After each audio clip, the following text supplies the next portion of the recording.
So the thought of cheating to win really never crosses a true competitor's mind. For the true win, the competitive player will accept defeat. The cheater accepted defeat for the false win. Another one, I'm at the top of the food chain. That rule is unclear, so I can stretch it. You know, I'm bigger than all that, right? Cheating is cheating no matter who's doing it. It's just wrong. I'll never be number one, so what does it matter? It won't matter if I cut corners a bit. It's just for fun. Bad habits early on become seriously bad habits later. You're trying to run up the ranks of who's good in this competition stuff. Don't start bad habits when you're new. You'll find yourself either with a reputation you can't fix or habits that are hard to get rid of. Claiming to love yourself but willingly defaulting to cheating at the first sign of trouble is just playing yourself. They start out as little things, justified by being clever, but they never really convince you inside, do they? Another factor too, fear of loss of status. I've been good. I've been at the top. Now I'm starting to get a little bit deaf, ringing in the ears. I need help, right? There's a tremendous scandal ongoing in the research community of people who are writing papers that are either plagiarized or just made up stuff. Because they've published well, their status depends on them continuing to publish well, and I got to get another paper out, but I don't really have any good data from these experiments I've been doing, so I'm going to make it up. I'm going to make it look like what I think it ought to look like. There was a guy named Yoshitaka Fujii who was a professor here in the United States. They caught him in 183 faked articles. That's many years of output, right? You're responsible for your own reputation. So follow the rules. And don't participate with people who cheat. Lead by example. You never know who's listening or watching. Don't do anything you would not want to be made public. And be vocal. Confront it when you see it. Every incident is an opportunity to teach better behavior. You don't want to have that negative peer recognition that can come from screwing up like this. That guy uses a pair of 8877s. He's got remote receivers in Europe. He uses spots, but he enters as unassisted. His cousin was there as a second operator to help him. He always operates with a broad signal to push away the nearby stations and keep his frequency clear. Yeah, you're recognizing these. I see lots of guys going, yeah. Right? He pads his logs with dead people's call signs. Right? But some of these have happened in recent years, right? Lance Armstrong, here's a quote after he fell from grace. I'll spend the rest of my life trying to earn back trust and apologize to people for the rest of my life, right? He knew he screwed up. He screwed up big. And when we do it even in small ways, we're screwing up in an honor-based competition. People will see me as somebody who disrespected the event, the sport, the color yellow, you know, the leader jersey, the jersey, and I disrespected the rules. I'd do anything to go back to that day. So, Mokokoma Mokohonoana says, men who cheat do not cheat because they're dogs. They are regarded as dogs because they cheat. That's not where I want to live, and I don't think that's where any of you guys want to live. Where do you get your norms? Where do you get your norms? Do you get them from those who taught you morality, from people you admire, the heroes you have, from the people you run with, your multi-op team and your hosts? And TDXS, Texas DX Society, used to have a group called the Rowdies. And you know, you wanted to be a part of it. They were the cool guys, but sometimes they were the guys that were doing most of the cheating too. So that rubs off on you, and it takes a long time to clean it up. After childhood, you are responsible for the development of your character. And it's the decisions you make that make a difference. There's a way that seems right to a man, but its end is the ways of death. And this Victoria Brown is a great one. How many of you play golf? Yeah, just a few. NT's not here. He would shake. So golf shows your character, and so does radio contesting. Tim Duffy is one of my big heroes. He's strictly legal. He has functioning lockouts, limits the amplifiers. He abides by the property limit rules. He has very high expectations of his guest operators. And these are old data, but this is 1 year where he swept them all. And he's done it again since then. Other heroes of mine, I think you'll recognize a lot of these call signs. Run with the guys that are doing it right. That's very important. As cliche as it might sound, I'd rather lose than win by cheating. The latter is a much deeper, more personal loss in that one is admittedly whispering to himself his lack of competence. His cheating then begets more cheating, as he's ever privately, ever subconsciously insulting himself, thus gradually deteriorating any remaining confidence. This is a very perceptive quote, because it's really what goes on inside of us. What do we really want? We put a huge value in this competitive hobby. We value our radio identities too. We know what's right, and we know how to apply the smell test. It's easy to cheat.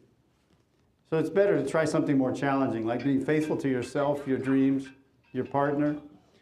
After all, it's how responsible we are to those things that we get to be more mature and grow wiser and more responsible. So here's the challenge. Let's each of us strive individually and together to keep our reputations and our sport clean.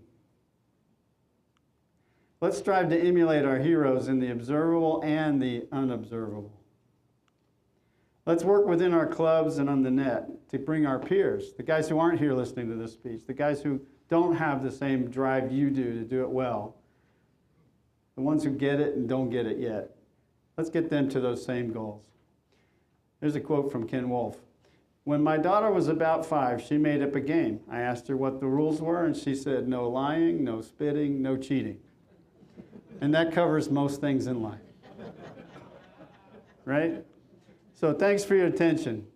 In the words of Edna Mold and The Incredibles, go, fight, win.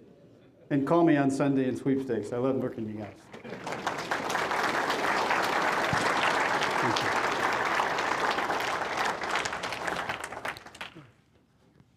Somebody should be, let's see.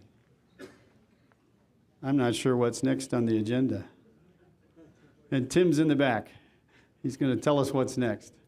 So again, let's give Timmy a round of applause because he's done so much to make this happen. Thank you.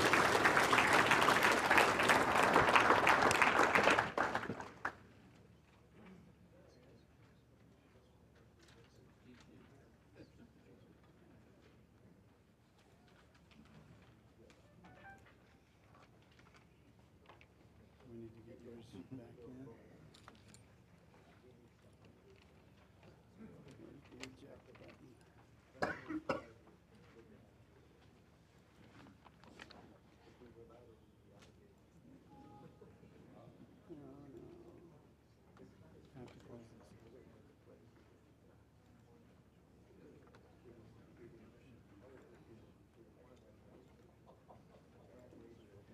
Thank you, Tim, for the opportunity to do that. Thank you, Dave.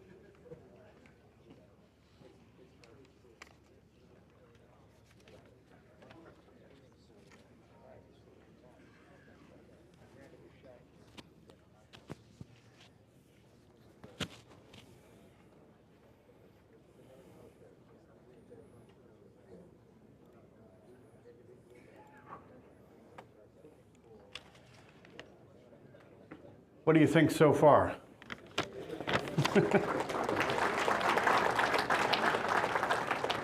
It's sort of like moving from one frequency to another, you know, only a lot harder. But thank you so much for coming, all of you that trusted me and all the team to bring you here to a new venue. Many of you know I had a 35-year relationship with the Crowne Plaza. And when we made the change, I personally drove down with Terry and we talked to the people at the Crowne. They were just going through the transition to the Radisson. And so, you know, you have a 35-year relationship. I take that very seriously. That was the only reason I drove down, was to do that in person, not via email, not on the phone. And they understood. And I hope that you're happy here. No place is perfect. There have been some kinks, but we are working out every one of them. I can tell you that the staff here at the Hope Hotel is very, very committed to a long-term relationship with the events that we have here. We still do have some room in the contest dinner on Saturday night and also in the top band dinner on Friday night if you're looking for things to do then. Now comes the next part of the challenge. There are 3 rooms here. Everybody that is sitting in this group here, this is room 1. Okay, so when you take a look at the schedule, this is room 1. Room 2 is everybody over here to my right. That is room 2. And then room 3 is everybody to my left. So if you look on the wall, you will see that there are movable walls that are going to come in. In fact, Sandy, if you can get Matt back there, the AV guy, to get Carrie to start working on the walls. And then the center wall is going to come from the back up.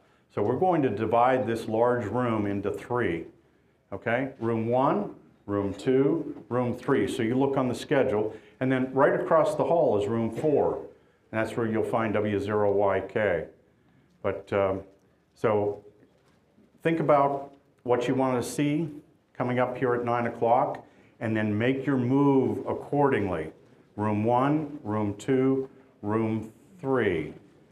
And the cookies, the break and everything will be out here adjacent to the registration area. So that will happen after the next session. But we're going to start moving the walls here now and get started at 9 o'clock.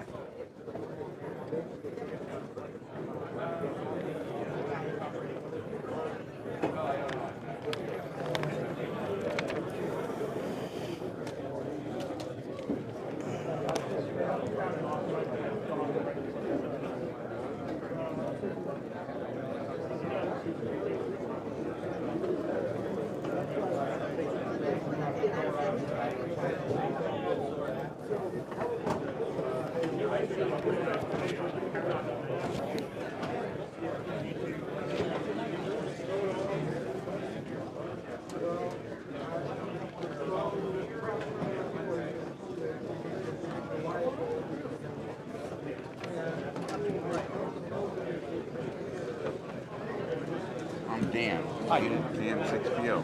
First timer. Thanks for doing this. All right, thank you, Dan.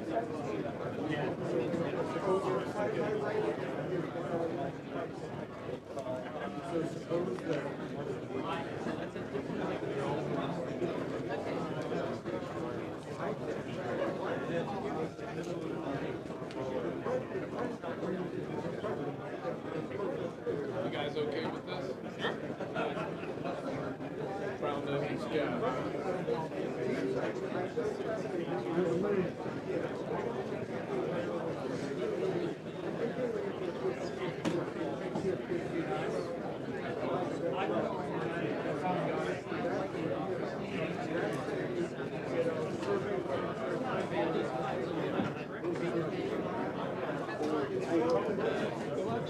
Like if you were going out the door and people were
No one appreciates that more.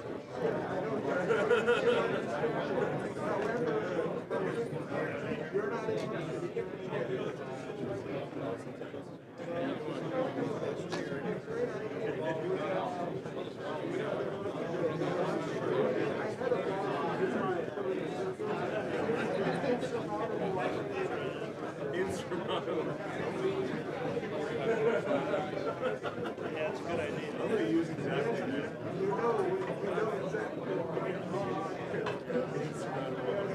Yeah, this would be a great feature.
Let's see, what are we talking about here today?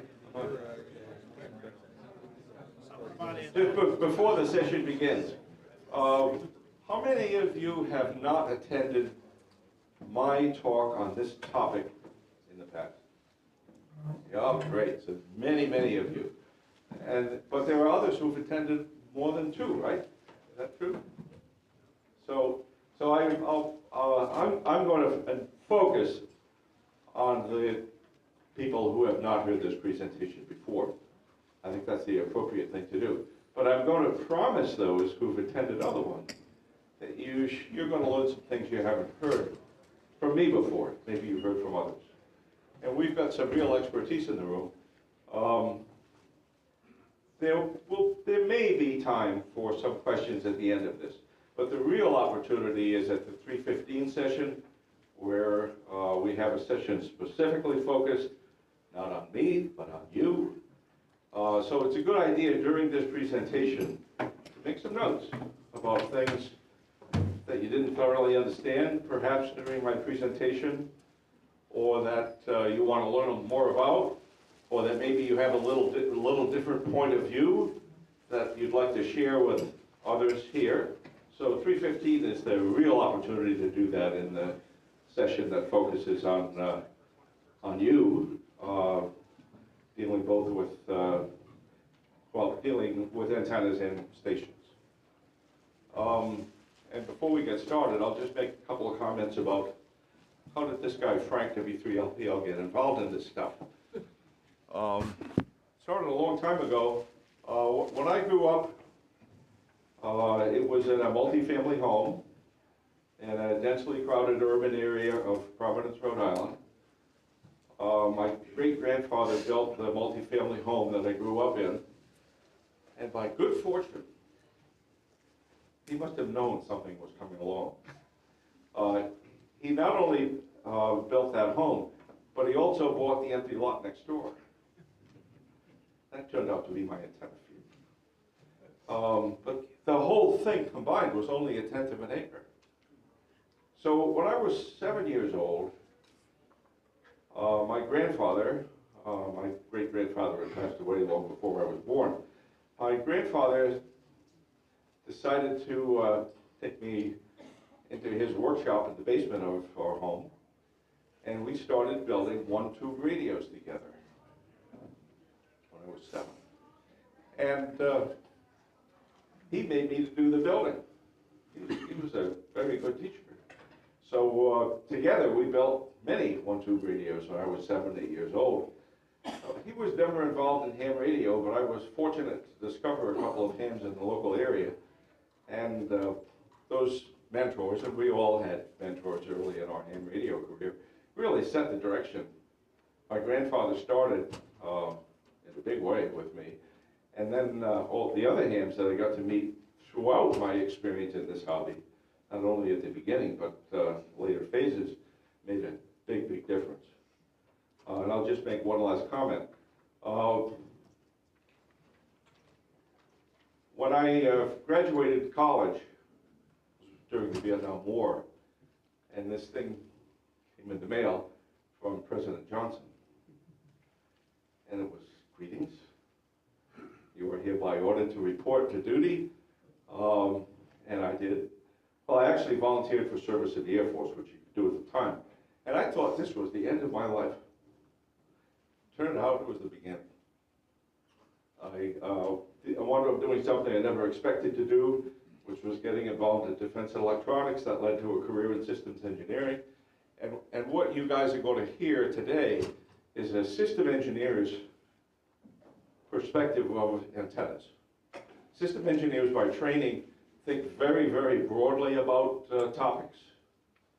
And that's what you'll see here. So if you want to learn how to build a particular antenna, go to the antenna forum at Dayton on Friday afternoon. And that really gets into the nuts and bolts. And I'll be giving a presentation there also about 6-meter antennas, but it'll cover topics that are very applicable to HF as well. Let's get off into this topic. I'm just going to open the book just for a moment. And let me just make a recommendation when you listen to this talk or any other talk here at CTU, and that is to open the book that you got with your packet and make notes in the book as you go along. Those slides are exactly the same as the slides on the screen, except the slides on the screen are in color, but that doesn't make a lot of difference. Okay.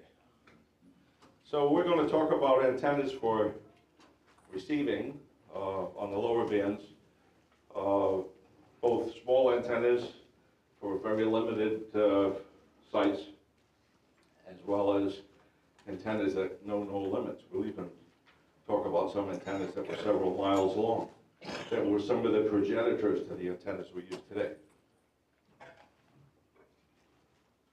Okay, so what's so hard about 160?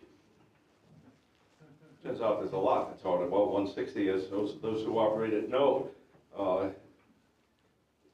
And in fact, there's a little bit about the history of 160 that demonstrates how hard it is. Before the transatlantic test in 1921, hams were confined to the lower end of the frequency range, 200 meters and above, 1500 kilohertz and below, when you think that way. So all of ham radio was on the lower end of the frequency range, even lower than 160.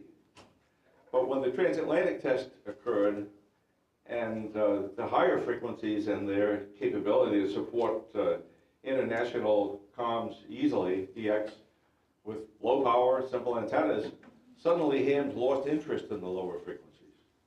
And it wasn't really until, and then during World War II, LORAN, for some of the hams that have been around a long time, very high power geolocation system, a long ago predecessor to GPS, dominated the 160 meter bands, so it made it really, really hard to operate 160 while LORAN was there, and it didn't go away until the 70s.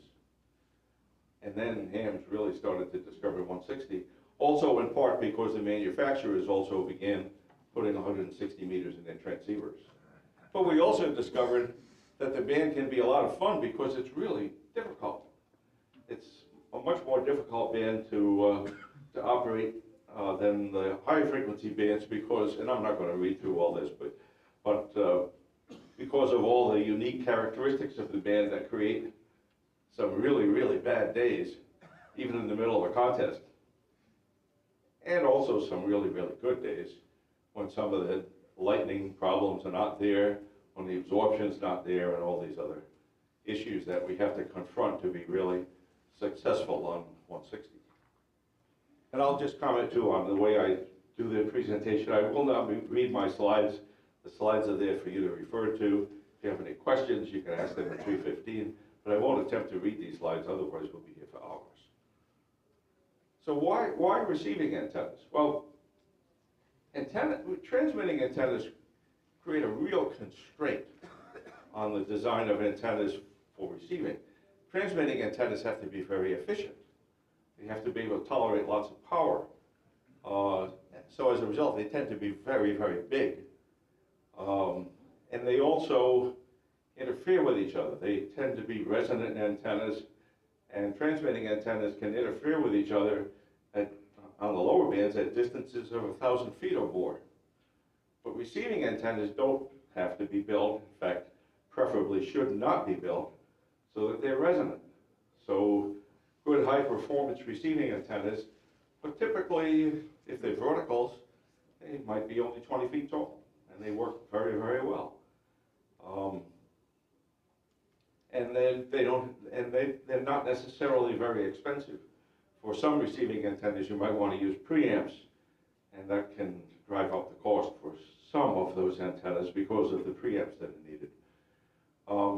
So how good can receiving antennas be? They can be really, really good.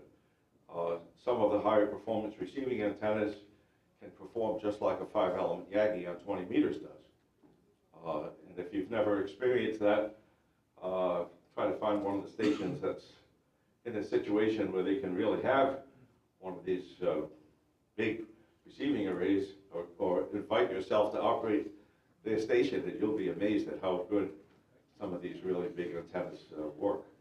And there's some quite amazing products out there that make this game easier, and I'll show you a photograph of one at the end of the presentation, the DX Engineering NCC2. And also some of the more modern receivers that support diversity reception are also very, very healthy, or very, very useful, but they really need to have both receivers phase locked.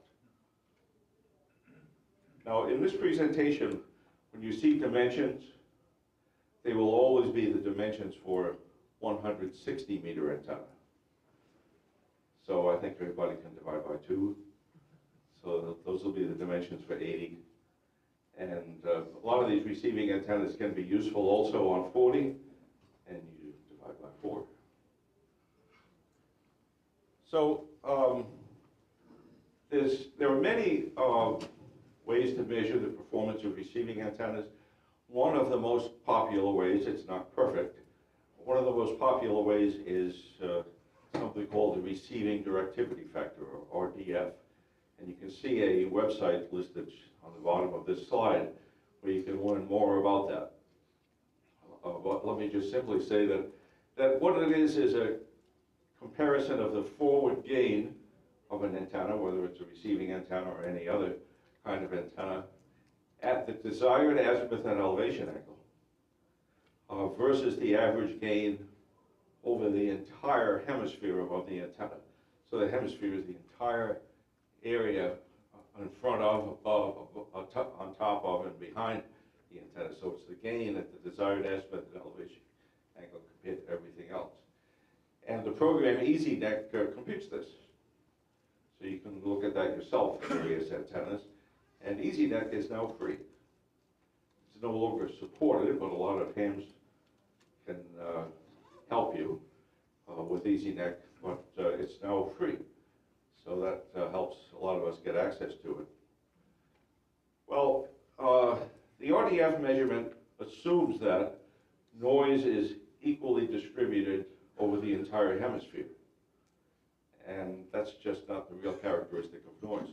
especially in the modern world where we're constantly being invaded by RFI from computers and LEDs manufactured without regard to RFI, and high efficiency motors that appear in everything from heating and air conditioning systems to refrigerators and washing machines, and all these things have the potential to create RFI if the manufacturer was sloppy about that, or solar arrays. And very often the problem there is that the installation is sloppy. So we have to deal with all that RFI. Well, that RFI from man-made devices tends to come in from very low angles, and it tends to be vertically polarized. So the RDF factor doesn't consider the urban or suburban noise problem. It assumes noise is coming from everywhere, but for most of us, I suspect, the most serious RFI problems come from man-made devices at low angles. But nonetheless, RDF is a good way to compare the performance of antennas. And also, the RDF assumes that the RFI is occurring beyond the far field, in the far field of the antenna.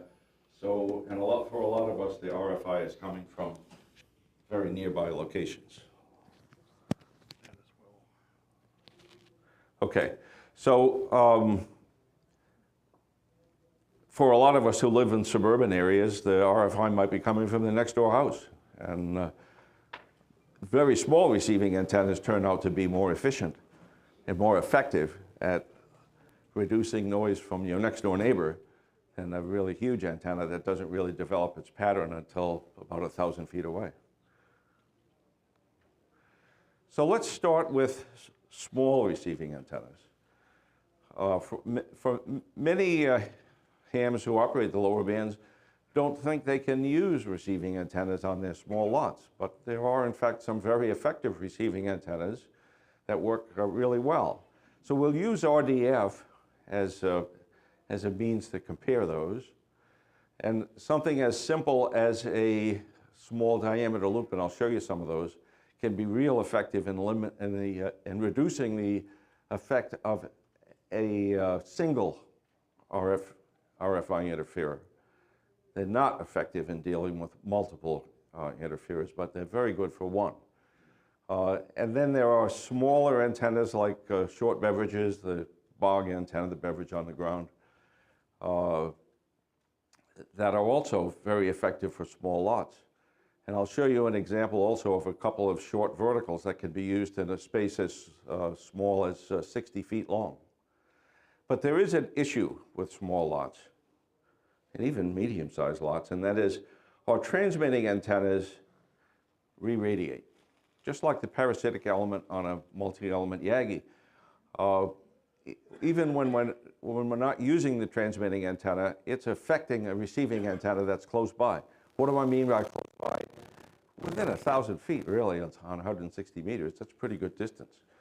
So you go through all the effort of building a good receiving array, and then if you don't do something to dramatically reduce or completely eliminate the degradation caused by your transmitting antenna, then you haven't achieved what you were hoping to, or at least not as much as you were hoping to.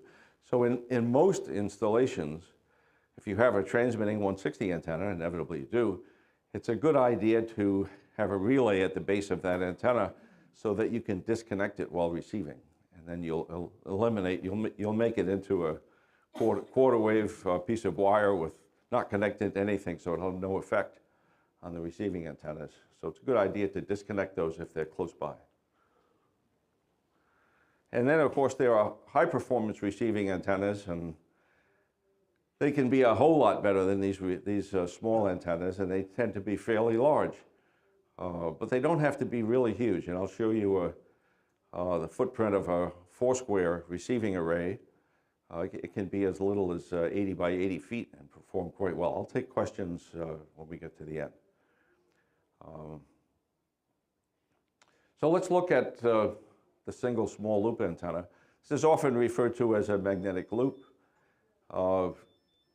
You'd really prefer to use an antenna that's as big as you can without degrading the directivity too much. So a lot of the hams who do use small diameter loops tend to use the 8-foot diameter loop, and I'll show you a photograph of one a little bit later.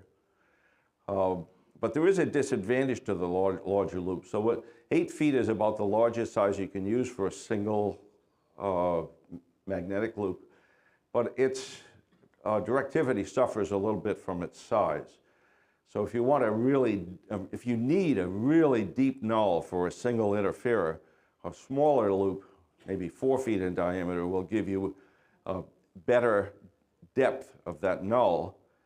But there's a disadvantage to the small loop, and that is that its sensitivity for DX also declines. So you, like a lot of things with antennas, you gain some things and you lose some things. So it depends on the nature of the interference you're trying to solve.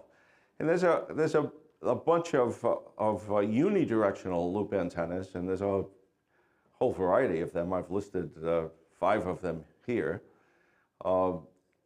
They're good performing antennas with better RDF, but the downside to all of these small loop antennas is that the beam width of the main beam on the antenna is fairly broad. So that's why the RDF numbers on these smaller loops, let's say like the K9AY, a very popular one, the reason the RDF is fairly low is that the beam width of that main lobe, you know, you'd like it to be like a 3-element beam about 60 feet wide, but it's really 120 degrees wide, and that's why the RDF is limited.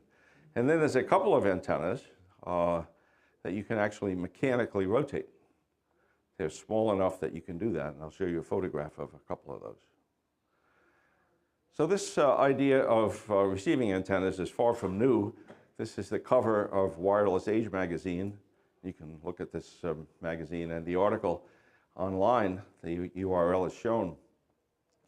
There was a big problem during World War I, and that is nobody knew about HF yet, so all of the communication was by VLF, and the transmitters were hundreds of kilowatts. But the noise problems were enormous. And this was a matter of extreme national urgency in the United States, because our only way to communicate during World War I with our troops in Europe was via a submerged telegraph cable from New York to London. And we knew that the German submarines, several of them, were built specifically with the capability of cutting cables, telegraph cables. And the Germans did manage to cut one of those cables from the United States, but thankfully they got to the wrong one. And they cut the cable that ran from New York City down to the Caribbean, and they didn't manage to cut the one that went to London. But we couldn't have known that during World War I. Receiving antennas were a big, big deal, and you can see a photograph of the antenna there. How big was it? 5,000 feet long. That illustration on the cover was just an illustration. 400 feet high, 1,000 feet long, and it was a pair of end-fired small loops. Those were small loops because they were down at 60 kilohertz. So let's look at some of these small loops that were invented back in World War I and see how we can apply them to our low-band operations. So arrays of 2 small loops can produce really good RDF. But one characteristic of small loops of all kinds is that they are all very, very low sensitivity antennas. They produce very small signal levels. So attention to detail to get these to work is extremely important. You need believe it or not, on 160 meters, you need a very low noise figure preamplifier. Otherwise, the preamp determines the limit of receiver sensitivity rather than the antenna. So you want a preamp that's specifically designed for very low signal levels, these small loop antennas. You can't get these small loop antennas to work well without a really good preamp. The one in your transceiver isn't good enough. It helps, but it's not good enough. So that's one detail you have to work on. The other detail is that interference from common mode interference is a big deal. If you don't eliminate the unintended intrusion of signals into these low sensitivity antennas by signals coming in from the outside of your coax cable or from signals that intrude into the preamp through the power lines, you'll wind up not listening to your antenna. You'll wind up listening to the outside of your coax, or you'll wind up listening to the signals that leaked in through the power. So with these very low sensitivity antennas, to get them to perform really well, and they can perform really well, you have to make sure that unintended signals don't leak into it. Does anybody know how many, for a piece of coax cable like RG213, how many conductors are in RG213? Somebody tell me. Three. Can you explain why? The center conductor, the inside of the shield, and the outside of the shield. Right, that's exactly correct. And so it's suppressing the signal reception from the outside of the shield is what we need to do with a common mode choke. And I'm not going to get into the details as to how to build one, but you can find a lot of that online. Okay, so there are all kinds of arrays of small loops. You can make them really, really big and really small. You can see the range of RDFs here. I'm not going to read all of this, but I'm going to show you some examples in a moment. You can also make arrays of bogs, beverages on the ground. And I'll show you a couple of photographs of those in a moment. The important thing about a bog is that in order for them to work well, they can't be on the ground. They perform really, really bad if they're directly laid on the surface of the ground. So if you've got grass, let the grass grow a little bit so that the wire is supported a few inches above the ground on the grass. And a few times during the season, you have to go out there with your bog and pull it up off the ground and let it lay on top of the grass. Or even better, but it's a real serious tripping hazard, you can raise the bog so that it's maybe 6 inches above the ground. But boy, that's a real efficient tripping hazard too. So there's good and bad to that. But you can make arrays of bogs as well. Bogs generally have rather poor sensitivity at very low angles, so that they're not the best antenna in the toolkit for working into Japan, for example, from the East Coast, or working some of the other really long-haul DX on 160. But if you can't put up a really big antenna, don't worry about that. You do the best you can, and the bog is a pretty effective antenna overall. You can improve the performance of a bog by using two of them. One choice is a pair of close-spaced ones separated about 8 feet apart and staggered. I'll show that in a moment. You can also use a pair of wide-spaced bogs about 300 feet apart. So if you have a situation where you can't put up an antenna higher, but somehow you can put them 300 feet apart, that works well also. So let's look at beverages. I really like beverage antennas. The reason I really like them is it's almost impossible for them to not work. Even if a tree falls on one, if it breaks the wire, chances are the beverage is still going to work and you didn't even notice that the tree fell on it. How do I know? It's happened to me when I went out there to work on an antenna or whatever. I discovered that the tree had fallen on the thing probably a month before, and I had no idea. Beverages want to work. But you also have to be sure that you're not listening to the outside of your coax. So you do want to use common mode. Now, if you're in a situation like me, where the feed lines to my beverages are laying on the ground rather than elevated, coax feed lines that are laying on the ground don't pick up a lot of common mode. If they're laying on the ground, the common mode signals are very weak. So the common mode choke is not that important. But if you can't, but there's a downside. I know all about this. If you lay coax on the ground, it might wind up in the water when it rains hard, or your local vermin might discover they might want to try that for breakfast. And if you have the situation where they made even a little bite and they decide I don't like the taste of that RG6, water will intrude there and it will ruin that coax pretty quick. So there are serious disadvantages to laying coax on the ground, but there are advantages with common mode. So in many, many cases, hams can't lay their feed lines for low band receiving antennas on the ground. They have to raise them, and they have to raise them high enough so they don't snag people. So they wind up being perfect common mode receiving antennas. So in the case of feed lines for low band antennas and the feed lines have to be raised above the ground, common mode suppression is extremely important in that case in order to get the kind of RDF performance you see here.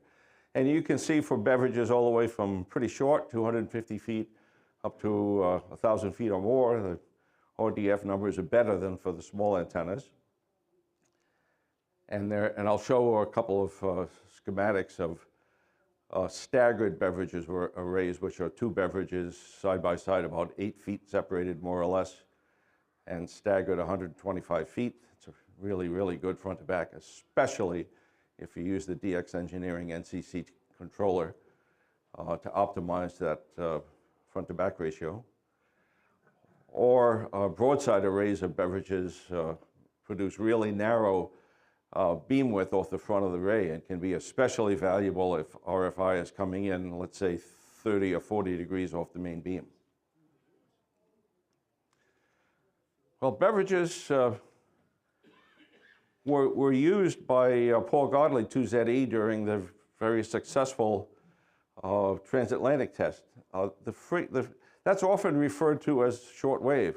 Well, it was shortwave in the context of 1921, but we probably wouldn't refer to it that way. The frequency that was used during the transatlantic test was about 1,500 kilohertz.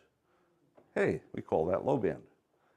And this is a photograph of the array that Paul Godley used on the waterfront at Ardrossan, Scotland, on the west coast, southwest coast of Scotland. And his beverage antenna was 1,300 feet long. Interestingly, kind of what happened there, you know, he couldn't get on a Boeing 747 and fly from New York City to London. He had to get on a sailing vessel, a boat. And it so happened that when Paul Godley was on that ship, he discovered that a well-known ham and radio engineer, Harold Beverage, known to everyone at the time as Bev, was also on that ship. And guess what? Just like all of us here, they talked about antennas on that trip to England. And Bev convinced Godley to try the Beverage antenna. And he did. And there it is right there. And it was an important part of Bev's success and all of our success with the transatlantic test on short wave back in 1921. So just like hams kind of lost interest in these huge antennas and weak signals on the low bands after the transatlantic test, after RERUN went away, especially in the 70s when it all went away, hams started to get interested in the low bands again. And K1PBW, a very active top band DXer back in the 60s, reintroduced the beverages to hams, and they started to get to be very popular again. So let's divert our attention to verticals. Short verticals can be really effective. There are two types of short verticals. One is the active vertical antenna. So what that is typically a vertical that's about 20 feet tall, or it can be a little higher, but 20 feet is completely adequate. It produces very low signal levels. So low noise figure, high gain preamplifiers are very, very important. Manufacturer of one of the most popular short vertical arrays sells excellent preamps. Attention to common mode is exceptionally important. The best thing to do with these arrays is to bury the feed lines or to lay them directly on the ground. The other very effective short vertical, and I'll show you a photograph of the ones I use, are Mine happen to be 25 feet tall. 20 feet would work fine, I'm sure. But they're passive. They're not active. So there's no preamp. There's no electronics out in the field. There are relays in the field, but there were no transistors or amplifiers in the field at all. And the signal produces plenty of signal levels, so you can have a 1,500 or 2,000 foot feed line, and you don't need a preamp out in the field because the antennas produce lots of signal level. They're very easy to troubleshoot and repair. You'll never have preamp failures, but they need radials. And for a lot of hams, laying out radials is a problem. So there's the trade-off there. The passive low impedance verticals need to have short radials, but they do need to have them. It doesn't take very long to lay out 8 short radials, but there's a lot of situations where they're not desired. So that's one of the important trade-offs there. So the small diameter loop antenna, the so-called magnetic loop, is a very, very effective antenna for nulling a single noise source. It's not very effective for most other things. It's not especially, it has very low sensitivity. It requires a really, really good preamp. But the magic to the small magnetic loop is the very deep nulls. And the smaller the small loop is, the deeper those nulls are. And what they are especially good at is finding the locations of RFI. So if you're being bothered by some RFI source and you haven't been able to figure out where it is, you can build a small diameter loop in about an hour. You don't have to buy one for $500. You can make one very, very easily. And you can put it in the back of a pickup truck or stick it out the window of an automobile or walk around with a portable receiver. It's good exercise. And these antennas will help you find the noise very quickly and very accurately. So these are fantastic antennas for RFI hunting. And here's a photograph of one that was built. And you can see the details on the website shown at the bottom. This is an 8-foot diameter loop. RDF is about 4 dB. But its real strength is the deep 2 degree wide nulls. Notice, the reason the RDF is really low with this antenna is the beam width is really, really wide. 3 dB beam width is 150 degrees. Remember, our 3-element Yagis are about 60 degrees. So the reason the RDF is low is because the beam width is really high.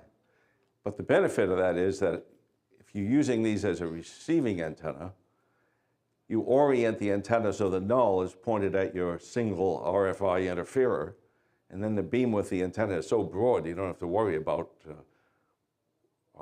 most signals will be in the beam width of the antenna, but the interferer will be in that deep null. And then there are some popular small loops. Most of them use resistive termination that are steerable, electrically steerable loops. Popular ones, and I'll show some photographs later. A pair of K9AY loops, the shared apex loop array made by Array Solutions is a really popular one. It's steerable in 8 directions. And I've already talked about the problem with these small loops is really low signal levels. A problem that is very manageable, but you have to focus on that. So here's a photograph of a pair of K9AY loops. They occupy only 625 square feet. So a lot of hams have room to install these antennas in a very small place. The problem is that most of the hams that have a small lot also have their transmitting antenna right next to this antenna. And in that situation, a pair of K9AY loops are almost guaranteed not to work if your transmitting antenna is right next to it. By right next to it, I mean within 1,000 feet. So in terms of 160 meters, that's really close. That's 3 wavelengths, 2 wavelengths. So what do? You put a relay at the base of your transmitting antenna and disconnect it when you're receiving. The problem goes away. That's not hard to do. So the website is shown for this particular antenna, very effective antenna in a small space. Why is the RDF not better? Well, the main beam is 120 degrees wide. That's why it's not better than, but for a small antenna, that's pretty effective. This is the shared apex loop array. It's bigger, it requires 2,500 square feet, but that's not a big space, 50 feet by 50 feet. The support structure is 25 feet high, and the beam width is better. And that's why the shared apex loop array has better performance than a lot of the other loops, is that the 3dB beam width is only 75 degrees, as opposed to 120 degrees with some of the other popular small loops. And there's the website shown at the bottom of this slide. Well, if we want to get to some really bigger antennas, this will fit the bill.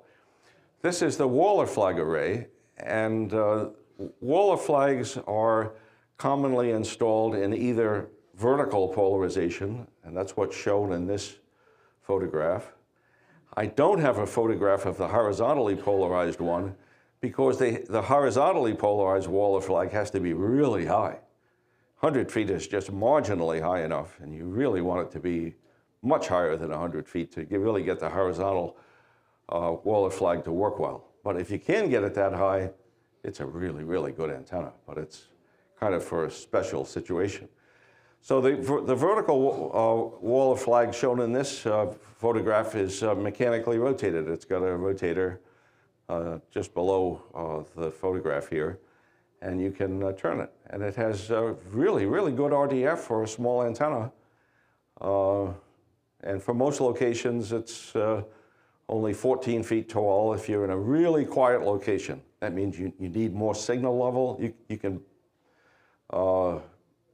can benefit from a larger array. If you're in a really quiet location, it's beneficial to build this array a little bit bigger. The signal levels that come off the Waller flag, if you think the signal levels are really low from a single small loop, they are really, really, really low from a pair of loops in a Waller flag. And why is that? The two small low sensitivity loops in this antenna are really, really close together, and they mostly cancel signals from each other. You're left with good directivity, but you're left with exceptionally low signal levels. So you wind up needing at least 30 to 40 dB of preamp gain, and very low noise figure, and exceptionally well suppressed common mode coming into the preamp and coming down the coax. So this is an antenna that takes a lot of work, but if you're able to do it, you are rewarded with quite a remarkable antenna for a small space. And if you have a spare 200-foot tower around, the horizontal one's really good too. So this is the Beverage antenna as it appeared in the in Bev's patent application in 1920. So this antenna is over 100 years old. I would say it's one of my favorite receiving antennas, mainly because it's almost impossible to make it not work. I mean, literally, not only do you need to have a tree fall on it, the wire also has to break. I had one case where an antenna didn't fail. I went out to look at it, and I couldn't find it. It was gone. And after a little investigating, I figured out that a deer got tangled up in it, and he must have got tangled up in his antlers, and he went running away with my 500-foot Beverage. I have no idea what happened to that antenna, and I never found it. But other than those situations, Beverage antennas are they're just pretty much guaranteed to work. But if you get it really close to a transmitting antennas can ruin their directivity. And what is close on 160? 1,000 feet. This is a really good chart developed by K9LA. And it shows a couple of interesting things. One is the relative performance of beverages that are relatively short, let's say 250 feet, all the way to ones that are more than 1,000 feet long. The beverages I use are 580 feet long. I've been using them for 30-some years, and they work really well. I'm very, very happy with them. In my particular situation, I tried one antenna that was 1,000 feet long, but it wound up being too close to neighboring homes, and it actually worked worse because it was more susceptible to RFI from those homes. So I went back to 580-foot beverages, and it worked fine. By the way, another thing that can degrade the performance of beverages is nearby power lines. So it's like in the case of my 580-foot beverages, it was better to stick to that length and stay away from the power lines than it was to extend it to 1,000 feet and get really close to power lines on one end and really close to houses on the other end. And the power lines can degrade beverages in two ways. One is when you get really close to them, you can pick up low-level RFI. The other thing is that poles carrying electric power often have lightning arresters on the poles. That means a vertical ground wire running down from the pole down to the ground to a ground rod. Hey, that sounds like a vertical antenna. And it is. So if your receiving antenna gets near a power pole with a vertical wire running down to a ground rod, that's not a good situation for receiving antennas. I wouldn't recommend that. You might wind up dead. Don't fool with power lines. And the URL for K9LA is really excellent. Article is shown right there at the bottom of the slide. Beverage on ground. Here's a photograph of a beverage on ground that's not on the ground. Beverages on ground can't be on the ground. Weird name, but when they're on the ground, they don't work. So you either have to lay them above tall grass or find a way to get them that way. If they drop down so they're in contact with the earth, their sensitivity is terrible. And there's a website here that shows this is a really effective bog almost on the ground, a few inches above. Dramatic improvement in a bog performance when you raise it a couple of inches, and dramatic loss of performance when they lay directly on the ground. So two-wire beverage. They're very popular, so you can choose one direction or the other. It's not a new idea. When the beverage was first invented, very soon the two-wire version of that array was built with a reflection transformer on the far end. It's a really good article about beverage antennas and two-wire beverages online, and this is one of the articles shown at the bottom. So this diagram comes out of the patent application back in the patent application was 1921. And it shows a couple of amplifiers and a way to change the phase. Hey, we've heard of that. It's called the DX Engineering NCC2. So the NCC2 wasn't invented in the 21st century, it was invented in 1921. But they used the components that were available back in the time. So one way to improve the performance of a two-wire beverage, if you can, is to bring both feed lines back to the shack and feed them into an NCC2, and then you can develop a very deep null using the NCC2. But if you can't do that, the two-wire beverages work really well just by selecting one end or the other. But we can do it the 1921 way with real modern technology, the NCC2. So this particular image was stolen from RERUN and shows graphically the performance of a beverage antenna. One of the downsides of a beverage is that it has a really nasty lobe coming in from directly overhead. But thankfully, most of our RFI doesn't come in from directly overhead. So that lobe isn't as serious a problem as you might think. And the front to back ratio of beverages, well, you saw the chart. You can refer to that, the excellent one that K9LA showed. And I'll just go back to it for a moment. You can see that the front to back ratio shown in red varies with length. So there are some lengths that produce better front to back ratios than others. You can typically expect 18 or 20 dB of front to rear ratio. Okay, so there's a 600-foot Beverage. That's my favorite one. That's what I use, and they work really well. Those aren't the only antennas I have for receiving, but they're really good.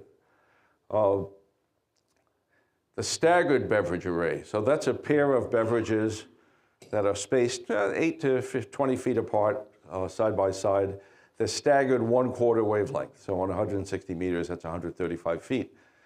The benefit of the staggered Beverage array is that the front to back ratio is improved. The beam width off the front is not changed, but the front to back ratio is improved. And if you really, really want to improve it, take both feed lines back to the shack and feed them into an NCC2 combiner. And you can really create a very deep and steerable null using the NCC2. So that's, if you have staggered beverages, it's a good thing to try if you want to run a separate feed line. And RG6 is really cheap. So, back in 1927, some engineers at AT&T said, hey, it's time to start thinking about transatlantic telephone service.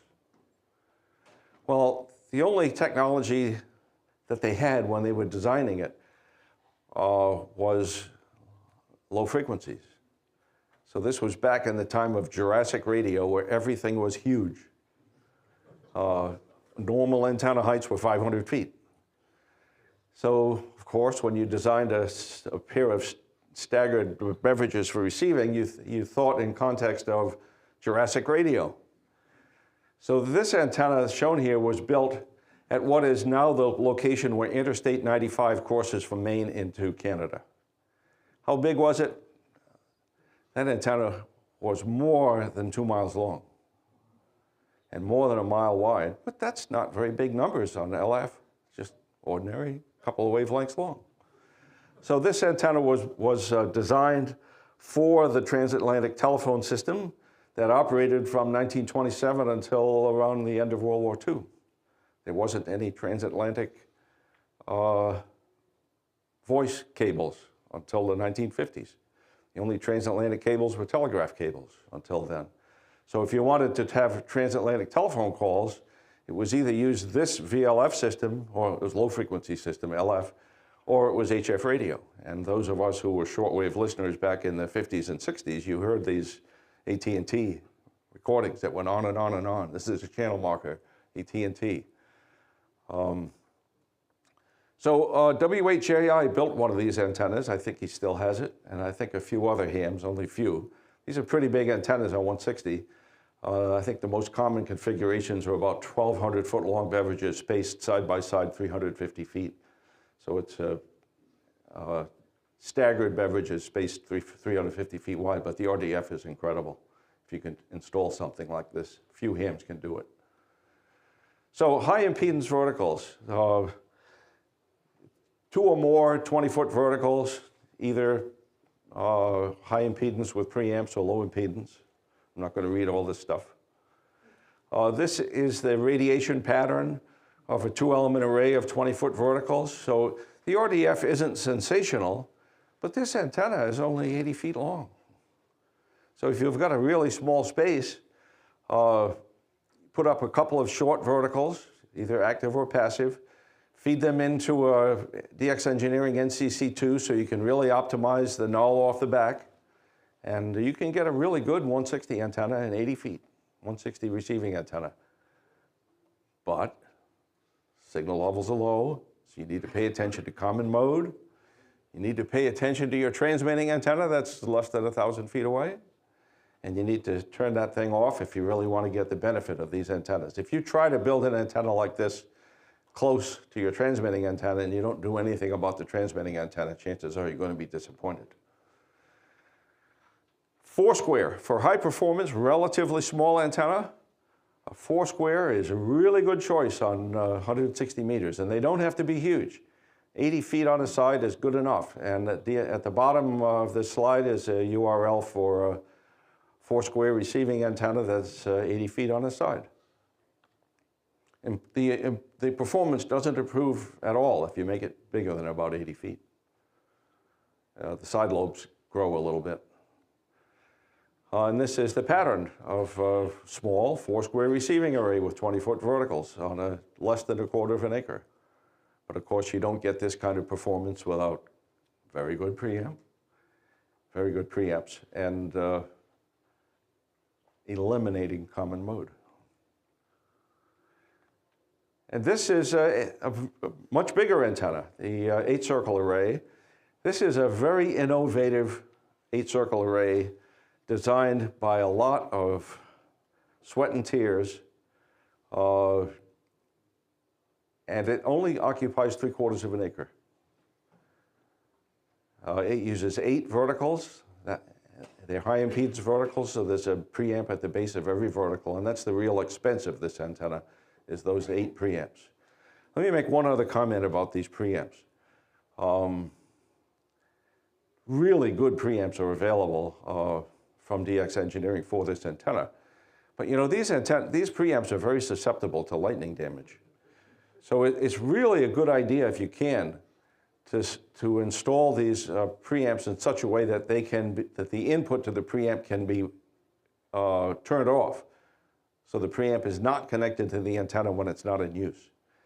And the likelihood of damage from lightning strikes, either directly to the antenna or anywhere in the nearby area, is greatly reduced if you can disconnect the preamp input from the verticals when you are not actually using the antenna. Some creative designers of preamps have actually built that capability of being able to turn on, to physically disconnect the preamp when it's not in use. It's also a good idea, if you're not going to use your receiving antennas during the summer, to just physically remove the preamps and bring them indoors. They're very susceptible to damage, as are a lot of things from lightning. And this is the pattern of a 200-foot diameter 8-circle array. Quite remarkable. It uses 106-degree phasing, which was determined experimentally after a great deal of work. An antenna that used to be available commercially, unfortunately no longer is the YCCC tri-band receiving array. It's basically 3 verticals, 12 dB of RDF and only 1/4 of an acre. I'm not going to read all the stuff on this slide. There's there used to be, I'm not sure still are, but the instructions for this antenna were still on the DX Engineering site. The URL is shown. Low impedance verticals, they're strictly monoband, so they're designed for, let's say, 160 meters. They do not require a preamp, but they do require radials. And because there are no active components in the low impedance vertical, you don't have lightning issues to deal with this antenna. But you still have the re-radiation problem from nearby towers. What's nearby? 1,000 feet, yeah. So this is a photograph of an electrically steerable Foursquare array using low impedance verticals. There's a article about it online, and the URL is shown. And this is my 8-circle array. I like to build my own antennas. You know, this kind of all started when I was 7 years old. I just love to build my own stuff. So I built this antenna myself, and you'll see that the entire array has lots of these verticals, but they're really easy to build. For a vertical like this with umbrella wires, you don't need a concrete foundation. Just pound a 2-foot-long rebar in the ground, and it's all the foundation you need. So it's 25 feet high, has 4 umbrella wires, and the wires are supported by 7-foot-tall fence posts, so the deer don't carry this antenna away. They haven't yet. And this is the pattern of a 350-foot diameter array. This is the pattern for the active array. I'm sorry, no, this is the pattern for the 350-foot wide array. It's actually not quite as good as the 200-foot diameter array, but the 350-foot diameter array, the phasing is simpler and it's easier to debug. So there are some advantages to this, to the big array, and that's what I use, the 350-foot diameter one. And this is a layout of the antennas that I use on the low bands. These are the 160 and 80 meter receiving antennas at my station. I'm fortunate to have some really good neighbors. And this particular neighbor has a 4-acre field that he has allowed me to use for the last 30 years. And there's only one condition, and that is I can't use it from April until October. So by far my biggest antenna project every year is to put all these antennas back up. Thankfully, I have a lot of really good friends. And they answer my call for help every late September, and all these antennas get reinstalled again. So that's 16 25-foot verticals, 3 600-foot long beverages, and miles of coax cable going back to the shack. But they come back every year. And this is my last slide. This is the DX Engineering NCC2 that I've mentioned several times. This is a really good way to turn a pair of simple verticals into a directive array with deep nulls. It's also a good way to improve the performance of beverage antennas. It's a really, really easy device to use. So I do have time for 1 or 2 questions. Oh, this is the last slide. Yeah, I'm sorry. That's the last slide. You know, everybody knows the Elecraft K3S is no longer made, but it's an amazing 160-meter receiver, especially when used with the KRX3 subreceiver, and you can use diversity reception. And it's very, very effective, very easy to use. And many of the newer HF transceivers, if they have a subreceiver, many of the newer transceivers also have phase-locked subreceivers. You can't do diversity reception with a pair of receivers that are not phase-locked. So the K3 does it, and a few of the other transceivers do it, but not all. Okay, so I've got a couple of minutes for questions, and let's take this one way over there. 1,000-foot limitation between the transmit and receive antenna. Can you shorten that if you place the null of the receiving antenna in the right place? That's a really good question. So can I place the receiving antenna so the null is pointing towards my transmitting antenna? Probably not, because that null is formed in the far field of the antenna. It's not formed right in the local area. It's formed in the far field, hundreds of feet away. So if your transmitting antenna is sitting, how close did I say? 1,000 feet? If it's within 1,000 feet, chances are it's just going to deteriorate that null rather than help it. So the very best thing, and it's not hard to do. It's really easy. You know, it's a project that'll take, I could have done this project as a 7-year-old. The only thing you need to do is to put a relay at the base of your 160-meter vertical, and to be able to disconnect your transmitting antenna when you're receiving. What's the question at the back? So that's about the relay. Do you use that to float the antenna, ground the antenna, or detune the antenna? Floating the antenna is fine. That's really all you need to do, because it turns the, let's say a quarter-wave vertical or inverted L, it turns it into a 120-foot piece of wire, not connected to anything. That's not going to cause any significant problem. So all you have to do is float it when you're receiving. Believe me, when I was 7 years old, I could have done this. You guys could do it too. Over in the far corner. You showed a slide where there's a load going vertical on one of the beverage antennas. Yeah. Does that actually, would that That actually be good for a, like, state QSO party? No. So here's the question. You see that well, not so nice. Can you see that vertical lobe? No, that's not going to be helpful. And the reason is that big fat lobe, the one in red on this slide, is going to pick up all kinds of noise. So it's terrible. So this isn't the focus of this presentation. But you know, I've kind of done this antenna engineering for a while. But the perfect solution to your problem is a dipole really close to the ground. Because a dipole very close to the ground for receiving is a terrible antenna for interference that comes in at low angles. So you're talking about NVIS basically for local stuff.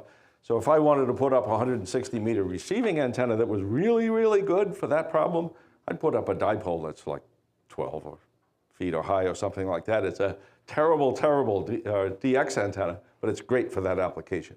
And I'll take one more question, right in the front. Your preamps on your antenna, did you build those or did you buy those? And what are they that you bought?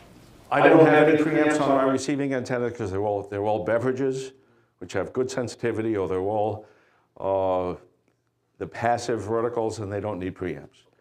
But you can look on some of the URLs here. DX Engineering sells them. The key thing is very low noise figure and lots of gain for these small antennas.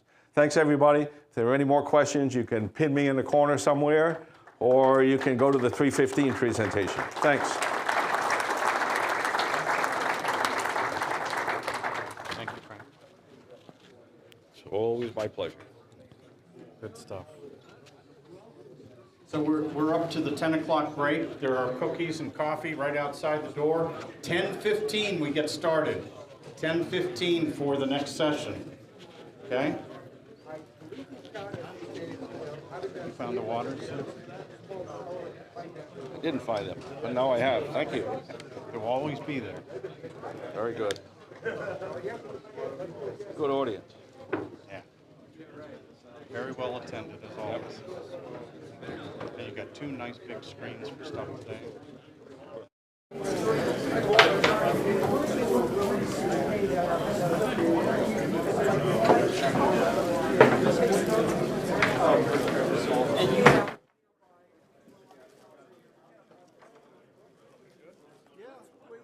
missed the first, I don't know, 15 or 20 minutes. But I worked with Katie and we got it straightened out.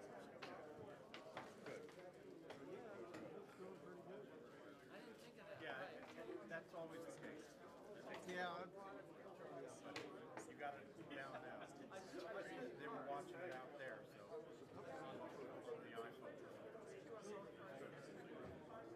We'll be back on it at 10:15. Okay.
I do it that way because I wanted to think about resident. Is it 120 feet tall and unconnected? No, it's by far the easiest thing. There might be a better way. You want to explore it, that's a good thing. Like the 35 cable. The easiest thing. Yeah. That's what's trying to be avoided. Yeah, if you could do that. Oh, yeah. That's extremely convenient. Well, think about it. We can get a whole lot of microprocessors. I know, that's the thing, is they just throw it. And what we need to figure out is what kind of really high speed, not lots of wires. Yeah, it's on Facebook. So it's on YouTube. And, as the owner now of two. I only had an hour to do Thunderbolt, it is possible to have really high speed data. Granted, that's only a 3 feet long, but we'll try that for the moment. Yeah, no, they make Thunderbolt I know. That's a very good question. Very good Yeah, they cost more than. Oh, yeah. They're just rude price. Yeah, they're the same problem. Well, let me explain how that works. Can't justify buying. The reason I can justify buying one of yours, used to drive off the side. And then I take this piece of wire and I put it in the ground, and bring it directly above the Unfortunately, you see cheap so when you connect to an instance When you take a wire and bring it down. the other thing too is that It starts the horizontally polarized.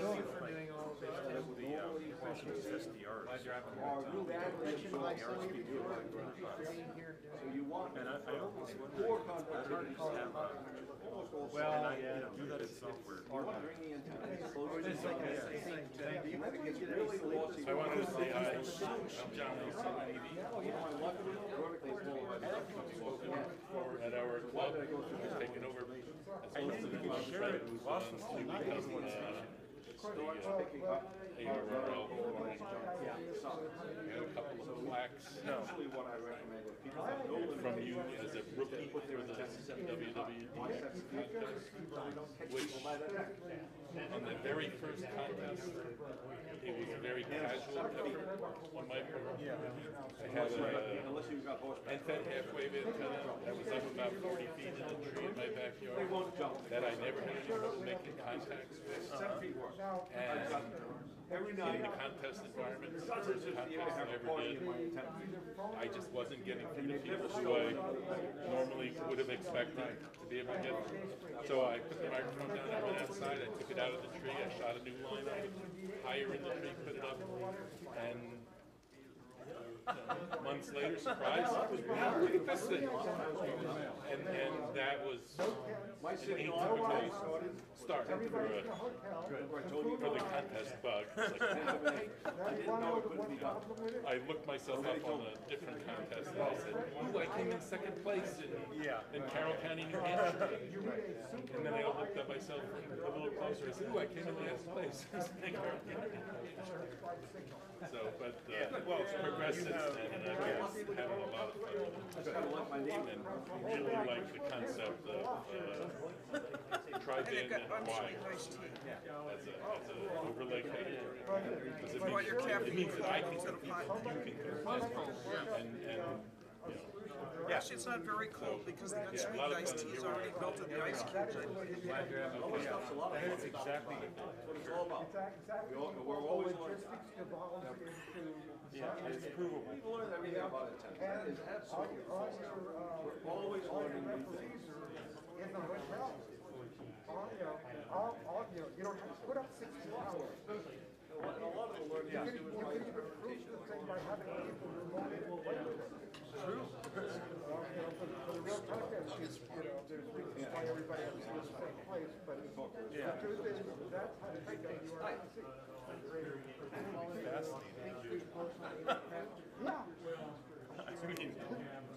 Yeah. It is. very, very specific. That's why I'm here. It is radical. Yeah. Very well. I'm gonna go to too. Hey, Paul, you want a corner of Frank? It's right there.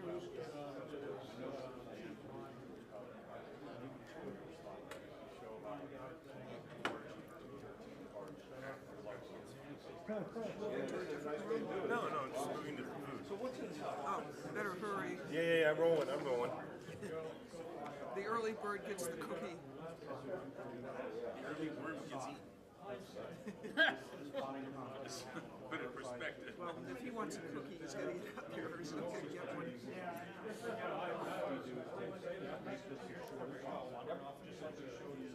This answered one question I had about Try one?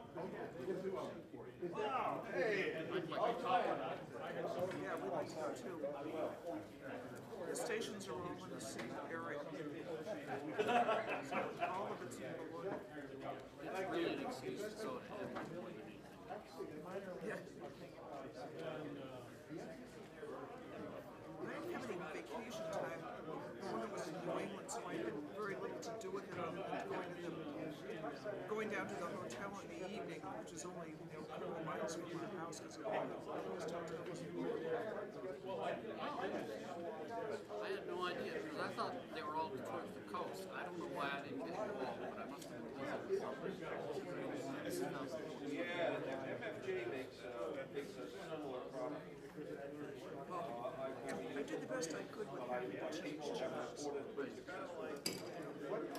By taking it as early retirement instead of a layoff, I was on an HP layoff list. I was going to get laid off. It was a question. It was always my job.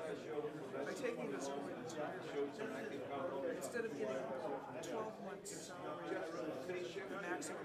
You just want to be able to like I got 14 months salary in a rollover, which I still haven't touched.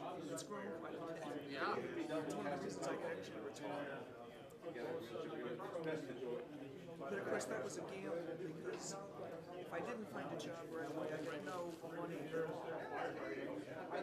having voluntarily taken a retirement, I was going to make my point. So I figured I could meet those odds. I did. Obviously, since I started a new job the following Monday, I let go on a Friday. But that busted me back from 5 weeks of vacation time where we could actually go to stuff to 2 weeks of vacation time, where by the time I've taken off for doctor's appointments and Jewish holidays and things that I can't avoid, there was no time to go anywhere or do anything, so I couldn't help with WRTC. And there was a bunch of other stuff I couldn't do, a bunch of DXing without me because he had used it as vacation time and I had no vacation. And it kind of like really sucked. Because I originally said, well, I'll work till you're 7. But Paul kept telling me, you know, your father died at age 7. Retiring and died 5 months later like he did. He had a lot of stuff he wanted to do and he didn't get to do it. I gotta go pump the bilges. My father's 92 and still alive. My mother lived to 92. Paul's mom's still going strong. I mean, the arthritis is getting to her. She's 92. I'm 65 and my arthritis. I'm 61. Yeah, sounds good. Someone suggested we have to have water in here.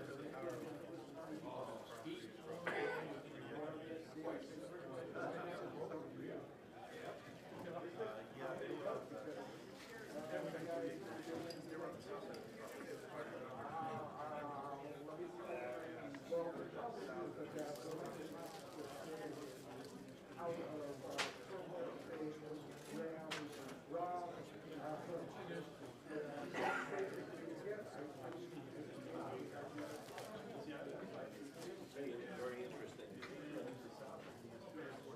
Not directly related, but similar.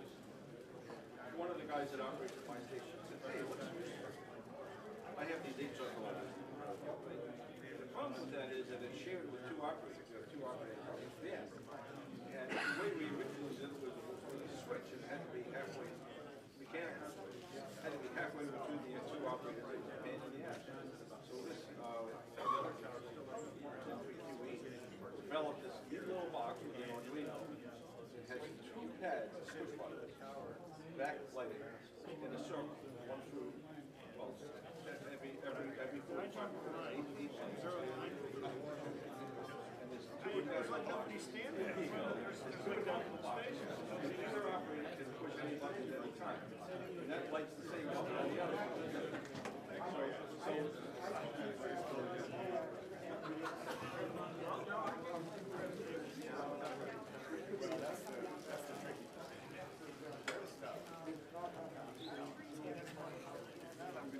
Okay, so let me get ready for this.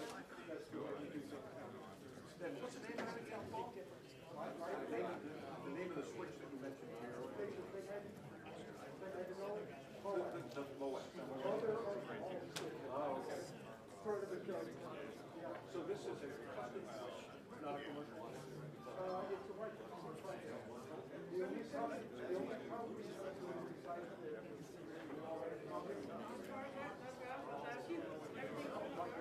Good, thanks, Paul.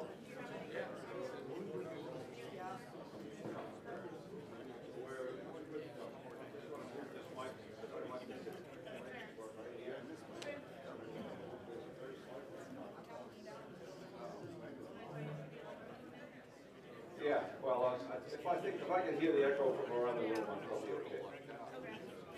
Okay, everybody, let's get started for this next one. Hey, isn't it great to have sunspots? Wow. Yes. Amazing. You know, it seemed like we were waiting forever for this new solar cycle to get started. And now we're having a lot of fun. And I'll take questions at the end. And I think I'll have time for questions at the end. But But if there happens to not be time for questions at the end, we have a 3:15 session, which is focused on the audience, not on me. So if you have some questions or some additional stuff you want to cover that I didn't cover in my presentation, the 3:15 session is a really good choice for that. And there'll probably be time at the end for a few questions. But boy, this Solar Cycle 25 is proven to be a lot of fun. And let's hope that it gets even better. But, you know, it's not quite as much fun on 160 as we used to have. Maybe not quite as much fun on 80. But boy, the higher bands are really amazing. And the thing that's so remarkable about this solar cycle is it's bringing a whole bunch of 6-meter propagation that we had never noticed before, before all this activity came on 6 meters as a result of FT8. You know, and some people groan, FT8. But the good news about FT8 is tremendous activity, huge amount of activity, and openings we didn't know about are getting discovered as solar cycle 25 goes up. Just as an example, on 6 meters, we've discovered an opening that occurs to zone 36, the west coast of Central Africa, right at the equator. TR8CA is active on FT8. And guess what? There's an opening from North America to Africa zone 36 that nobody ever knew about at this part of the solar cycle. So that's just one example. And with this solar cycle, the TEP propagation on 6 meters from the US down into deep South America, Argentina, Chile, wow, it's there a lot of the time. And nobody knew about it. But with all the FT8 activity, you know, when the band opens, we discover it right away. And with some of the tools like PSK Reporter, we don't have to rely on our next door neighbor to remember to call us on the telephone when the opening happens. So FT8's got a lot of upsides. It's helped us discover a lot of stuff, especially with respect to Solar Cycle 25. So we've had a lot of fun over the last 6 months or so as Solar Cycle 25 has really picked up. And hopefully it's just the beginning of a lot more to come. Does anybody think they know what's coming with Solar Cycle 25? No, you guys are smart. Lots of contacts coming, absolutely. That's what's coming, and that's exactly the important point. You know, we're all in this hobby because of the enjoyment it brings. And the Solar Cycle 25 is going to do that. We don't know where it's going to take us, but it's going to take us to some really good places. So I'm going to talk about transmitting antennas, and inevitably a lot of that's going to deal with the higher bands because that's what's different. So let's get started. So I'm a lifelong system engineer. That's my handicap. But a benefit of that is, you know, system engineers are trained to think broadly. And if they can't think broadly, they're not going to be very successful system engineers. So when I think about this topic, I think about my interest, which is contests, and what does Solar Cycle 25 mean to me as a contester? Well, as system engineers, we always think about how do we measure things? How do we know that better is better? And we're always searching for technical ways to measure performance. Do we have a way to measure performance in contests? Yeah, scores. And we've got all these records from years and years and years. So we can see, as a result of contest scores, what solar cycles mean. And it's right here. This is, I just pulled up a couple of my logs. A lot of them are online on CQ Worldwide. Anybody can look at them. And you can see right in these charts, what does Solar Cycle 25 really mean? Well, it means that 160 meters is going to be less important. Not unimportant. There'll still be activity there, but less opportunity because a lot of the stations will be focused on the higher bands. And 80 meters is less productive, about half as productive as it is during the bottom of the solar cycle. But and 40 meters doesn't change a whole lot. It's in terms of its productivity, its contribution to contest scores, it stays about the same with the new solar cycle. Propagation is different, the activity is different, but in terms of its importance to our antenna systems, it's about the same. 20 meters is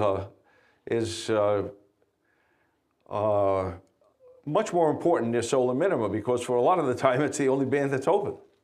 So you see in this chart that for solar minimum, 20 meters is a whole lot more important. But at solar maximum, 20 meters tends to be open around the clock. 15 meters, on the other hand, is a much more important band at solar cycle maximum, near maximum, and we're in the rising part of solar cycle 25. And 10 meters is dramatically more important.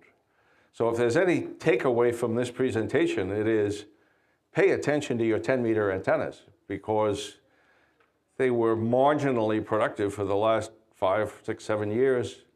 But now, for contesters, they are extremely important. So if there's anything to kind of focus your time on during the summer season as you're getting ready for next season of lots of fun in solar cycle 25, 10 meters is the most important. My favorite website for following the progress of solar cycles is this NASA website shown below. And why is that important to NASA? Human lives are at stake. You know, they're talking about a Mars mission and stuff like that, and the ability to forecast solar activity is really, really important to NASA, not only for human life, and this happens to be the Manned Space Flight Center, MSFC, so that's their job, to help the engineers that are designing human spaceflight systems, design systems where the human beings will actually survive. That Mars environment is really, really difficult, and the environment getting there too. So this organization's survival as a successful organization and for NASA's manned spaceflight mission is really, really important to them. So they update this very frequently. This particular forecast was from the 10th of March, but they published a new one about a week ago, and it's essentially unchanged. So what does this forecast from NASA say? They show 4 different versions. The 50th percentile, that means there's a 50% chance that the forecast isn't good enough, it isn't high enough in terms of solar flux. And there's a 50% chance that their forecast is too high. The red one at the bottom, the 5th percentile, says that there's a 95% chance, 100 minus 5, it's a 95% chance that that solar cycle 25 will be better than the red line. Well, we already know from our experience that solar cycle 25 is going to be dramatically better than the red line, so we can ignore that one. The 75th percentile is kind of an optimistic view of solar cycle 25. And what's important here is that there's about a 25% chance, 100 minus 75, there's about a 25% chance that we'll get to a situation where the solar flux index persists at a level of about 160. Well, we're already at a point now where this solar cycle is occasionally hitting levels of about 160. So this suggests that there's a chance that we'll get to a situation where we're persisting at 160. And that's going to make a big difference for 10 meters. If we get to a situation where most days from October through April are at a solar flux index of 160 or so, and we're going to have 10-meter openings all the time. And we're going to have big, long, persisting openings in DX contests on 10 meters. Wow. And for those that were active years ago, that means on 10 meters we can have simultaneous openings to Europe and Japan in the late afternoon. It's pretty challenging for antennas because when you point to Europe, Japan's in a deep null. And if you point to Japan, those Europeans that you could work are in a deep null. So that kind of means you need the ability to have 2 antennas. And then the last line on this chart is the 95th percentile. Well, that's, you know, you have to be really optimistic to think that we're going to get there, but it's in the realm of possibility. And if we get to solar flux indices that persist at 200, 6 meters is going to be open. very frequently from October through April. That will be a lot of fun. Okay, but we don't know. But so far, we're having a lot of fun, and let's hope for the best. You know what it is today, Frank? What is it? 180. That solar flux? Yes. Yeah, that's great. But that's just today. So here we're talking about persistence, right? So we don't know what the future is. We can't forecast that. It's really great that the solar flux is 180. Let's hope it stays at those numbers. That's great, but we don't know if it will. But that's a great indicator of possibilities. Okay, so elevation angles are really important in the design of antennas.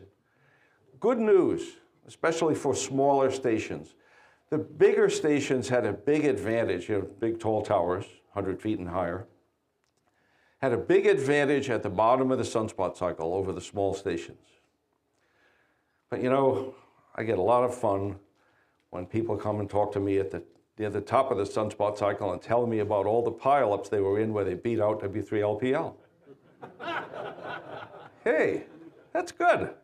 And this usually happened nearer the top of the sunspot cycles when either their operator was really skilled, which happens, or also when propagation favored higher angles. And they were using the right antenna and somebody at W3LPL was using the wrong antenna. So the bottom line is that solar cycle 25 presents a great deal of opportunity for small stations, especially on 10 meters. A 35-foot high antenna on 10 meters is pretty effective. Similar with 15 meters, if we get numbers like solar flux indices around 180, 15 meters is going to be open for like 16 hours a day. And a lot of that propagation is going to be at angles that require antennas, ideally maybe 50 feet high or so. It doesn't have to be 200 feet high anymore. And the low bands like 160 and 80, those bands are going to be less reliable. So it's a matter of, as a DX contest, you can't ignore the low bands, but you have to be more agile to get on the low bands when they are good. So you can't ignore them. It's kind of like we did at the bottom of the cycle. We had to be agile so we could detect very brief 10-meter openings. And now at the top of the cycle, or in the rising part of the cycle like we are now, we have to be agile, but we have to pay attention to 160 and 80 so we don't miss the opportunities there. And for anybody who didn't attend my last presentation, I do not read my slides. You guys can do that after the fact. You don't want to listen to me reading my slides, I'm sure. So my comments complement what's in the slides, amplify on them, and I do not read them. If you have any questions about what's on the slides, you can ask questions if we have time at the end, or you can corner me in the corner of one of these rooms. I never object to that. Or you can come to the 3:15 session or to some of the events this evening. Okay, so horizontal polarization is really the only kind of antenna you want to use on the higher bands. And why is that? Because the ground reflection is very, very efficient. It's almost impossible to place your horizontally polarized antenna over ground that is poor and still not get good performance. It really doesn't very much care. The opposite is true of a vertically polarized antenna on the higher bands. If you don't have almost ideal ground conditions under a vertically polarized antenna, and that also means no obstructions nearby, it's really hard to get a vertical to perform well on the higher bands. So in almost every case, like on 10 meters, for example, a simple horizontal dipole, 25 feet high, is far, far superior than a vertical over pretty ideal conditions. So simple horizontal polarized antennas are what you want. It's very difficult to achieve 6 dB of gain with a vertical unless you're right on the ocean front or you're on a Navy ship. And it's very difficult not to get 6 dB of performance with a horizontal, 6 dB of ground gain with a horizontally polarized antenna unless it's at the wrong height. And we'll talk about that in a minute. So 60 dB of free ground gain. Almost all stations designed for contests use horizontally polarized antennas on 40 meters and above. If you can't put up a horizontally polarized antenna on 40 for whatever reason, the good news is that the losses for verticals aren't as bad on 40 as they are on 20 through 10. So verticals are okay. They're not perfect. It's not the best choice, but compromises. I don't care what contest station you go to, whether it's Timmy's station or mine or any of the other contesters, there are compromises in every one of those stations. Hopefully they're not too severe, but every contest station has compromises.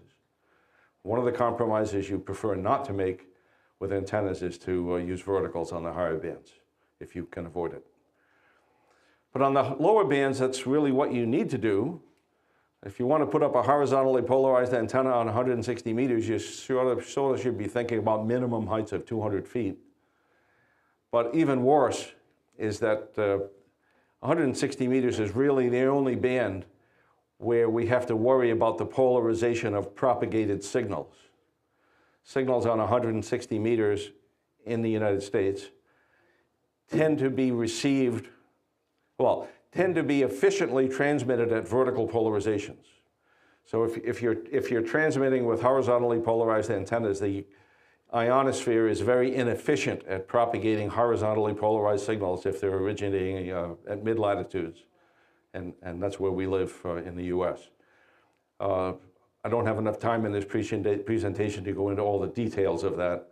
And you can learn that in the ARRL handbook, for example. But believe me, vertical polarization is what you want.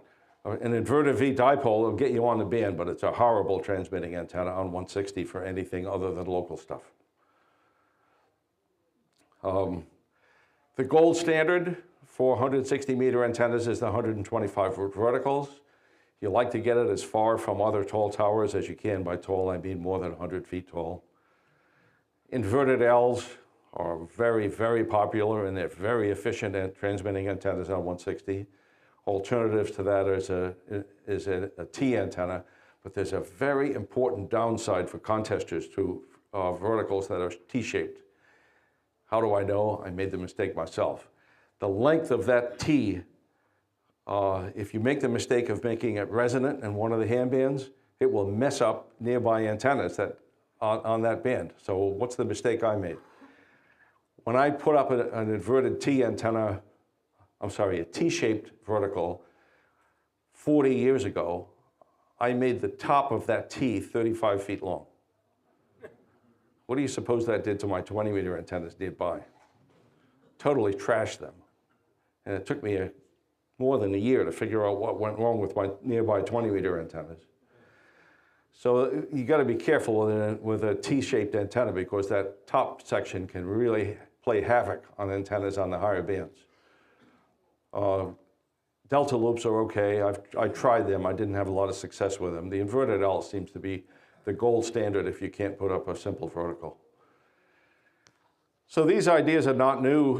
In the transatlantic test in 1921, this is the transmitting antenna that was used in Connecticut at 1 BCG. It's a T antenna, right? They used a counterpoise system of 60-foot wires. Today, I think if we were to go back to 1921 and re-engineer this antenna, we'd probably use 100-foot radials on the ground, but this antenna worked really well. It was by far the strongest signal in North America that was heard in Europe during those 1921 tests. And if we use this antenna in a contest today on 160 meters, we'd do really, really well. This is a very well-engineered antenna. 80 meters is the band where horizontal polarization really starts to pay off. There's little or no propagation disadvantage to horizontal polarization on 80, unlike 160. On 160, horizontal polarization is inefficient for propagation through the ionosphere. On 80 meters, the disadvantage, when it exists, is very, very minor. It's insignificant, really. So if you can use our horizontal polarization on 80, it can really work well. And it really works well, especially with antenna heights of about 70 feet. But even at antenna heights of 50 feet, it's okay. You don't start to get hurt by horizontal polarization on 80 for longer distances until the antenna is only about 35 feet high or lower.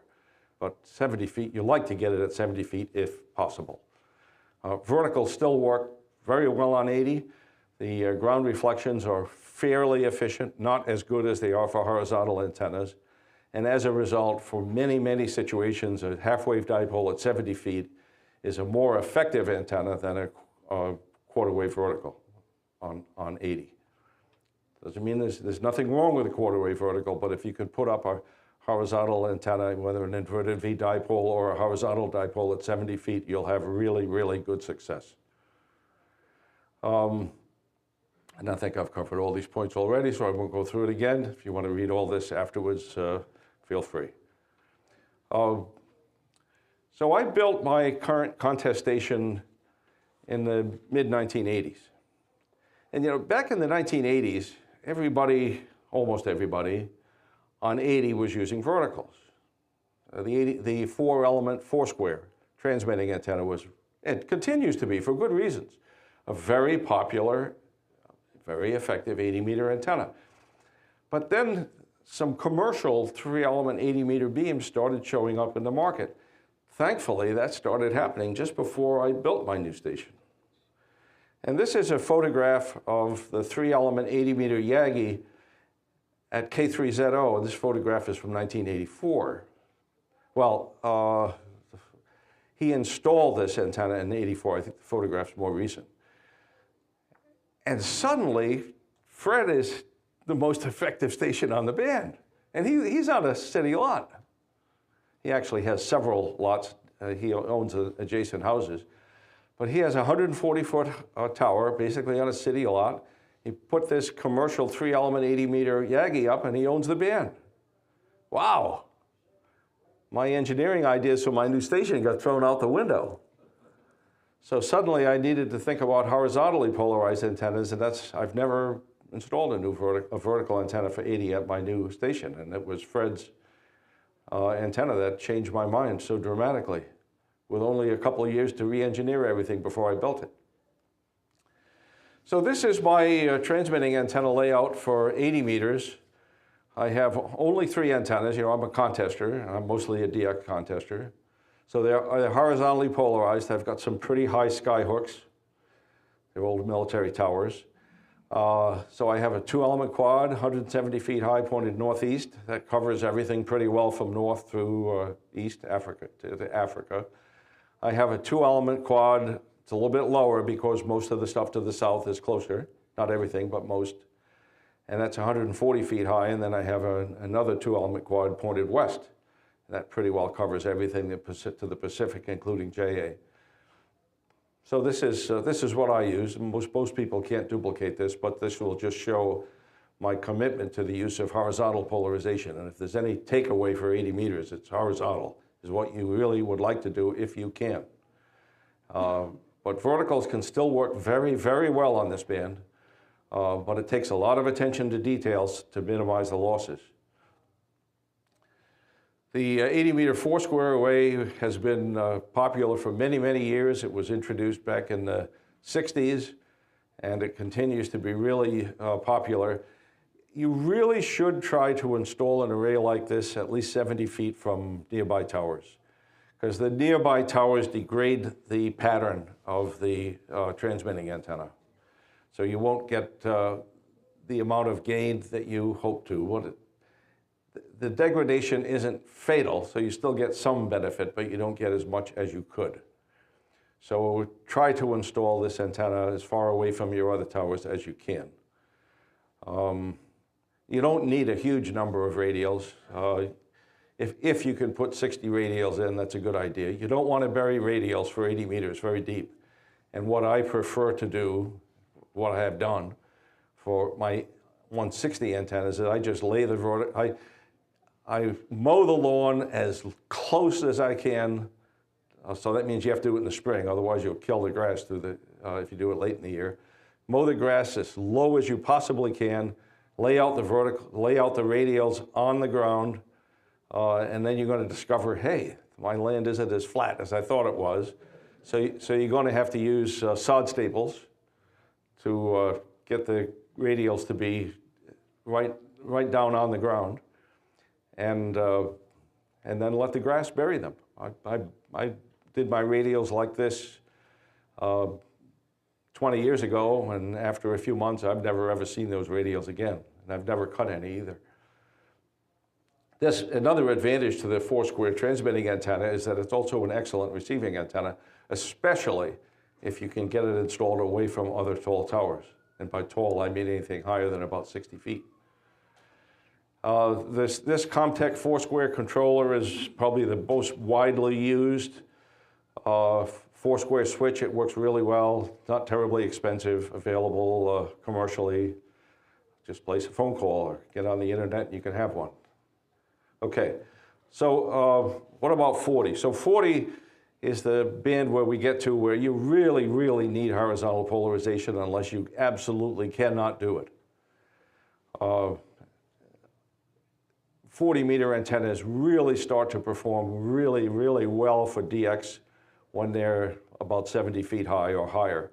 You can be very competitive on 40 meters with even a 70-foot high dipole. Really, really works well. And then shorter antennas like the 2-element Shorty 40s. I'll show a photograph of the very, very popular Cushcraft 2-element 40, now made by MFJ. And of course, the bigger antennas, they do what big antennas do. They're better than the small ones. But don't shortchange the opportunities for a short 40-meter antenna, a Shorty 40 Yagi at 70 or maybe up to 100 feet high or more. They are really fantastic antennas. And they don't require heroic measures to install them. They won't break the bank. Okay, so what about stacked antennas? Well, we can just look at the performance of a single antenna. So let me explain this chart, because you don't get much out of this chart unless you really understand what it's showing. So at the bottom of the chart, we're showing not the gain of this antenna, but rather the relative gain at different elevation angles, different angles of the transmitted signal above the horizon. So an elevation of 0 is a signal right at the horizon. An elevation angle of 20 is a signals that are transmitted 20 degrees above the horizon. And one thing you can see very clearly from this chart is that a 100-foot high antenna, which is shown in red in this graph, is a pretty good antenna to Europe, but it suffers a little bit on the longer haul stuff to Asia VKZL. But by no means is it not usable. So the higher antennas have maybe a 6 dB advantage over the 100-foot high 40-meter antenna, but the 40-meter antenna might not be the first one through the pileup, but it's certainly going to get through. And shown in blue here is, and there aren't very many of these stations, are stations that have two antennas, one at 100 feet and one at roughly 200 feet, and you can see the advantage that those stations with stacked Yagis have. It's not that they have an enormous amount of gain. You know, some people make these wild, outrageous claims that the stacked antennas produce 15 dB of gain. Well, that's nuts. But what they do is they provide several dB of gain, maybe as much as 3, over a very wide range of angles. So they work very well for signals that come in very high and very low, and you don't have to worry about switching all the time, and that's the real advantage. And on 40 meters, we need some of those higher angles. A lot of the propagation from the ionosphere supports higher angles, and we really need that higher angle propagation on 40, especially at the higher part of the sunspot cycle. So 40-meter Yagis, this is the earliest example I've ever seen of a 40-meter horizontally polarized Yagi. And the bottom line at the bottom of this chart kind of says it all. Shortly after W9LM installed this homemade 2-element 40-meter Yagi in 1950, he removed all of his phased verticals. And that's how good horizontal antennas are. They're really amazing on 40 and on 80 if you can do it there. So this is undoubtedly the most popular 40-meter Yagi. I have no idea how many of these have been sold, probably thousands. Continues to be a very popular antenna, performs well, it's very reliable, and you don't need a heroic rotator, and you don't need a heroic tower. So it's affordable for many, many hams to use this antenna. Some of the huge 3-element Yagis require a lot more robustness in the rotators and towers. This is my most recent 40-meter antenna, and it works really well. This is a Moxon, and this is the most confusing antenna to look at. And you look at this thing, and first, when hams look at it, they say, what is that thing? Well, it's just a 2-element 40-meter Yagi. And the directivity is from left to right across this photograph. And the only reason I can keep my head screwed on straight with this thing is that I've got some 10-meter Yagis on the same tower, and they're pointed in the same direction. So if I look at the 10-meter antennas, then I know which way the 40-meter antenna is pointed.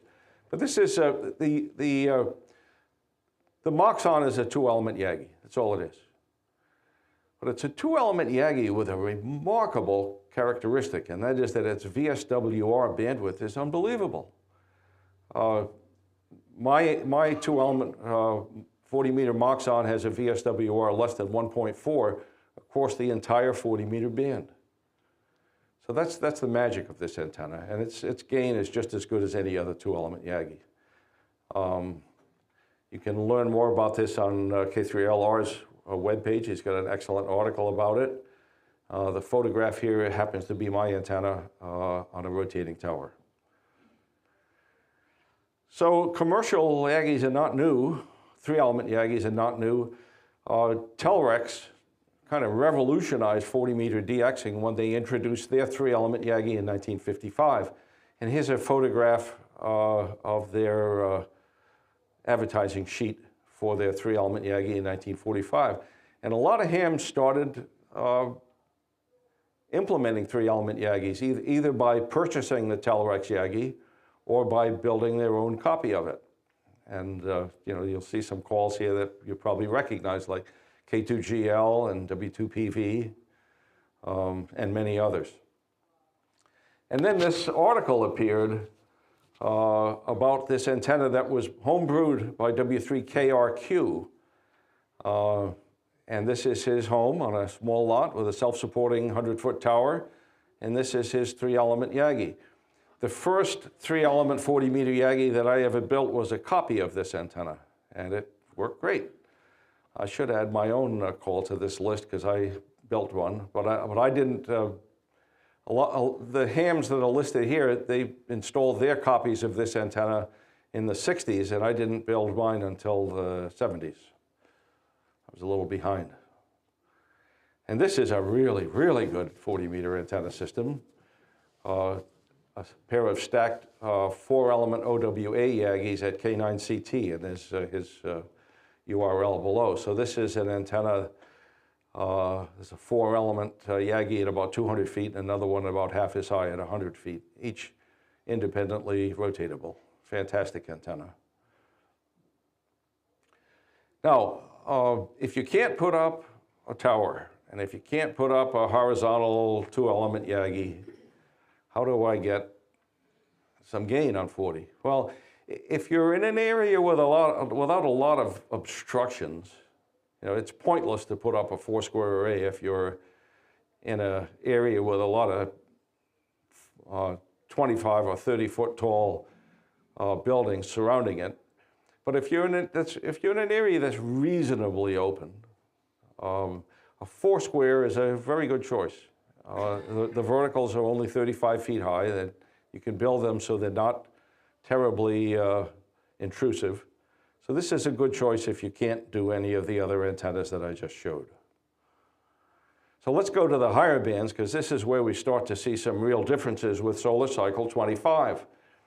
And if you remember that first chart I showed, well, the 20-meter scores don't change a whole lot during solar cycle 25, but the amount of activity during the night especially, 20 meters, we're used to 20 meters going dead in the middle of the night. Well, it's not going to be like that for the next 3 or 4 years at least. 20 meters, for example, from the East Coast, if you miss the European sunrise opening, by European sunrise I mean sunrise in Europe, if you miss it on 20 meters, your competitors who don't miss it are going to clobber you. So not only are antennas important, but the skills to use your antennas to advantage are important too. So that opening is at about 2 or 3 a.m. And if you catch it, you're one of the relatively few US stations on the band. And what does that mean? That means the pile-up is focused on you, even if you're not K3LR. So that middle of the night opening is really important, and it'll be there very, very frequently on 20 meters for the next 3 or 4 years or more. So you like to get your 20-meter antenna at least 35 feet high. A lot of people can do that. Higher is better.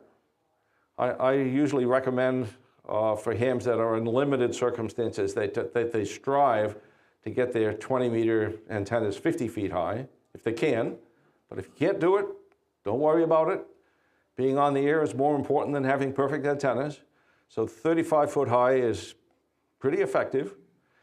Small tri-banders, 3-element tri-banders, for example. For receiving, I use 2-element tri-bander. Works great. 2-element tri-bander at 50 feet. It's 1,200 feet from my transmitting antennas, and it's fantastic. So antennas at 35, 50, 70 feet will give quite good DX results during the new solar cycle. Now, if you really want to optimize your station and you don't have limitations that prevent you from putting up taller towers, but not Jurassic towers, just taller towers. If you can get up 70 to 100 feet, if that's within the realm of possibility, it's worth the effort. It produces significant benefit. And if you don't have any restrictions at all, and when I purchased my property in 1985, I made sure that I had no restrictions. 200-foot high antennas have their advantages. But those antennas have significantly less advantage during the high part of the sunspot cycle than they do during the low part. And the range of elevation angles we like to have for our antennas on 20 meters still go up to about 20 degrees. And we really like to get really low angles if we can for some of the very marginal openings, if possible, but it's not deadly if you can't do it. So this is that same kind of a chart that I showed for 40 meters. Again, let me emphasize that this is not showing the gain of the antenna. It's showing the relative performance of the antennas. And again, you can see the advantage of a pair of stacked Yagis. In this case, shows us a pair of stacked 20-meter Yagis at 50 and 100 feet. The advantage of the stack is mainly that it covers all of the angles that you're interested in at the same time. And it has a few dB of gain, which is good. But the big advantage is it covers all the angles. And on the right-hand side is the estimated range of angles that are important to Europe, up to about 15 degrees, occasionally higher. What I like to refer to as edge cases. You could always find edge cases. You could say, I'm interested in 5 to 15, and then somebody will say, well, I have a lot of success with my 20-foot high antenna, and well, those are edge cases, and it's true. But we can't build our systems for all cases, so we try to find the most important cases, and that's what's shown here, about 4 degrees to 15 degrees for Europe, which is so important for DX contesters. Well, stacked antennas have been around for a long time. This is a photograph from the cover of CQ magazine, 1955. Look at that forest of Yagis. How many are there? 1, 2, 3, 7 Yagis on one of these Telrex rotating poles. Back in the 50s, DXers and contesters had not yet discovered the benefit of really high antennas. Now, of course, at this point, we were in the middle of the highest solar cycle that's ever been recorded during the radio era. So really high antennas didn't offer much benefit through the late 1950s. But we got into a really, really deep, low solar cycle around 1963, solar minimum. And suddenly people discovered that high antennas really started to pay off. Stations like W3MSK, W3GRF, K2GL started putting up these really high antennas, and at the bottom of the sunspot cycle, they really worked. This is one of the fantastic products that's been around for a long time, and it makes it really, really easy to implement stacked Yagis. Not terribly expensive, it works really well, and I have them all over my station, not only on my stacked Yagis, but also inside the ham shack to be able to select different towers. So on 15 meters, horizontally polarized antennas are really the only viable choice. If you can only even put up just a dipole, horizontal dipole 25 feet high, that's quite a good antenna choice on 15 meters. But of course, we'd prefer to have a little bit more gain, a small tri-band Yagi or a quad. Anything higher than 20 feet, 25 feet will produce good results. And a lot of hams can put up something 25 feet high, even if only temporarily. Just to give you an idea what can be done temporarily. Myself and a group of other members of the Potomac Valley Radio Club annually support the U.S. Naval Academy in their activation on Armed Forces Day as NSS. A very well-known historic station from the World War I, World War II period. What do we use for antennas? We bring some masts, 50 feet tall, and we put up dipoles, horizontally polarized dipoles. That's all we use, and they work great. So, you know, we don't worry about what could be done with 100-foot towers. We're a portable operation, and we install 5 dipole antennas on 50-foot mast, and we use some trees, and we install those antennas in about 3 hours. And we get great results. So you don't have to be on a massive antenna farm to get great results. We made 900 QSOs as NSS. And that's difficult because we operate outside the ham bands. So people have to find us. You know, it's not like we can set on 14001 and call CQ for 14 hours. We're on 14500. How many people dial up there to look for us? Nobody. You have to know that we're there. So horizontal antennas are really, really the story on the higher bands. And this is that same chart I showed before, and you can see the advantage of stacked antennas. This is a pair of stacked 6-element Yagis at 47 feet and 94 feet, and you can see the clear advantage of stacks. It's not that they have fantastic gain, it's that they cover all the angles. And 10 meters, if you get a horizontal dipole 20 feet high, you'll have a lot of fun on 10. Especially when we get these solar flux numbers of 180, I hope, and above, and they persist for weeks on end. Horizontal dipole 20 feet high, almost anybody can do that. And you can really get to enjoy the benefits of 10. Of course, we'd like to put up a rotatable Yagi, and they can be 35 feet high and really work well. And it's not a huge project. You can probably install an antenna like that in a day or less. Of course, bigger antennas are better. 50 to 70 feet high is what you'd like to choose if you have the opportunity to do so. I always recommend 70-foot high antennas as a very good compromise on 10, 15, and 20 if you can do it. If you can only get on 10, 50 feet high is a fantastic height. And of course, the same story as a stacked pair of 10-meter Yagis, 35 feet and 70 feet high is really good. And what I always recommend that when people install Yagis, that they also invest in the stack match so that you can select either antenna or both. Now, the radiation angles on 10 meters tend to be quite low, 10 degrees and below to a large degree, except to the Caribbean, where high angles can be really important. So if you put an antenna, let's say, on 10 meters at 100 feet high, it can be pretty effective to Japan and Europe, but then you can be the last guy in the pile up to this KP4 that shows up from Puerto Rico. So you need low antennas on 80 on 10 as well.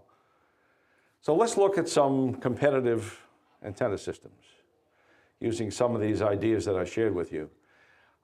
If you can put up a tower that's 50 feet high, ideally a little higher, with a small rotator like the high-gain Ham 4, and you can find these rotators for very affordable prices at Hamfests.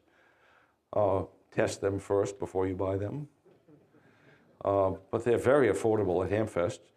And a small tri-band 3-element Yagi, for example, and for the lower bands, dipole antennas, maybe inverted Vs if you can't put up flat top antennas, and ideally an inverted L for 160.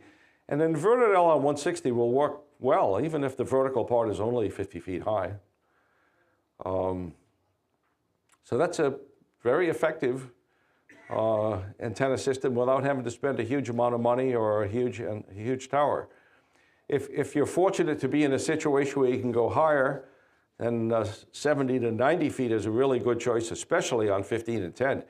With an antenna on a 70 to 90 foot tower during cycle 25, you'll have a really competitive station, especially on 15 and 10 meters. And if you can get up around 100 feet, that really improves things on 20. But you get to a situation where during this solar cycle, you'll be too high for some situations, especially on 10. So you have to really pay attention when you build antennas that are 100 feet high and higher, because solar cycle 25 will bite you in the butt on the higher bands if you don't have something lower. Even the dipole at 20 feet can beat out your big tri-bander at 130 feet. So let's look at multi-tower stations. Many experienced hams build multi-tower stations with a serious flaw. And what is that? The worst thing you can do is to put up 2 towers with a tri-bander on each tower. You are guaranteed to create severe interactions between those 2 antennas. And those interactions cause really serious degradation. So you're better off, if you want to put up multiple tri-banders, to stack them vertically on the same tower. Or understanding that they badly interact with each other if they're on separate towers, to use those tri-banders only when they're pointing away from the other tri-banders. Don't ever point through the other one. And if you have to point through the other one, orient it so one antenna is pointed this way and the tri-bander is pointed with the end of its elements, so you don't have the 2 antennas parallel to each other. You turn one so that the tips of the elements are pointed to the other one. Tri-banders interact with each other terribly. So some guy can have a great 1-tower station and say, let's put up a 2nd tower, and they put a tri-bander on that tower, and now suddenly everything goes to hell. And it does. So what I always recommend to hams when they put up 2 or more towers is that they concentrate each tower on a single band. And you're much less likely to run into these serious inter-antenna interaction problems. So an excellent design for 2 towers with minor degradation is on tower 1 to put up one of these, let's say a Cushcraft 2-element 40 and a 10-meter Yagi at the top of the tower. And then on tower 2 to put up a 20 and a 15-meter antenna on that tower. They have essentially no interaction with each other. So that's a really good choice. And for a 3-tower station, what I recommend is a 40 and a 10-meter antenna on 1 tower. You will rarely be on those 2 bands at the same time. And then for the 2nd tower to focus that on 20 meters, and for the 3rd tower at 15, and to forget about tri-banders. It's just a big hassle with multi-tower stations. You're asking for trouble. So how bad can it be? My station has a pair of towers for 20 meters. One is a rotating tower, 150 feet high. The other is a fixed tower, 200 feet high. They're only 250 feet apart. And you might think, wow, 250 feet apart, that's a lot of spacing on 20 meters. Wrong. That's not a lot of spacing on 20 meters. And this uses EasyNet to compute what happens with a pair of 20-meter stacked Yagi arrays at varying distances. So at the top, you can see a nice, clean pattern that you expect from a 6-element 20-meter beam. Almost 18 dB of gain, 55-degree beam width, 27 dB front to back. That's great. So now I decide, well, one antenna and two antennas have got to be better. I put up another tower. If I put it up 125 feet away from the other tower and I try to point one antenna through the other one, look how bad it gets. I lose 3.5 dB of gain. The beam width, instead of being 55 degrees, is 100 degrees. And the front to rear ratio is only 16 dB. So then we go to my station, where the two antennas are 250 feet apart. And I've still lost 2 dB of gain. And look at that pattern at the front. It's real broad, 80-degree beam width. The front to rear ratio is only 19 dB. And if I go to 500-foot spacing, I still lose more than a dB of gain. The pattern is still a little bit sloppy. The front to rear is starting to get better. So, excuse me. So what you really want to do when you've got a two-tower station is just recognize if they're on the same band, there are going to be degradations. And you just don't want to point one antenna through the other one. Frank, these are pointing right northeast. They're pointing right through. This is the worst possible case, where one antenna is pointing right through the one in front of it, and it suffers the worst possible degradation from the 20-meter beam in front. So the things you can do is you can increase the spacing, 1,000 feet maybe, not very practical, or just recognize that there are very serious degradations, and you just never point one antenna through the other. And it turns out you have to point it like 30 degrees away before those degradations get to be insignificant. So just recognize that. Now, the other thing you can do is you can turn the other antenna 90 degrees, and that reduces the interaction a lot. So what's the takeaway here?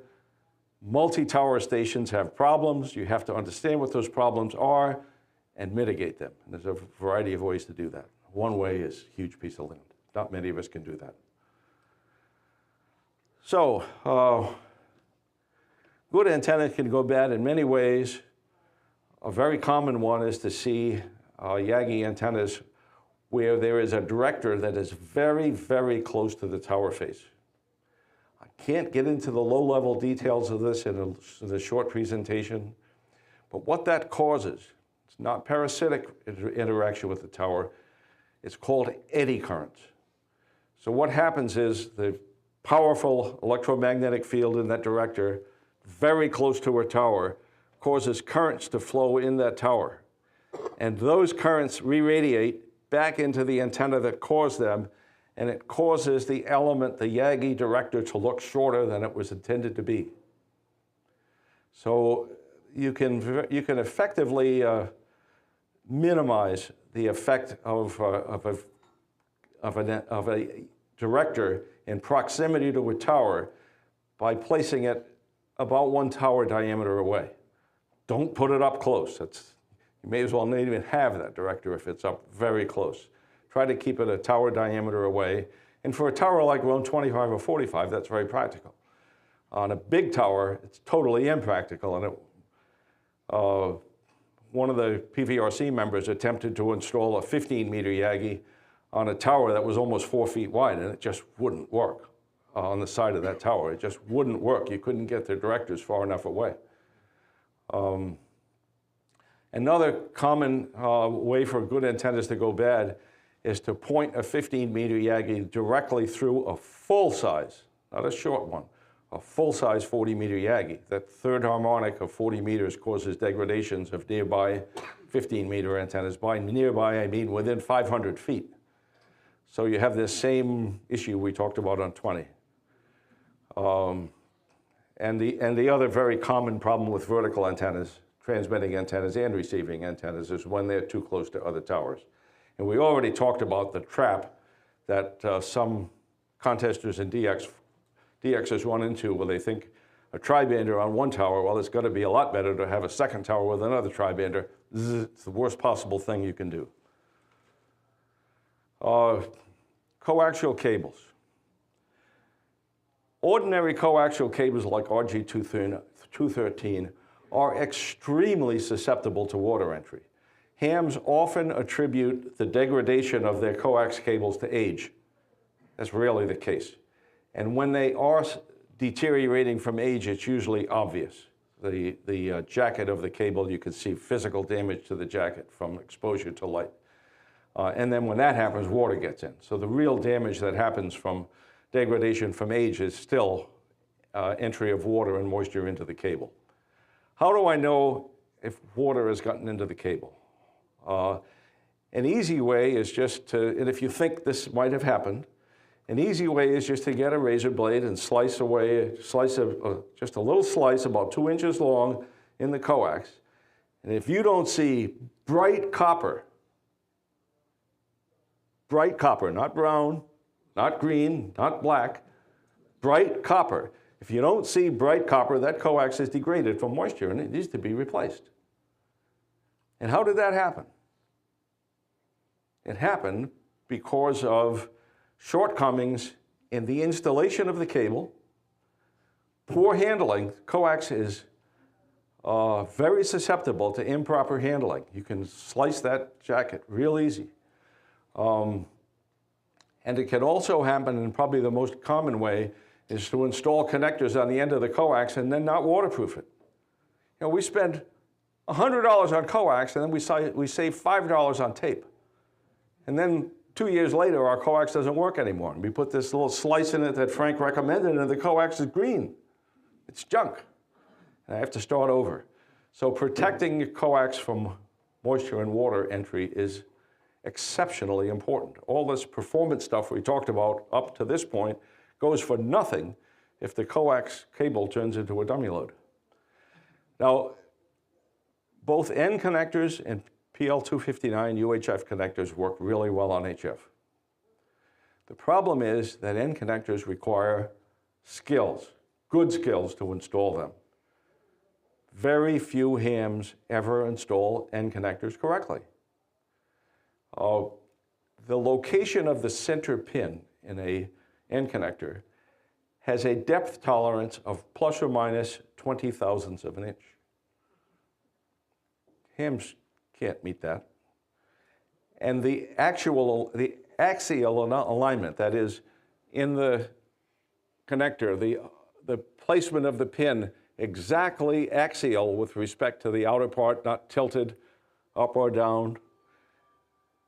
If it's not nearly perfect, it will damage the female mating connector of an N connector. So what I always recommend to hams is not to use N connectors because you probably don't have the skills to do it. They're very easily damaged. UHF connectors are very inexpensive. They work perfectly fine on HF, even on 6 meters. And you don't have to worry about this skills problem.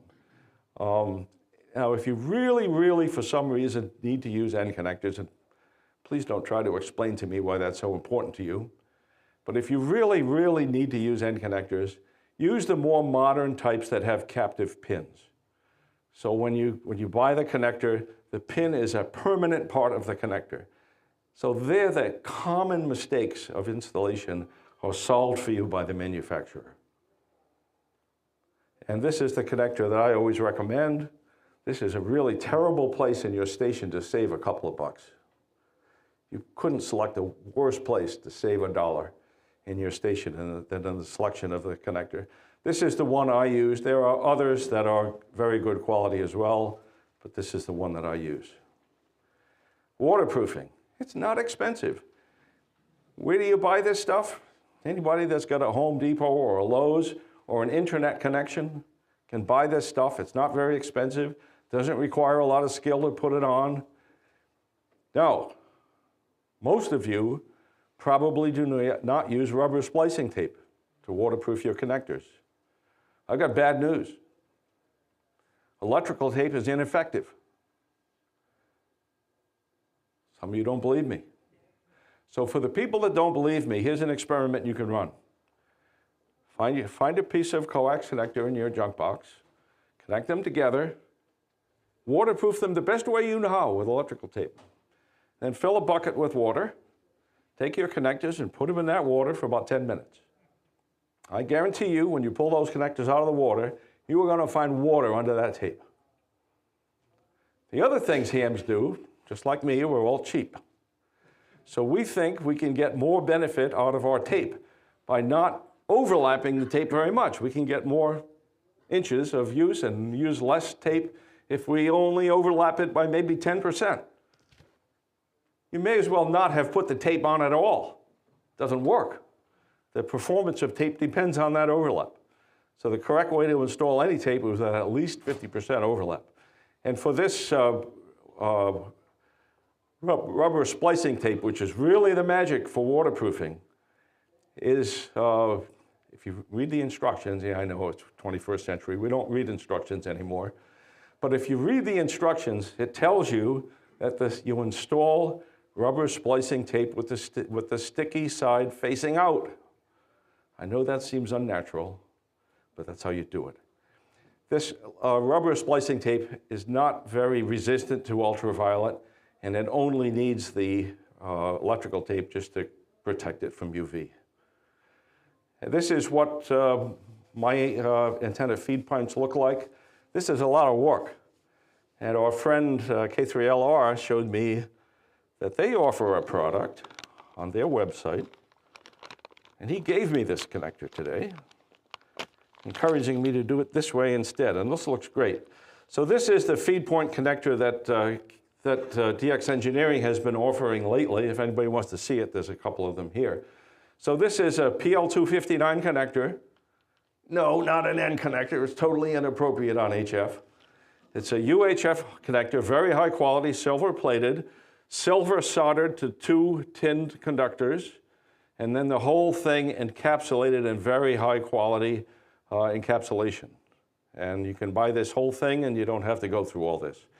But there's some important points on this slide, and that is to avoid dissimilar metal problems at the connection to your feed point, you never want to have either these wires or a solder lug in direct contact with the aluminum tubing.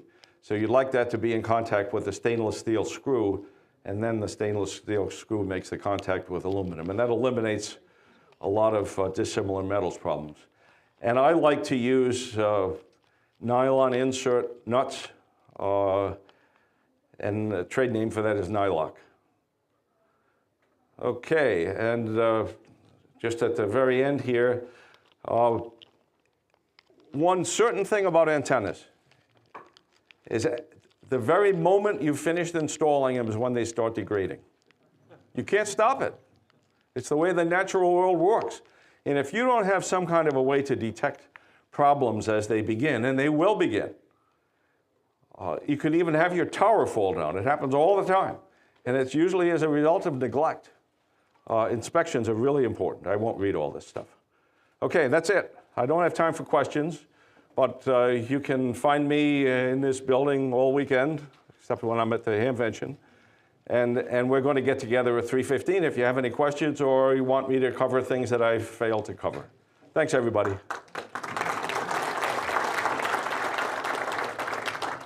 If anybody wants to see that DX Engineering connector, they're right here.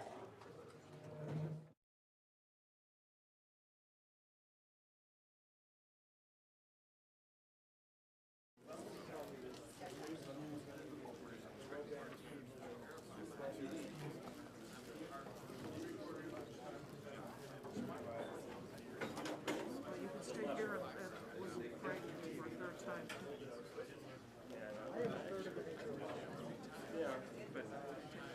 At a 30-degree slope.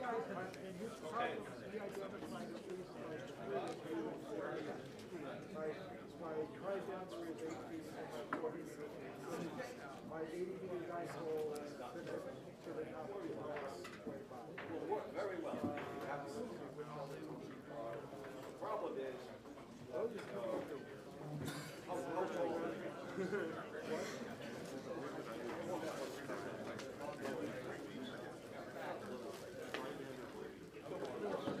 Love that little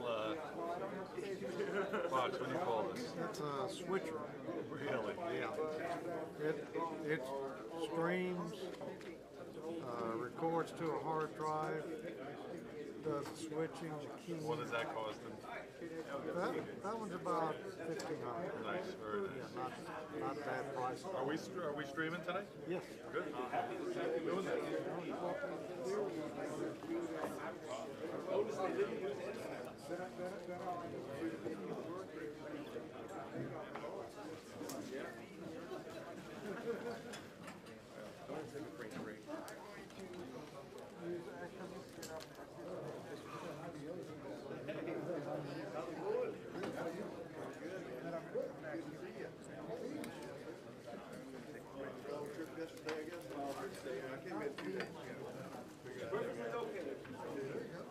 You don't want to put up, that's right, you know,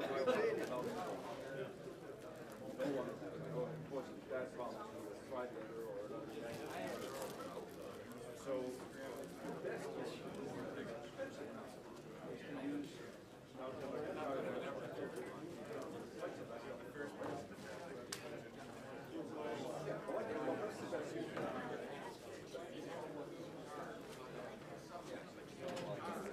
you don't need to go all the way around. So, yeah, so you can, once you get 30 feet, you can try that. So on a 50-foot tower, you could eliminate the top half of the tower. You never should run the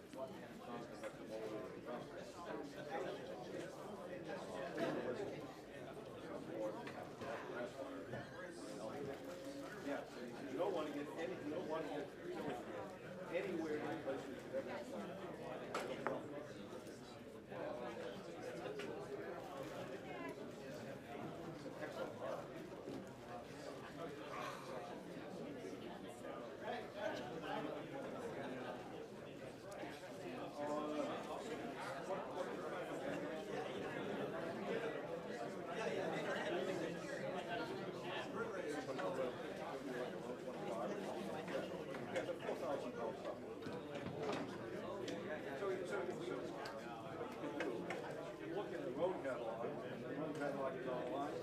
and it shows you what steel guy wire you should use.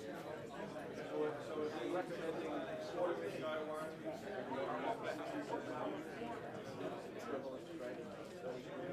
They're recommending 4,000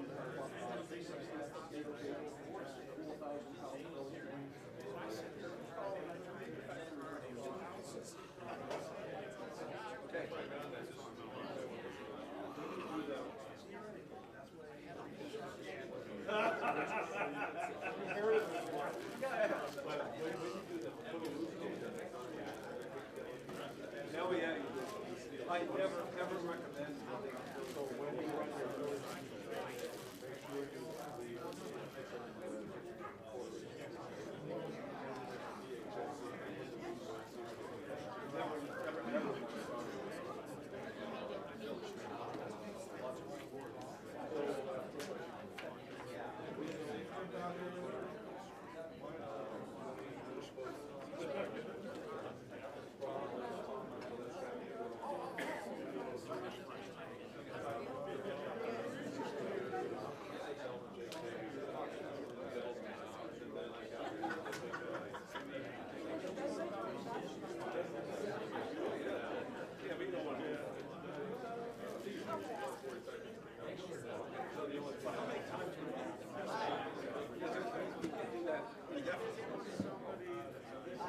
something is special.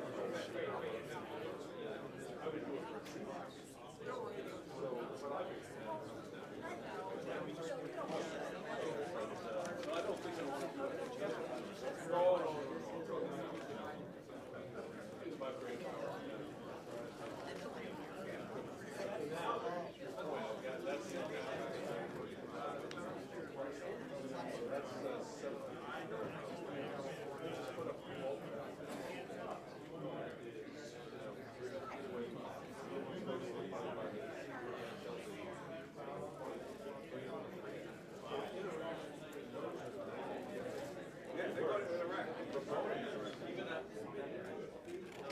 They are, but the effect isn't as bad.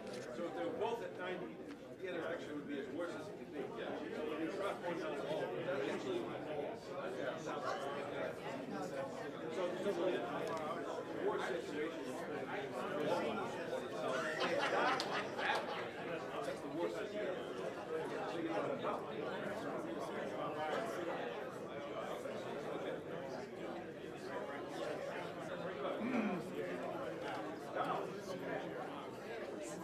Okay, the boss says we're starting now, so I guess we better do that. Tim, what time do you want me to end? 12:10. 12:10. Okay, we gotta get going.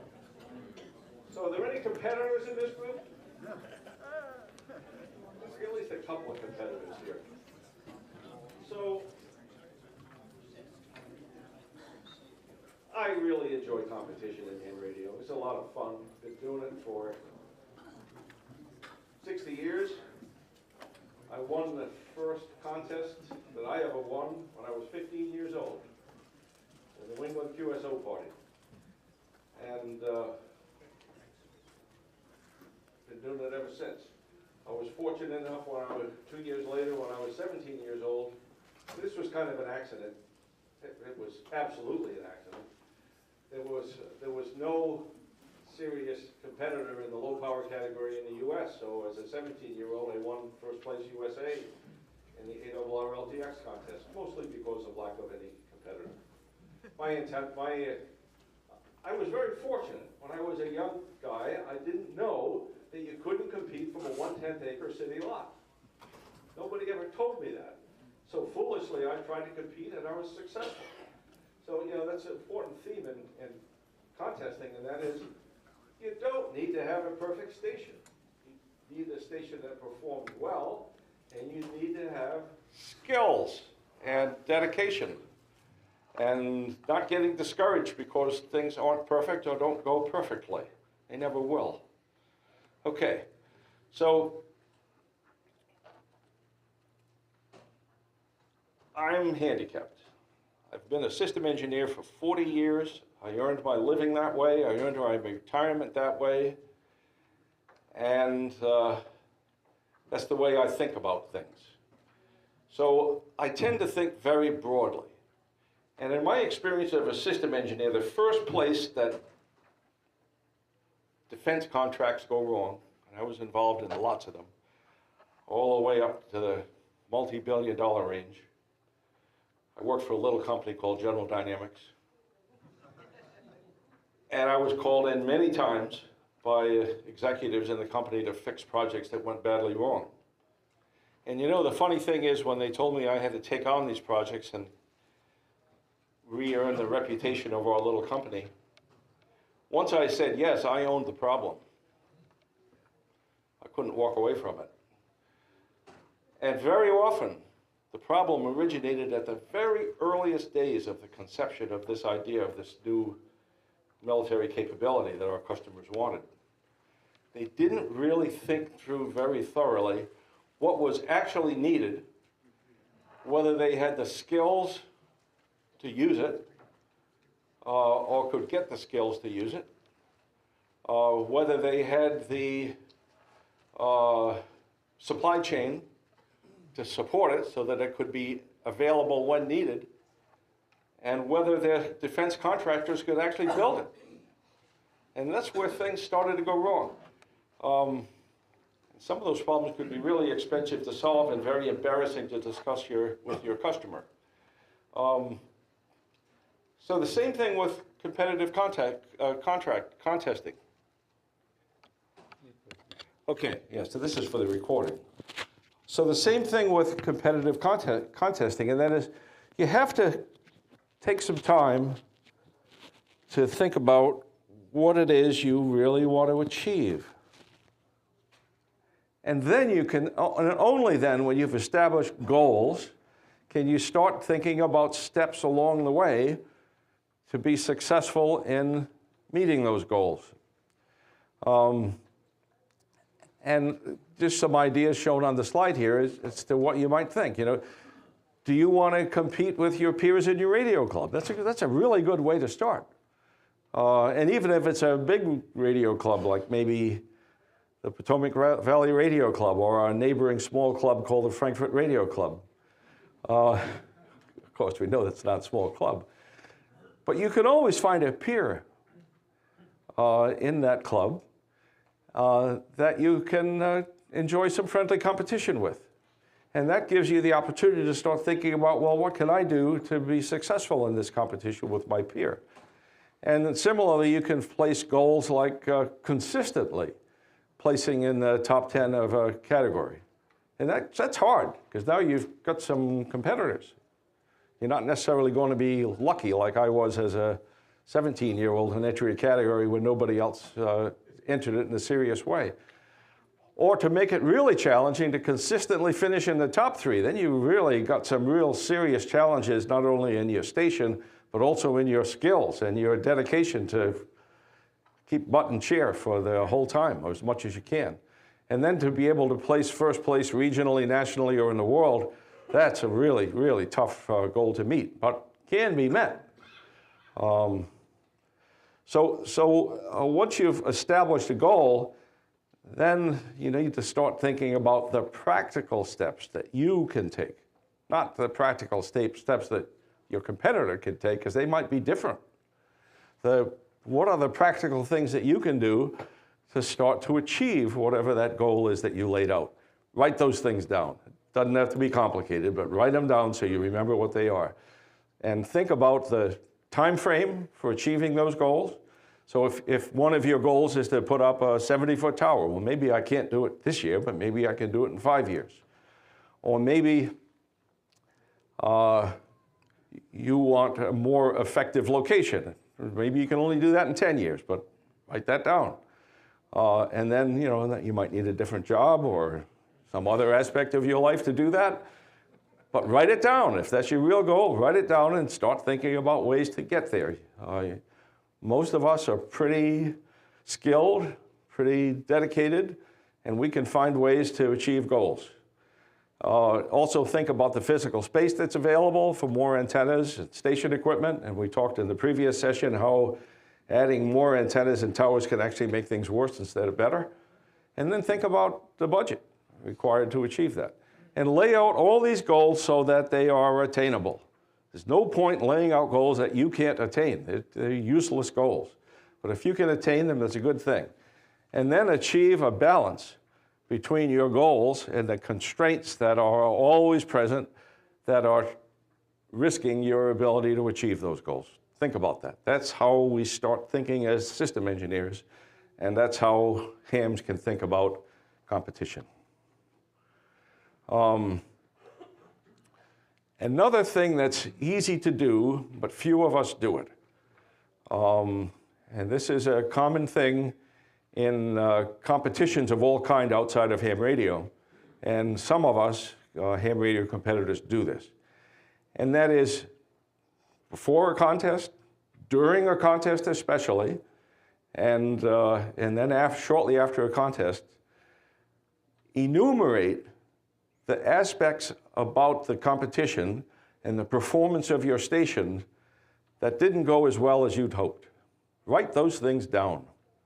It's very embarrassing to repeat the same problems over and over again. Sometimes it has to happen, but oftentimes we'll realize something was wrong with an antenna switch, or something was wrong with my tri-bander, and I forgot, and I get in the next contest and I have the same problem all over again. That's competitive weakness and could have been easily avoided. So I'm not going to read all this stuff, but here's a list of some of the things you might think about when you evaluate strengths and weaknesses in your own station. And then prioritize those. It doesn't make any sense to have a set of goals if you don't know which one's the most important. Because you might start working on the one that's easiest. Well, the easiest one might not be very important at all.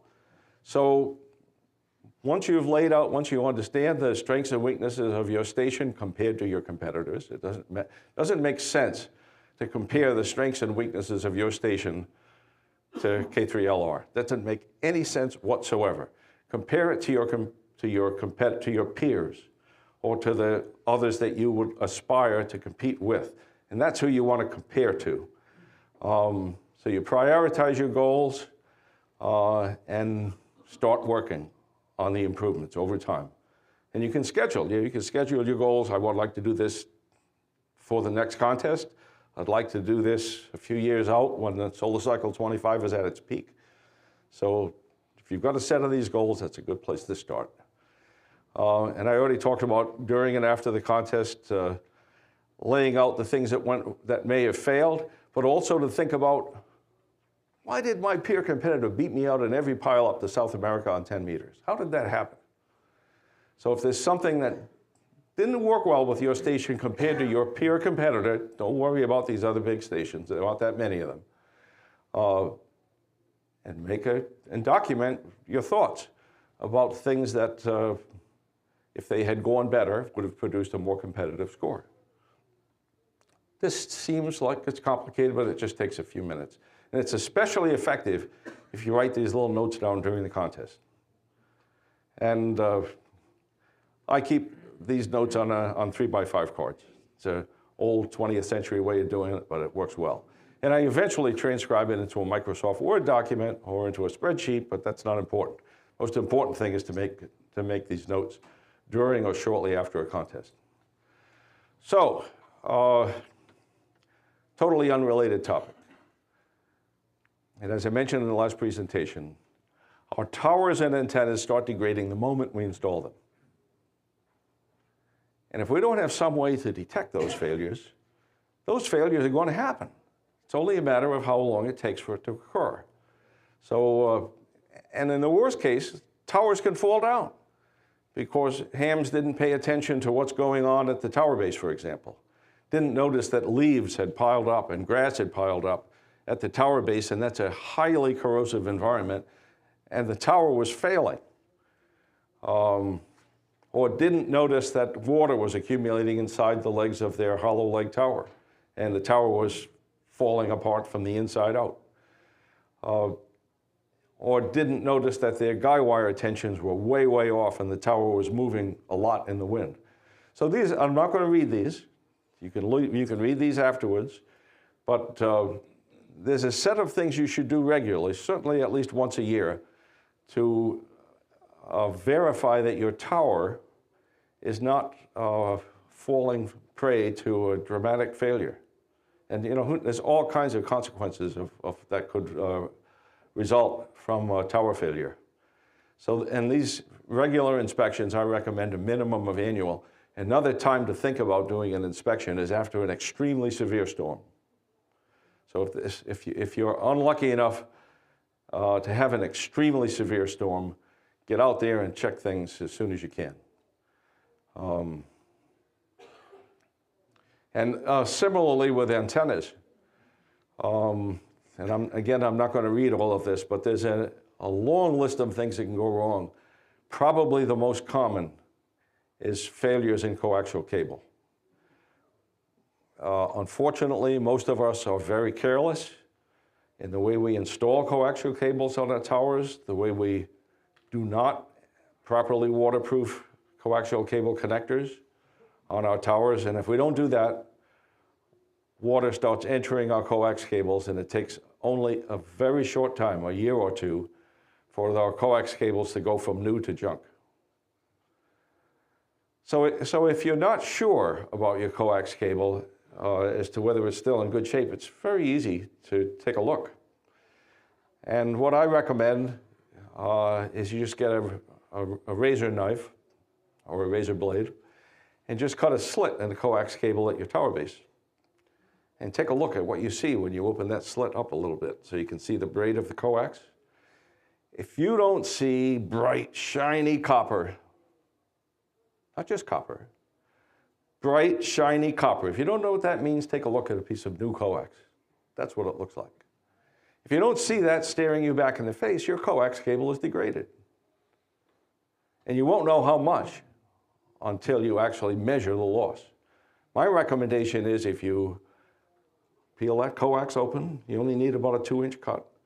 If you see bright, shiny coax, seal it. I'll show you how to seal it in a moment. You don't use electrical tape. That's totally ineffective. If you think that's how to do it, you've got a whole nother set of problems staring you in the face. But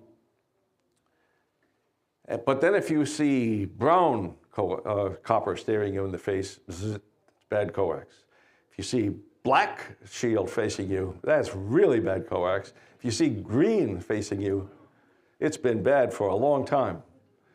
So shiny, bright new copper is the only acceptable thing when you take a look. Otherwise, put it on your list of things to fix.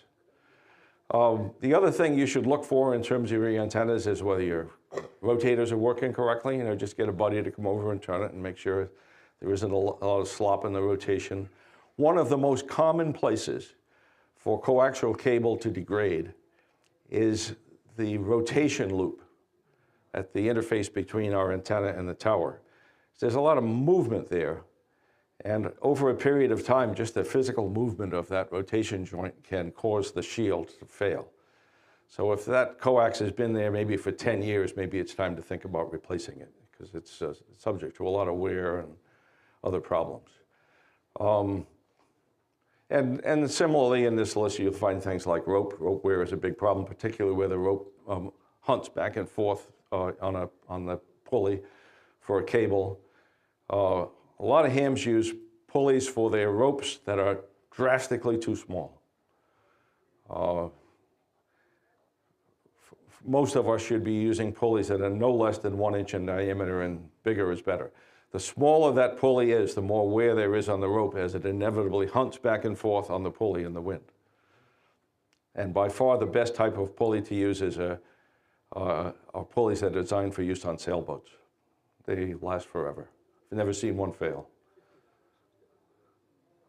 And where do you buy this stuff? eBay. All the sailboat stuff is readily available there, and you don't have to spend the retail price to buy a sailboat pulley. You can find it for a third to a half the cost on eBay. That's where I buy mine. I don't buy them new. Okay, so what about coaxial cables? You know, coax cable's expensive.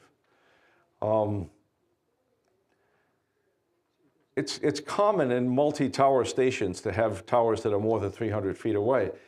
And that's what you really should be starting to think about reducing the loss of those cables, particularly on 10 meters and maybe 15 meters. And this shows kind of the length where really big cables start to pay off. So LDF4 half-inch heliax is readily available at hamfests. If you go out into the hamvention, you're going to find tens of thousands of feet of half-inch 50-ohm hardline. And for lengths of 300 feet, it's really worth thinking about using that. And when you get beyond 600 feet, and there aren't very many hams who have coax ones of 600 feet, but at lengths of 600 feet or longer, it's useful to start thinking about 7/8 hardline. But for almost all of us, it's not worth it. When installing coax on towers, don't forget that you have to consider the weight and wind area of the coax, and especially the ice load that can develop on the coax if you live in an area that's subject to ice development. You have to, and the wind load of that ice. You have to consider that in the load on the tower. Hams have had towers fail because they've had coax on the tower, hardline especially, that the tower could not possibly handle when it was loaded with ice. So this is an important thing to consider. And then connectors, and we'll talk about connectors in a moment. So improving the reliability of coax connectors. On HF, which is mostly what we're talking about here, but also on 6 meters, almost all of us use either N or UHF connectors. There is no significant difference in the performance of either of those connectors from an electrical perspective. But one of those connectors is highly susceptible to installation errors. And very few of us ever install enough N connectors to know how to install them correctly. And how difficult is that? Well, the tolerance on the depth of the center pin in an N connector is plus or minus 20 thousandths of an inch. If you're outside that spec in the length of the center pin, you are probably going to damage the mating connector. If you are 20 thousandths too short, you are not going to have a reliable connection, and all kinds of bad things can happen. So if for some reason, and don't Don't try to convince me that end connectors are the only way to go, because it's not true.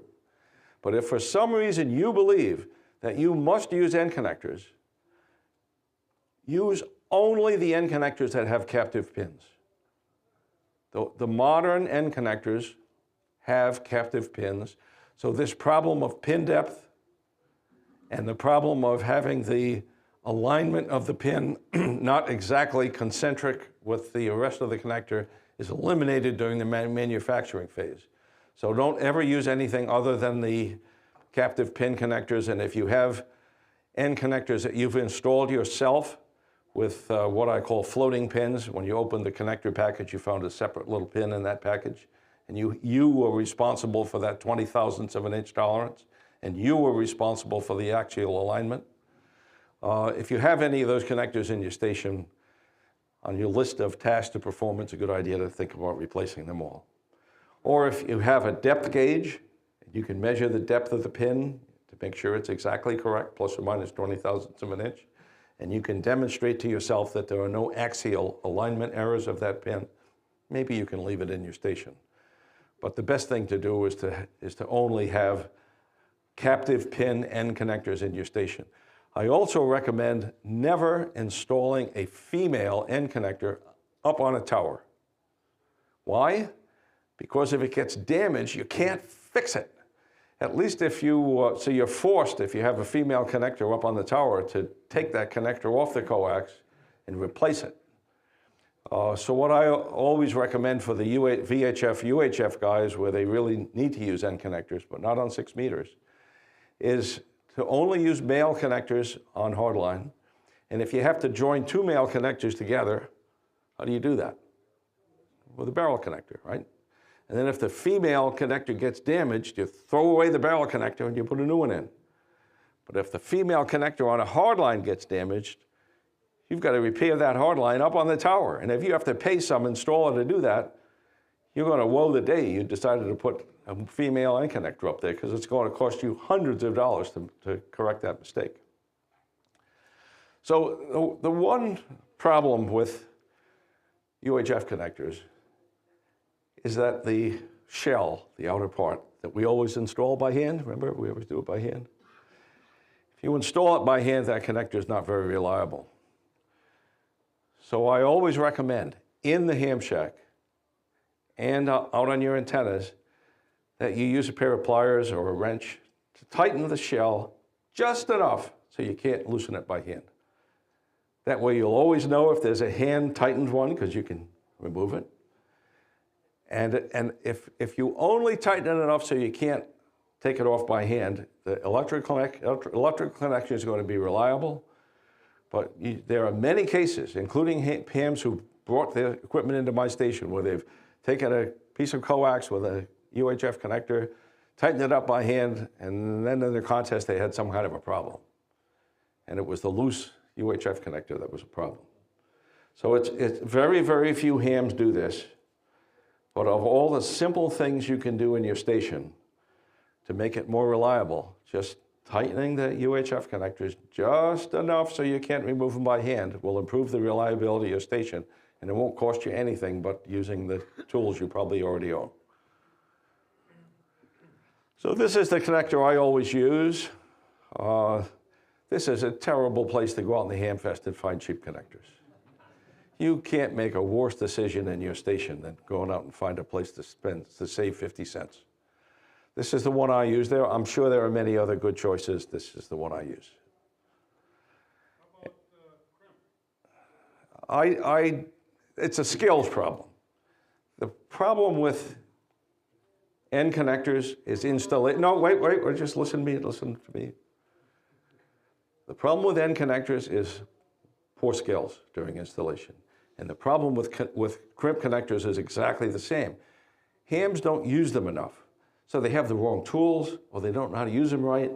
So generally, I say it's okay to use crimp connectors, but I highly recommend using an experienced commercial connector company, such as DXing, and have them put them on. And then they're installed by somebody who does that work every day, and not by a ham that does it once every other year. And they have the right tools. So use them, but unless you have the skills, there's a pretty good chance you're going to make some mistakes. So waterproofing. Almost all coax gets damaged because we didn't do this. This is cheap. We spend hundreds of dollars for coax, and then we put the stuff up on our towers and we don't waterproof it. Or we use the wrong stuff. If your idea of waterproofing is to find your favorite cheap electrical tape and put a couple of layers of electrical tape on the coax, you may as well have not done it at all. What? How can that be? Well, most hams don't know how to use electrical tape. They use the wrong kind, and furthermore, it can't possibly work. And how do you prove that to yourself if you don't believe it? Find a piece of coax cable, your favorite one, nice and dry, connect it together with a barrel connector, use your technique for waterproofing, not the technique I showed you here. Use your technique, waterproof it the best way you can. And then find yourself a bucket, put some water in it, and dunk your waterproofing technique into that bucket for 10 minutes. Unless you use this method, I can guarantee you, you're going to take that cable out of the bucket and there's going to be water under that tape. It's just not effective. Electrical tape is not effective at preventing water entry. And if you take a look at your coax cables on your tower in a rainstorm, it's very instructive as to what's going on. It's like a waterfall falling down those coax cables. It's a tremendous amount of water following those cables to the ground. And if there's any lack of waterproofing anywhere in any of those cables in that vertical run, that water pressure is going to get right inside. The worst possible thing you can do is either not waterproof it at all or to use electrical tape. So here's what you do, and it's really easy. The tape that works well, very well, is rubber splicing tape. It seals. And you can go to any Home Depot and they have these products. I like to use this Scotch 130C, readily available at thousands of locations all over the country. It doesn't have a liner, which makes it easy to install. Some rubber splicing tape has this little thin plastic liner between each turn, and it's a pain in the neck to manage that. When you're up on a tower, 100 feet high, trying to put tape on things, and you've got this liner hanging off the roll, it's a pain in the neck. This version 130C does not have a liner, so you put it on just like any other tape. But, yeah, I know it's the 21st century, but we still have to read the instructions. The instructions say that this tape is installed with the sticky side facing out. Follow the instructions, and it will work really well. And the way you use this tape is you stretch it to about 50% of its width, and you install it just like any other tape, overlapped at least 50%, because with any tape of any kind, it's the overlap that does the work. So you don't try to save money by overlapping 10%, you overlap at least 50%. And if you don't believe this works, do the same test in a bucket. It works perfectly. Water, stretch it 50%, it works fine. That's what the manufacturer tells you to do. So, you know, one of the cardinal rules of antennas is you follow what the manufacturer says. And this manufacturer says stretch it to 50%. And you can tell when you've done that because this rubber tape changes from black to gray when you've pulled it about 50%. Don't worry about it exactly 50%, but it's about right. Okay, so this is just a list of reliability improvements to think about. This is just to get your juices going, to think about things in your station that you might think about improving. And once again, it isn't effective to just make a list. Try to identify some areas where you might want to think improving your station and then put it in priority order in terms of what's important and what you think you will actually do. An improvement that you think you'll never do, take it off the list. Doesn't make sense. So, but this is easy to do. Put it in priority order and then knock them off when you have a chance. I have a very complex station. It's difficult to manage. And if I don't have some sort of a checklist before contest to go through and figure out all the things that I want to prove are working. And you know, it's not effective 12 hours before the contest to go through this list, because you're going to find some problems when you go through a list of proofs that things are working. All the rotators you're going to check. All the VSWRs you're going to check. All the power outputs from amplifiers you're going to check, and on and on and on. You'll have a list of things you want to do. If you do it 12 hours before the contest and you find a problem, oh, what do I do now? Well, probably nothing. So you want to do this in advance, probably at least a couple of weeks in advance, so you have a chance to fix all the problems you find, and you're going to find problems. Some improvement ideas, and again, I'm not going to read all of these, but here's some ideas for things you might consider. Especially for SO2R stations, it's really hard to mitigate interference between stations. Finding RFI sources between stations is really no different than finding our RFI sources from power lines or TVs or anything else. But in the case of finding RFI sources internal to your station, let's say your 40-meter station interferes with your 20-meter station, you have to have the 40-meter station transmitting, and then you can go about finding the RFI that it's causing on 20 meters using the same techniques you use for any other RFI. I like to have a watt meter in my station, so I always know at all times how much power output my amplifier is producing, and if the SWR is abnormal. I highly recommend that. And here's some ideas for improvements you can consider to your station of all different kinds of sizes. Very practical improvements that make a difference. And here's some ideas for SO2R stations. SO2R stations in many ways are like multi-operator stations in terms of what you often need to do. If you've got a station with a lot of space between antennas and towers, these problems aren't as severe. But if you're trying to do SO2R with a fairly compact station, let's say less than an acre, then a lot of these problems will pop up. They're all solvable, but you need to first of all identify that you've got a problem, and then go about identifying techniques such as stubs and bandpass filters to solve it. Tri-band antennas make it very difficult, multiple tri-band antennas especially, but even a single one. You know, if you have a tri-bander and you're operating SO2R on 20 meters, well, you can be pretty sure that the 10-meter harmonic coming from a tri-bander is going to be pretty bad. So tri-band antennas are okay for SO2R, but they invite problems. And that's the end of my prepared presentation, and I'll be happy to address any questions that anyone might have. And all the way in the back here. Slicing of the coax for inspection on how to repair it. Yeah, well, so this same technique right here is how you need to repair it.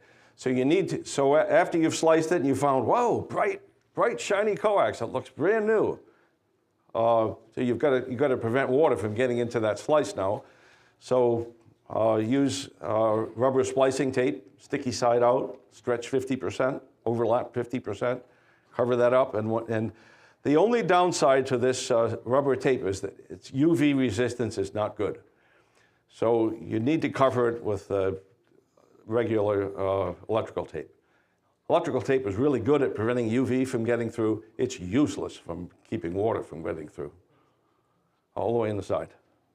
When using regular coax, do you prefer polyethylene neck or PVC? Well, first of all, I'll mention the worst possible choice, and that's vinyl. It doesn't have a good lifetime.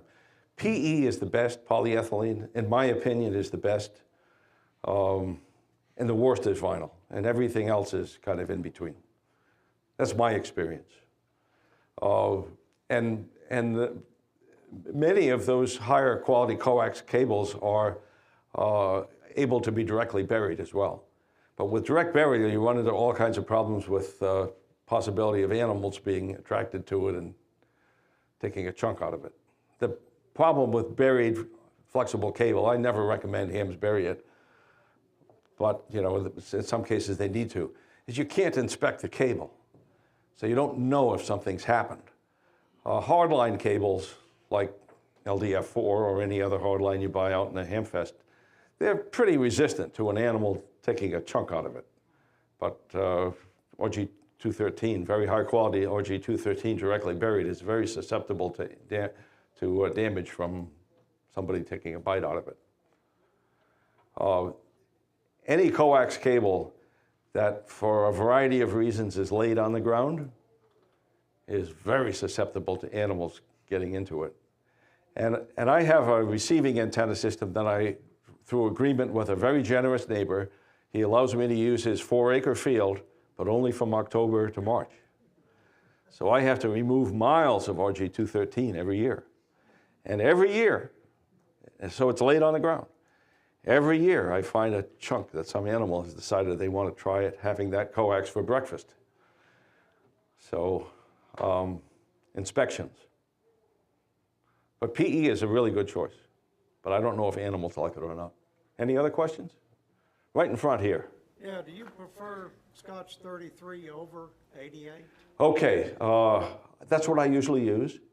But here's the reason. They're made out of the same material. So the question is, what about Scotch 88?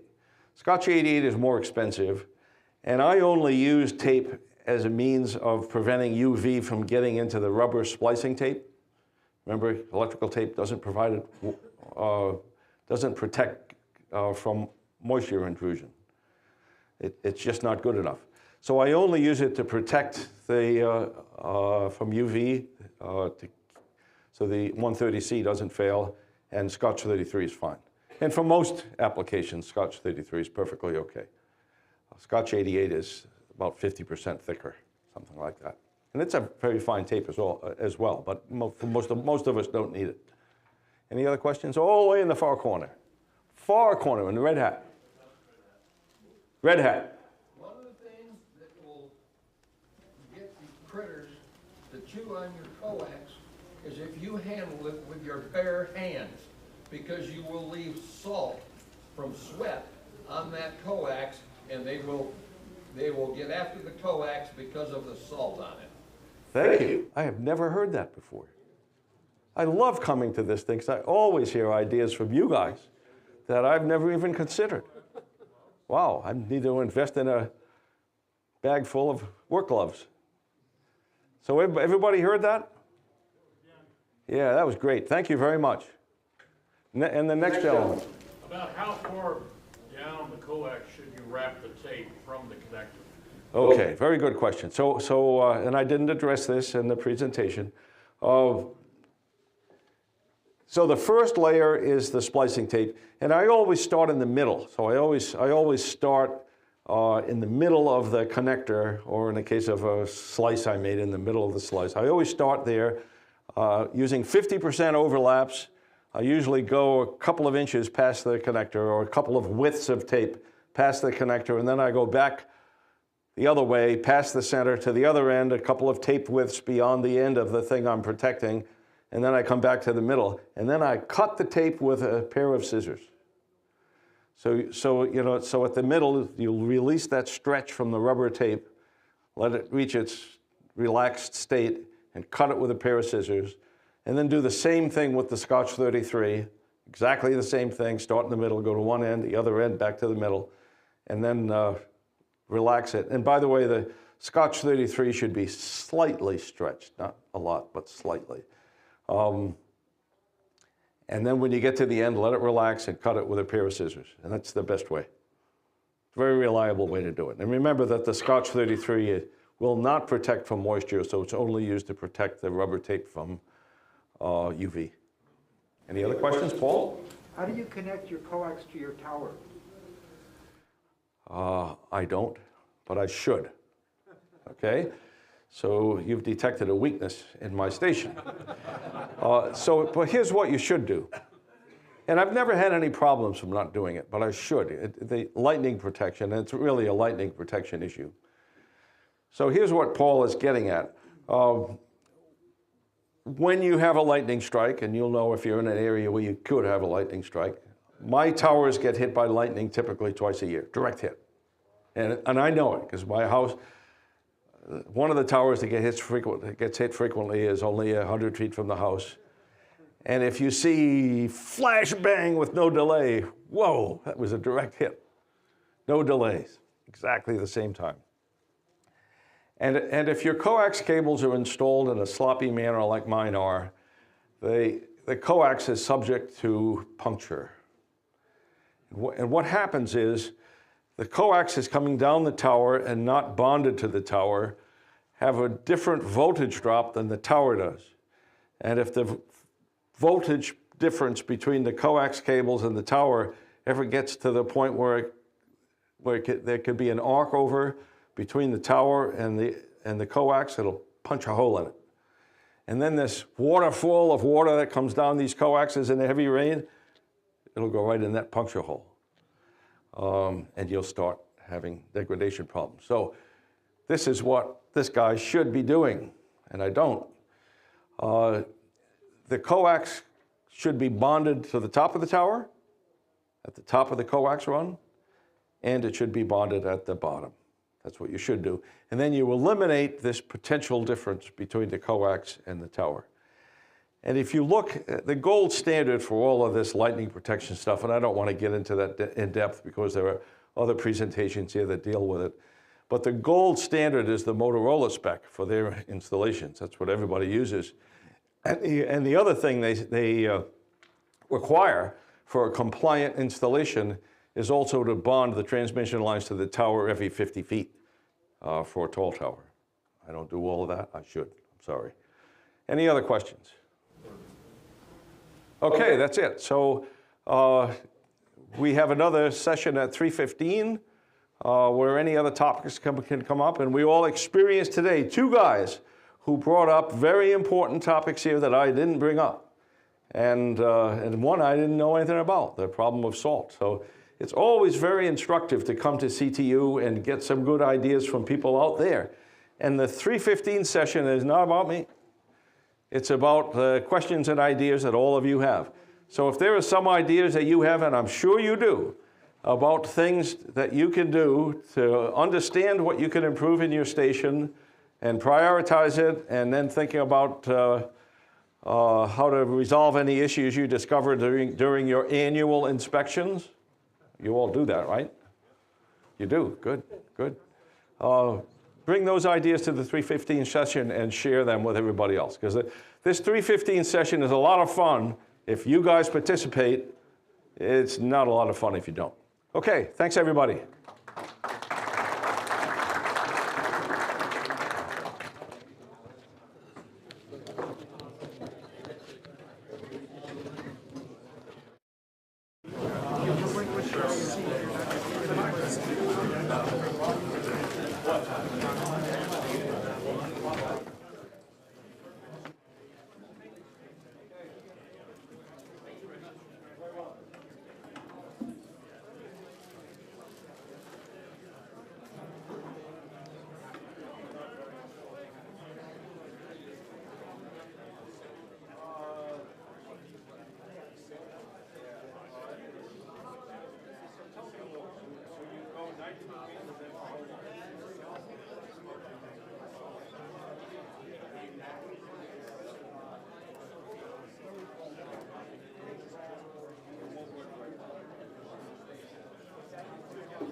your 80-meter dipole, this looks like an open circuit right here, it looks like 249.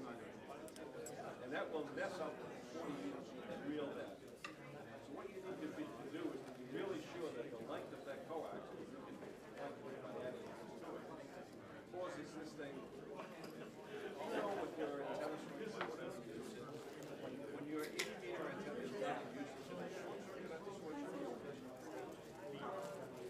short circuit at the switch. So if your coax is electrical halfway length,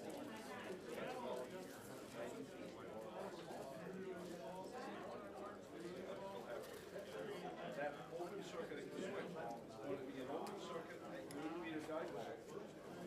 You've got two 40-meter elements up there in that case. So what you want to do is to have that look like a short circuit up there, so that your 80-meter dipole is always looking like it. So what you want for that open circuit is you want that coax to be on. Okay?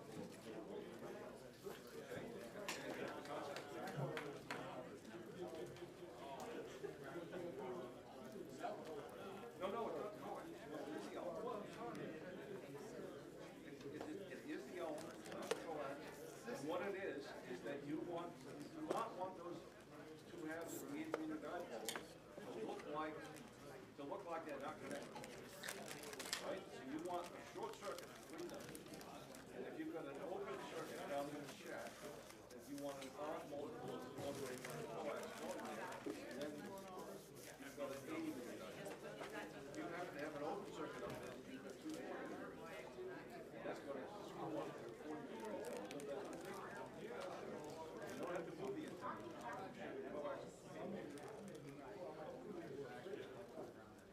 Well, you can tell if you've got a problem. Like, but you can tell if you've got serious problem. And that is, don't select the 80-meter antenna. So it's normal condition when it's not in use. Wait a minute, do you have time to eat? Are we paying you to eat? Good to see you. I can see you're busy. I sure enjoy what you and Tommy do, and have for years. I got a great picture of the three of us. Golly, I was going to say last time, it's been 3 years ago at least. Yeah, it has, hasn't it? Good to see you. Good to see you. Is that a guy tone? No. Yeah, so it's the only thing that could affect the antenna. Yeah. Just turn it. If you see the SWR change, you've got a problem. If you don't, chances are it's not. I do. Here.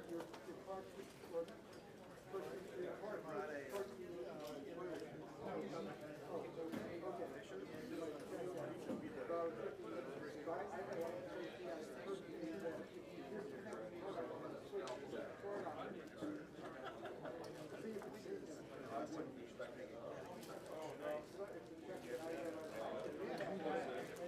40-meter dipole right on the back. This isn't a range. What you were doing 50. Well, what do you think of it?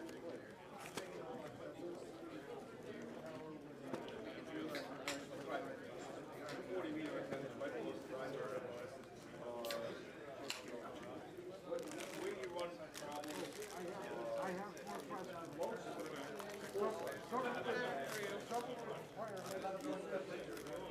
That's where you can really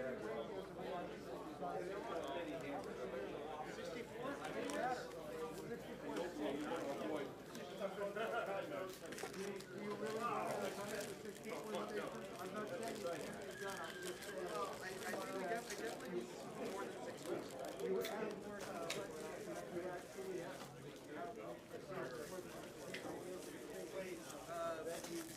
If you were to do a proper, I mean, for us, if we're about being that, you could probably get 6 weeks. If Kashi get a multi-multi with 16 radio, What you did there is you probably would run out of space. Because I don't think his RV, whatever it is, bigger. Yeah, there is somewhat the design for 80%, the 99%. the original low-end easily did its, did its design goal, which was You're designing for something something on W1KX cover. It was noted at the time that it was not designed to hit the cover W1 because KC1. It was designed to cover one band. It was designed, yes, it was designed so that it could actually do both.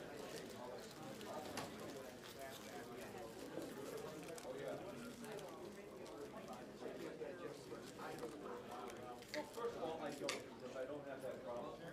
So the best thing to do is to want to I could make some really bad advice. I've never had a chance.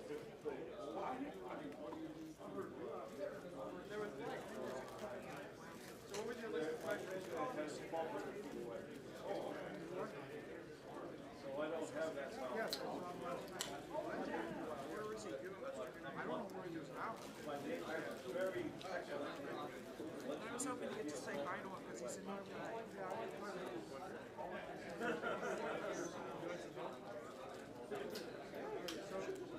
So I've asked one question so far, I haven't gotten the real answer. How many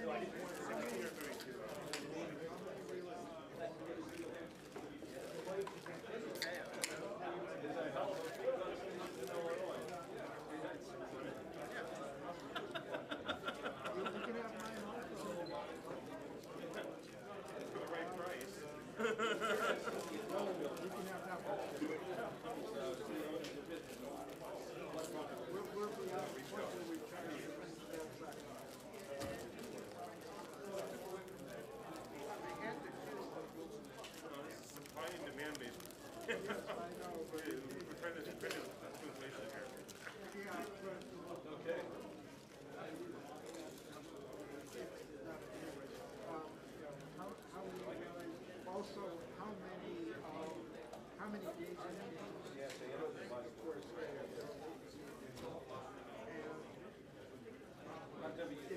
if there's a number of relays, depend on how many you don't want this you notice on that slide, the way I've done it up to this point, is I emphasize some of the answers are very different. minimizing vibration to the wind is really important. The whole idea of that one slide, before I mentioned this, was to make that connection. I'm very reliable.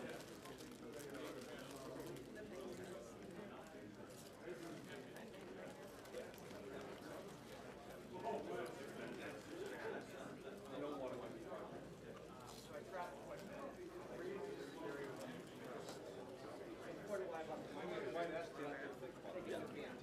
oh, yeah, I mean, the pump, the ideas of that are amazing.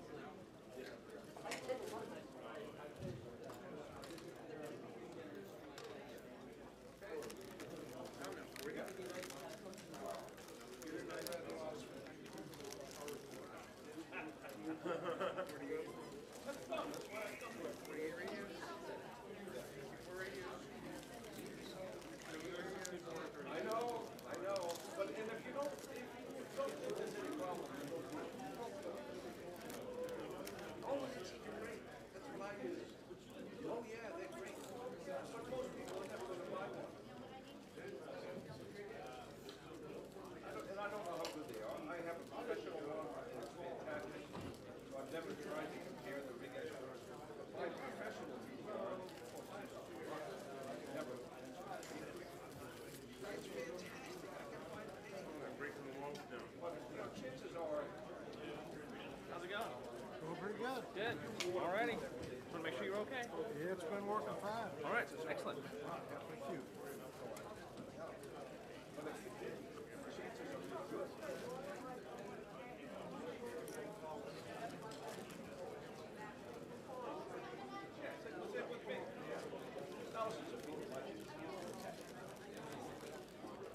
And you use a TDR, and that's the best way to find a problem? Oh, absolutely. Yeah. Yeah.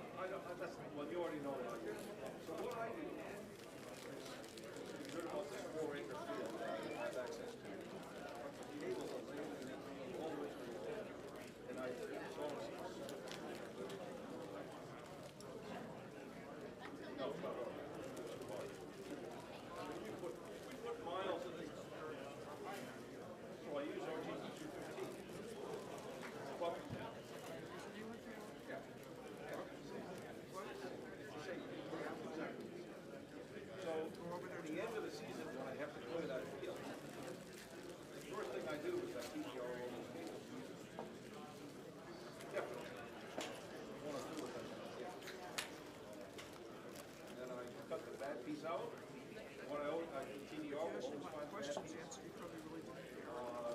cut it out, the coax is on the ground.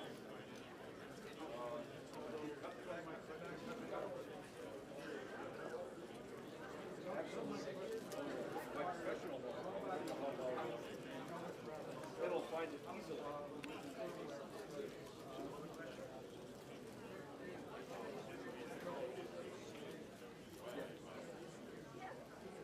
Currently, the Xbox drives at 4 basic. But that really is not making it. But again, I've never used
The only issue is we need to make sure it's reliable. It has to work. Oh, that's Oh, do we have a MOAS too for everywhere? I would like to, we also have I have a track record. If you need a MOAS, there's like 2 bandit cutters and everything you need. Reliability. reliability, I guess not. The only mobile is I know the one that they have broke, currently after the light, one of the chips. Some like your crash indicators.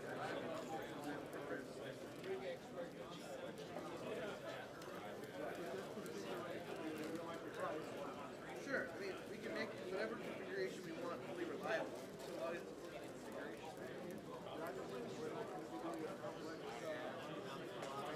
I don't know what relay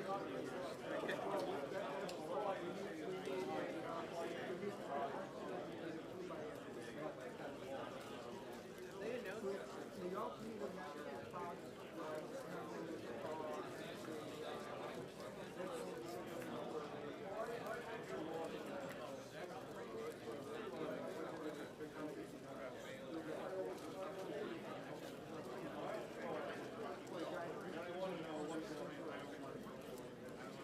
Lunchtime, here's the technical director of the show. I did check on YouTube during the first session. The streaming was coming out, so and it's working. So a lot of people watch that or watch the replay afterwards. So thank you for doing this.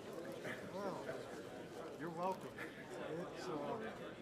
It was a lot to put in my suit, but yeah, we got it. Yeah.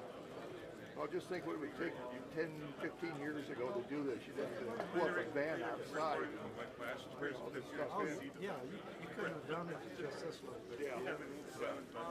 All right, thank you. Recording?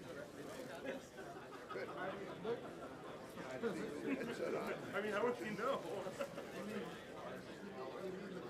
That's just an old camera I had. Yeah, exactly. Show the crowd. So then how are you getting the slides in? Okay, thanks, Marty.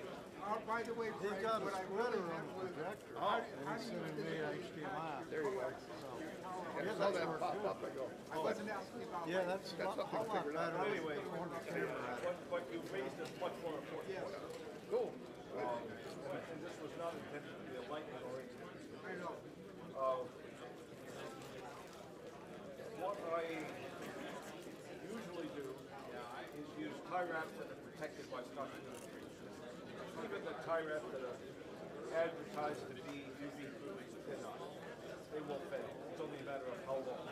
The really cheap ones won't even last a season. The really high quality ones might last 5 years. If you cover it with cheap electrical tape, they'll last forever. So that's what I do. But make sure you don't pull the cable ties too tight because they'll distort the coax. That's easy to do. So are you tolerating all this stuff? Tolerate. She wants to be tolerable. Well, get on it. She has to try what she wants.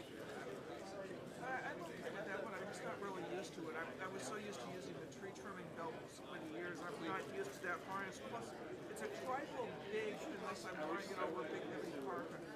We have moved to smaller harnesses. That's what I've done too. With a thingy and 2 clamps and it takes I don't. twice as It long. sort of makes me yeah, same with uncomfortable me. because it doesn't feel like the belt that I used for the last 30 years.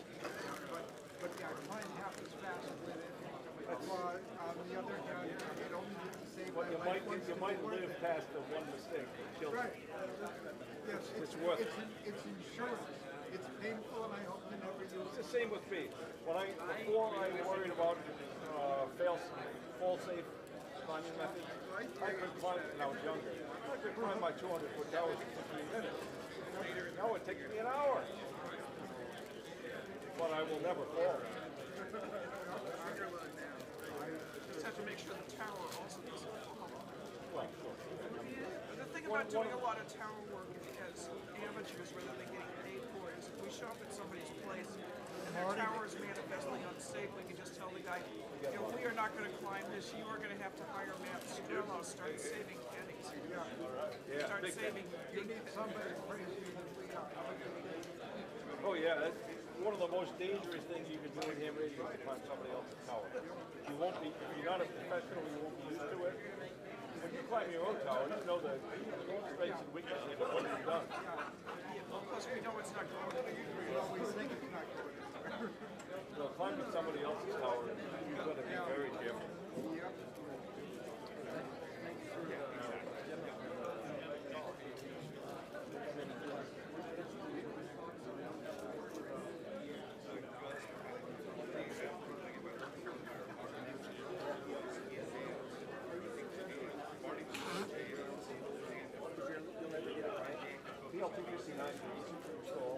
But only you will know if you have the skill to do that.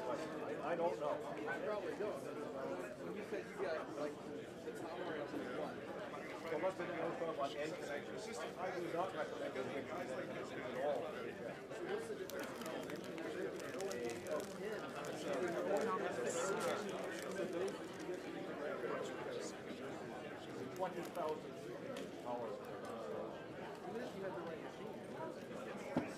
You don't do it regularly, just you know you don't have the skill to do it. You don't have the right machine. Okay, so what about this? Yeah, they're easy to install, but you can still screw up. Yeah, that's what I'm wondering. Only you know if you're skilled enough to do it. Well, how would you even know your loss is going to be, the gate is going to be? Well, there's a whole lot of mistakes you can make. So, the best thing to do, do you know any other hands who have done this? Yeah, there's a club that I should. I mean, I think the mistake or the trap that I fall into is while I'm terminating it, I see a few stray wires. Well, stray wires are a big deal. Yeah, I mean, they're not shorting out, but it just probably is. Yeah. And stray wires are one of the worst things you can do. So what you've got to do with a steel, comb it out. Take the time to comb it out, and then use sharp shears to cut all those wires off so that those strips. No, the problem is the stray wires come to a trigger in the connector, and you can't see it. Okay. The other thing is, a lot of this, that's why I always recommend to him almost never install it. The other thing you can do wrong is when you're cutting the jacket, you get access to the seals. That knife goes a little too deep. It will nick those standard wires, and they're going to break. Sounds like it's more trouble. It's not terrible. It's just lack of skill. Lack of knowing what the mistakes to avoid. If you're not doing it on a regular basis, it's susceptible. So, let me ask you one more question. But if you're really careful, and you think about what could go wrong here, you're thinking along the right line. But if you take some time, you're likely fine. So there's a cables that I buy every Terminator.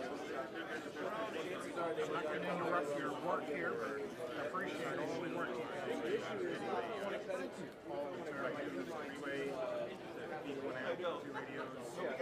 pre-order it. It's going to be foil left.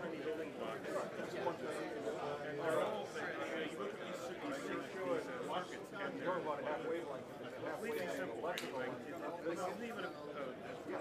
It's an SO4 box, but yeah, it's really a switch. So you're not measuring, in other words, you're not physically measuring the radio. No, it's the electrical length. It doesn't have a TRST. The radio wave passes more slowly through the coax than it does through air. Full velocity. Yeah, it's a 95. It's not a lot of it travels 95% of the light. There's not many coax that are 95%. The most common one is sort of the beauty of the thing in many ways, right? Oh, sure, yeah. Right. So what you're saying is factor your physical measurements still need to have a weight, but calculate So let's say for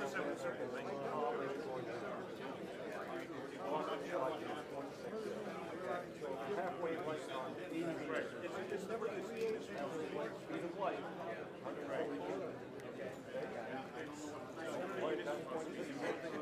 That's what I see. It's about 90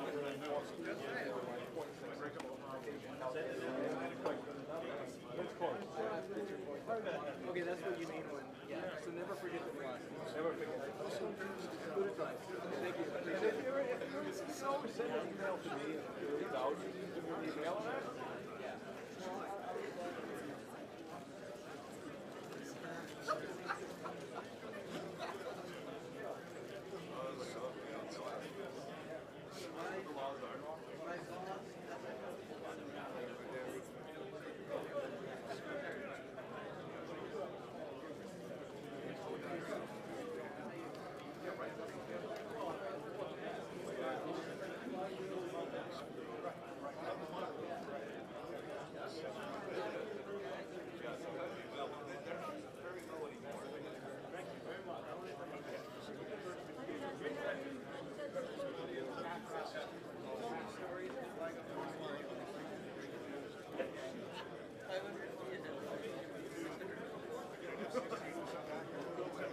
George, we're going to have this 10-minute eyeball sprint. Everybody's going to be moving around. And then it'll be Tim Coker, N6WIN will be up. And then after that, we go back into the sessions, and Ward Silver will be in room 1. Okay?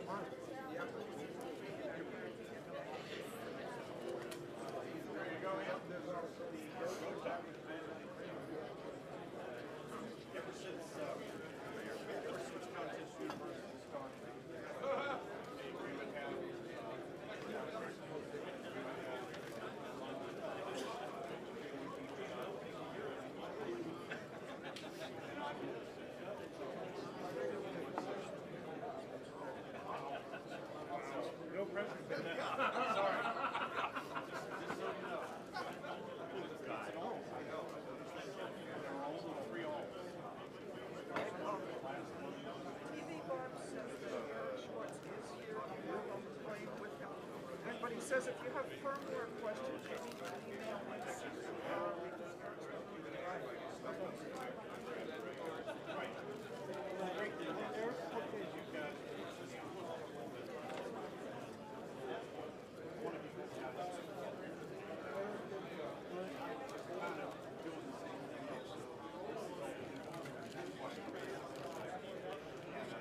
Where are you heading? Upstairs to get what?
That is his point.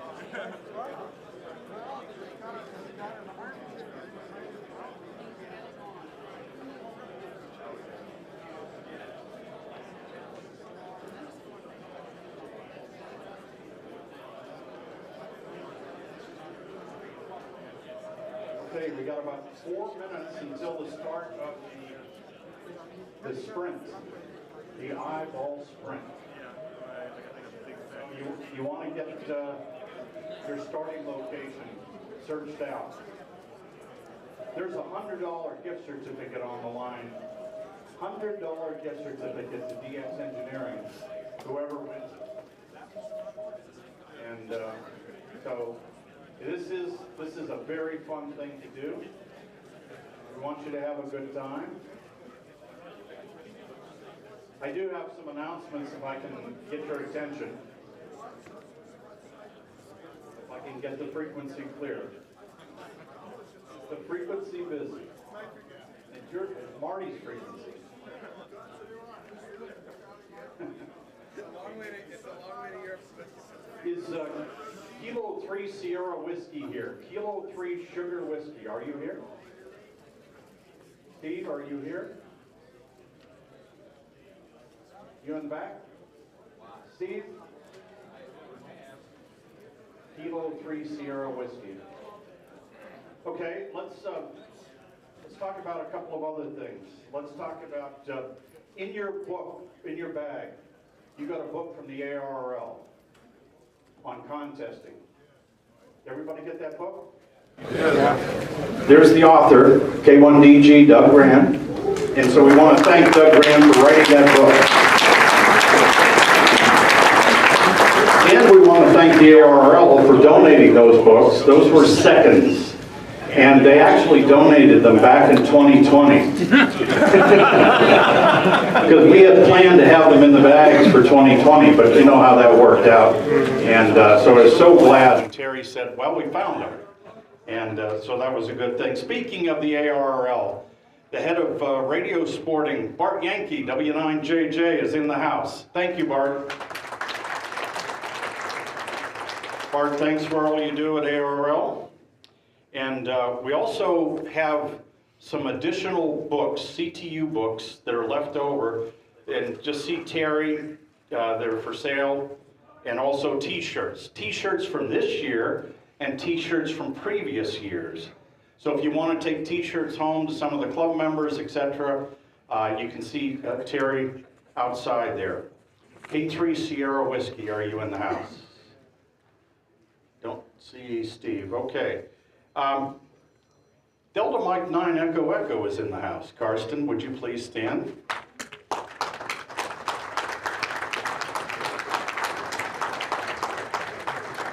Karsten, you're going to hear more about Karsten as time goes on, but Karsten has a hotel in the small city of Holzminden, Germany, and Karsten has been housing Ukrainian refugees, some of them hams.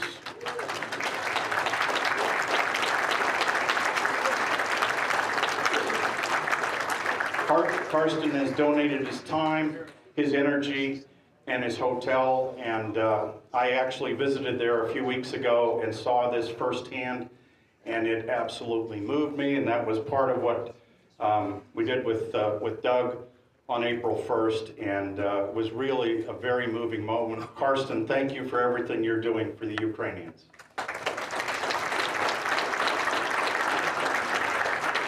So another highlight here at Contest University is the youth scholarships. W4 India Papa Charlie, are you here?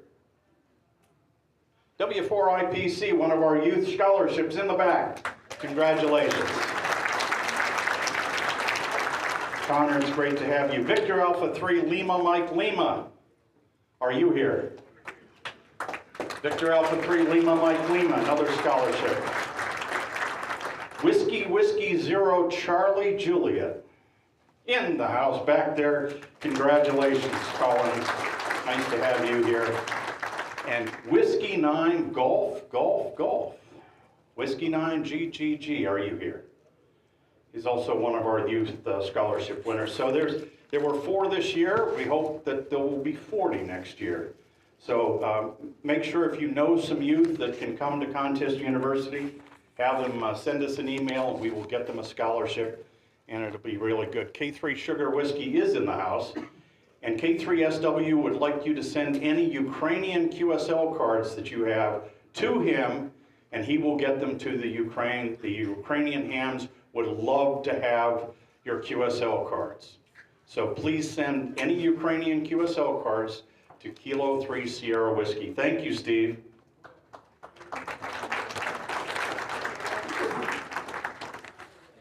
They're not going to be able to hear you, Steve, but you're going to be fine. Okay. And with that, it's time for one of my favorite events. Here's Doug Grant, K1DG. Yeah, don't go away. We have to demonstrate. I will confess, by the way, that I stole this idea from some other radio club, which I don't remember. So if it was your radio club, thanks for the great idea. So anyway, so you all have, you're going to wire me for sound, huh? Okay. Am I wired? Am I on? Hello? Go. Hello. Okay. So in your package, in the mic. What's this for? On the mic. On the mic. There we go. Where's the paddle? I want to do this on CW anyway. So we're going to do a sprint contest here, but we're not going to do it on the air. We're going to do it in person here. And you have to understand how the sprint works. Now, like most contests, I talked earlier about there are two operating modes. There's search and pounce, and there's park and bark, or run guys. Well, in the sprint, you sort of have to do a little bit of both. You can call CQ, but you can only work one guy on that frequency, and then you got to move, and he takes over that frequency, so he gets to call CQ on the next time. So I'm going to demonstrate with my lovely assistant K3LR here how it works. So what's going to happen is I'm going to start by having the frequency. Tim is going to be looking around for someone. He's going to find me. We're going to have a QSO, and then you'll see what happens after that. Okay? You got it? So pay attention, because you're going to be doing this in about a minute. Yep. Yeah. Okay, that's fine. I'll jettison this one. I don't know what this is. Keep going. Okay. Okay, CQ Sprint, K1 Denmark, Germany. K1 Denmark, Germany, K3 Lima Radio. K3 Lima Radio, number 1, Doug, New Hampshire. Oh, wait a minute, I screwed that up. K3LR from K1 Denmark, Germany, 1, Doug, New Hampshire. K1 Denmark, Germany, number 1, Tim, Pennsylvania, K3 Lima Radio. Thank you. CQ contest, K3 Lima Radio. So I took his frequency, okay? That's the sprint. So someone else can come by and work Tim, and we go. You might have also noticed that in the exchange, when he answered me, I gave both calls and then the exchange, and then when he called me, he gave my call, then the exchange, then his call, which is a way of everybody else knowing, oh, it's Tim's frequency now. I can call him. Where the heck did Doug go? All right, so you got that? Now get out your log sheet. It's in your package. It's got room for 25 contacts, I think. The world record is, I think, 15 contacts, so you know, you got something to shoot for. And there's a $100 prize here for the winner. The big question, of course, is can anybody beat W5WZ? So we'll find that out. So get out your log sheet, put at the top of it, put your call sign, your name, and your QTH.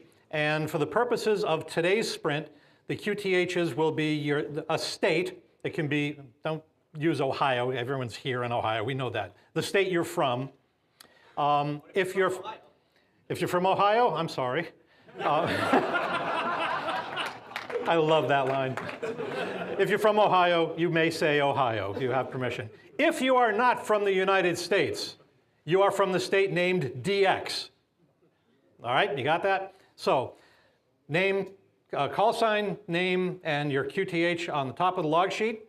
Everyone got all that done? Okay, stand up. Especially if you're in the front of the room here because you're in a big long table and you're not going to be able to move around very much. So find your way out to the aisles, get out to the side, get out to a clear frequency on the band, spread out. That's it, keep moving, keep going.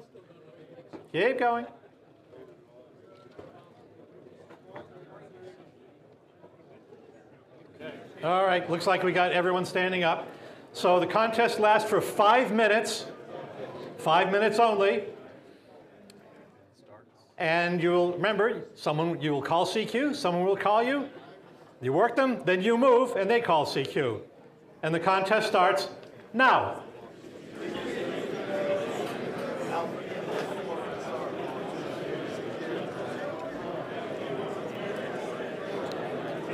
Is that like going through? That's YouTube. Wow.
Oh, yeah.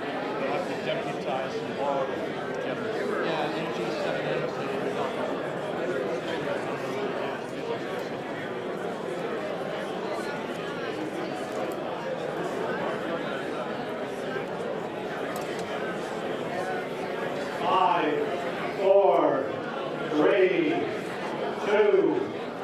done. The contest is over. No more QSOs. The contest is over. I said over. Over. Finito.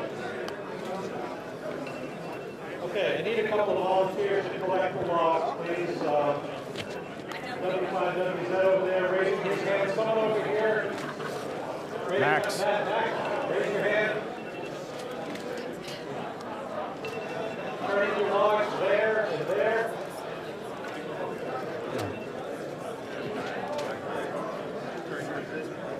All right. Okay. Make sure you get your log turned in. This contest will be scored and the results will be read at the end of the day.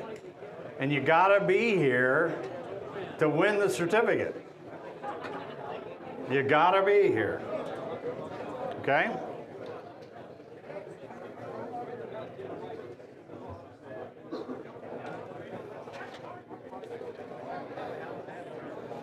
And if you would, once you get your log turned in, take a seat and we will get started with our afternoon presentations.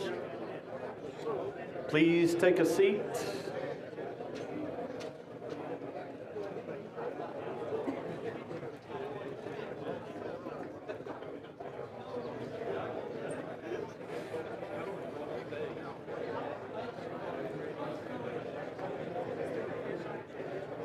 Get your log turned in and please take a seat.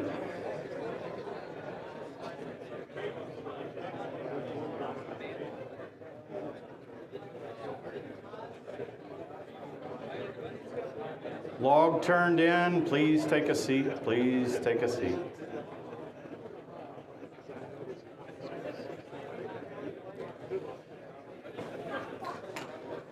Okay, so let's talk a little bit about what's going to go on this afternoon. Remember that you had a vote sheet where you could vote for repeat sessions. And so in room 1, topping the list will be N0AX talking about grounding and bonding.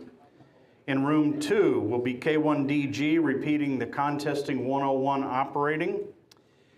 In room 3 will be N6TV talking about waterfall displays. Very, very popular topic. And then in room 4, it will be W0 Yankee Kilo upping your digital contesting game. So those are the those will be at 1:45 this afternoon. And for those of you who have been here in the past, this time slot normally is where I give a talk on a subject.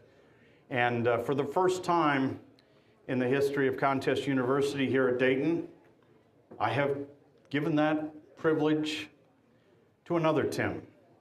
N6WIN came and operated at my station in February, along with another good group of contesters, and N6WIN has impressed me as an innovator and a creator of technology. He has surrounded himself with some very, very smart guys, and I think you're going to be very excited to hear what he is going to present. So please, at this time, give a nice warm welcome to N6WIN, Tim Coker.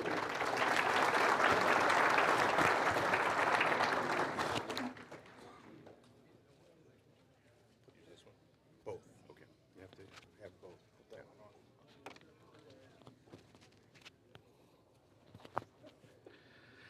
Hello, everybody. I'm Tim, N6WIN, and thank you, Tim, K3LR, for this opportunity to speak in front of all of you. I'm going to be presenting today on teamwork and multi-operator innovations. So I think a lot of folks in this room might ask, who is ND7K? Our call sign that myself and Dan, N6MJ, jointly share as a club. ND7K is the call sign used by a brand new station in central Arizona that was built to push the limits of Western United States contesting. Shown are some of the pictures here of the QTH. The antennas have grown over the last 2.5 years with some additions to come, but we're pretty much, we're starting to fill up those towers. So some of the accomplishments, again, ND7K is a new contest station, but in 2020, we were able to take the M2 title in North America during CQ Worldwide Sideband from Arizona. In the same year, during Sweepstakes CW, as a multi-single high power, kind of carrying on the tradition that was set at W6YI, we were able to finish #1 and narrowly missed the all-time record in that category by 1 QSO. What page are you on? 323, page 323 in your books. Thank you. During the same sweepstakes of 2020, the phone version, we met again and did multi-single and finished #1. In 2021, during CQ WPX sideband, we put together our first ever multi-multi, something I did not think that the station would ever do, and did not build the shack power with that in mind. So some last minute additions were added on the fly. We operated as multi-multi, finished #1 North America. Setting a I'll retract that. I'm not sure if we set the W7 record in that one. Definitely in the CW we did. But during the CW version, we were able to operate again as a multi-multi and finish #1 North America from Arizona. And during IARU, my partner Dan came over as a single op CW high power and was able to finish #1 in all of the United States and Canada. During CQ WPX sideband in 2022, we had a few less operators that were able to make it, so we operated as a multi-2 and wondered how we do. And we were able to finish #1 North America, claimed it does look to stand. So some questions you might have. Who the heck are you? How did you do this? And wait, you're not in Maine? So myself, I'm Tim Coker, N6WIN. I was licensed in 1989. Had a modest station on 1/8 of an acre in a Los Angeles suburb. I'm a retired firearms instructor. I'm not an engineer of any sort. I didn't initially plan on building a superstation, that's for sure. And I surely didn't think these results were even possible from Arizona. My partner in crime, Dan Craig, N6MJ, ZF2MJ, when he's not over at CAM's TI7W, he occasionally wins a few contests. He manages to convince me that perhaps I should go big and build a competitive station at my retirement QTH. I remember him saying, you know, I think people will actually come out and operate with us if you do. And he said, but you're just gonna need the following 50 antennas, radios, amplifiers, and a bunch of other stuff you can spend your money on. And he manages to recruit some good partners in crime to help me out with that idea. So today's talk, we can spend hours on how the station came to be, the antennas, the design decisions, the construction, the neighbors, the permits. They're all very important and great topics for another talk if I'm allowed. But what can I tell you in 30 minutes about teamwork, the operator scheduling, and the shack technology that we're employing? So this was our last WPX team here pictured. Some of these guys in here might know how to operate a radio. So very well accomplished operators, great team. And as you can see in the banner there, Ray was kind enough to help us out with our love of that 7610. We show the call sign and that Icom 7610 proudly on the wall behind us. Recruiting. My partner N6MJ, he solicits all team members. I have him operate as our captain. He does so with each contest in mind. In other words, he's thinking about who's a good operator and a good fit for the upcoming contests and does his invites based on that. We think about what category we're going to be in. Some of our friends may be great multi guys, but maybe they're not as astute at multi-2, and that's going to come into consideration. We really, truly try to leave egos at the door. He thinks about people's teamwork abilities. What has he seen? What have we learned from others? And what have we learned from stuff like their 3830 write-ups and how they think about contesting afterwards, even when they lose or maybe when they win? And that goes into the personal traits. You know, we're thinking about who's going to be a good fit for the team. I don't know if you guys have ever been on vacation with somebody and pretty soon you're like, man, I hope this vacation just ends. So all of that goes into our recruiting decisions. Okay, so the schedule. It's going to be based on the category, right? you know, we got to think about just how many slots have to be filled and what that means from a scheduling standpoint. So we started asking each operator, you know, how many hours can you honestly do? Are there medical problems we should be aware of? Are you stressed out from your career? Do you need more sleep than the next guy? Operator strengths and weaknesses. He's got to look at that and be honest. And we ask our operators to be honest with themselves, number one, and with the team, number two. We list who's going to be the runner and who's going to be the in-band operator. And we don't really vie away from that unless somebody, let's say, needs to go use the restroom or you know, is just more tired at some point in the contest than they thought. But Dan's looking at that and looking at those strengths and weaknesses and how people work as team members. And when you're listed on the schedule, we want you to stick to it. Previous logs are studied. If anybody knows Dan, this guy obsesses about logs. It's great. You know, he does so for his single lot work along with any kind of a multi he's invited to. And so if anybody has a question about what happened in this contest 50 years ago, he might be able to tell you. Maybe not that long ago, but he's really studying those logs so that we have an idea of what did happen, what may happen, and we can kind of think about that as we're getting our schedule together. The expected conditions are considered. You know, we start asking our friends that are much better about propagation analysis, you know, what might happen? And we think about who may be on, especially in these times where there's political decisions being made. He puts an asterisk on the in-band slots that are okay to miss. This is something that we've had to learn the hard way because we have a big commitment to each other as team members. And when you don't see an asterisk on the schedule, you start thinking, man, I've really got to be on. But you know, if you're only doing maybe 20 an hour on that area, we probably don't need an in-band operator at that moment. It's okay to take a rest. And so we started putting asterisks on our in-band slots to be able to show that, so that our operators didn't feel like they were letting the team down by not being there at all times. We have a station boot camp. Everybody's expected to come in and be ready for it on Friday morning. This kind of carries over from my past as far as work, career. We want everybody to be so committed that comes out that they're willing and able to start walking around with us. We have an antenna walk. There's so many antennas, just some of them were pictured in those opening slides, that it can be very difficult for operators to even understand on our simpler bands just what the antennas they have available to them. And so we have to do a walk. There's a lot of note taking, sometimes video footage is taken, etc. And I start breaking down what antennas work great to what direction. Some of them are fixed, some rotate. But I also start explaining that some combinations have problems. That on one tower, we could have our 15-meter monobanders working great, but if you bring in a top dual bander that's at the top of that antenna, that tower's mast, we've shown this via use of the RHR in receiving our own signal, and also on an RHR station receiving our signal, that you can have a 5.9 signal on either side of it go down to like 5.1 or less. And so sometimes some antennas will absolutely cancel out other combinations. And so that's very important when we walk and we take note of that.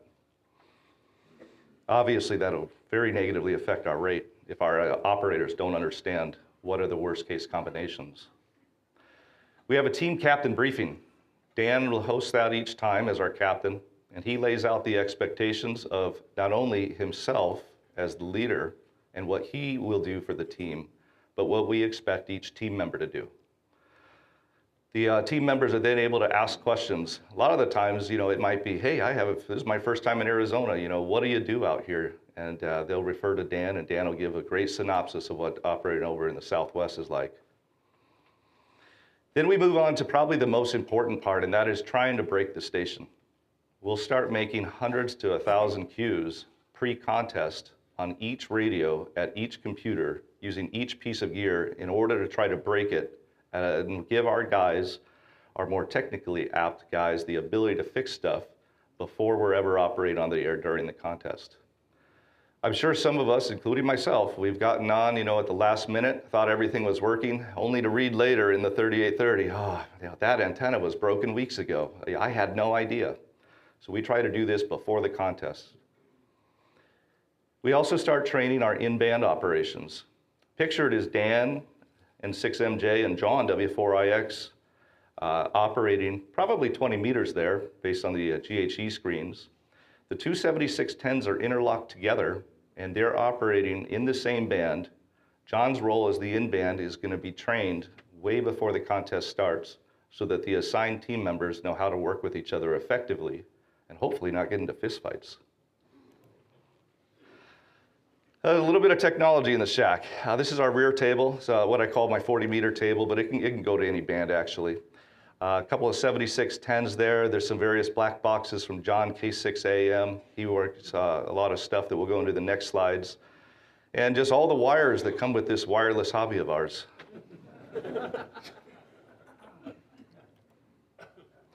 So John, K6AM, he's our head skunk micer. We call it the secret skunk works. He makes these small, simple, purpose-built black boxes that he perfected in use at W6YI, ZF1A, and other locations around the world. We use his black boxes for audio sharing, interlocking of radios, and to be able to use a transfer switch so that we could use a partner's amplifier or go outside of the band and use a separate amplifier to pick off molds or other cues that are necessary in the contest. No microcontrollers or software are used with these boxes. They're completely reliable. Very simple designs can be replicated very easily. And one of the other great parts is they work with almost any radio. So this is the audio box. It was custom requested by Dan and 6MJ in order to go down to the Caribbean and attempt to set records and win contests. Of course, as we all know, Chris, one of our other good buddies, has been giving him a heck of a run at that. But this box has really changed, Dan will say, he's really changed his ability to have high rate hours. I think he used this, if I'm not mistaken, for something, Marty, what was the high QSO thing that Dan just did down at TI7W? Do you recall? The high water mark is 400 and some odd Qs, 464 Qs in an hour. that could be wrong. You know, using 2 radios and 2 BSIQ. That doesn't happen without the use of technology and, of course, the operator's ability. But what he was able to do with this audio switch is in the 2 BSIQ mode, it basically works so that if you're transmitting on the right-hand radio, both audio streams from the left radio come to you automatically. If you then go to transmit on the left radio, you're listening to the right radio in both ears. But if you're not transmitting on either, you're going to listen to the left in the left ear, the right in the right ear. But there's a toggle on the front that if there's a weak signal and we're not able to transmit on the opposite radio at this time, I can go to, or he, I, anybody, one of our operators can go to listen to that weak signal on that radio manually. There's also a switch in the back that allows it to go into manual mode, and that's when we use this box as an audio sharing box for multis. So now I don't have to rewire the station. It's good for weak signal use and also great in that mode for one radio use. We have a lockout box built by John, and that's based on PTT lockout circuitry. It's built for 3 radios. We had this request as we used 3 radios in sweepstakes to try to set those multi-single records and claim get victories in that contest. In that way, typically the first, in the 1 or 2 radio mode, the first guy to transmit or hits that PTT wins. But in the 3 radio mode, our 3rd radio is our guy that's always out there looking for that juicy VY1 or something like that, right? Northwest Territory or something. He's going to win no matter what. So even if one or the other radios were transmitting, he will come over the top, cease their transmissions, and take precedence as whatever he's got queued up is the most important time at that time, in the most important queue at that time. Of course, we go over that, what those are way before the contest starts. It also has a partner mode. And in the partner mode, basically it allows for, let's say you're a partner in band, you don't have to have a transfer switch using this partner mode. And what it's going to do is it's going to protect the ALC on the in-band receive side so that when we key up, we don't blow out that second radio and the in-band operator is able to listen immediately at the same levels he was RXing at once transmissions are done.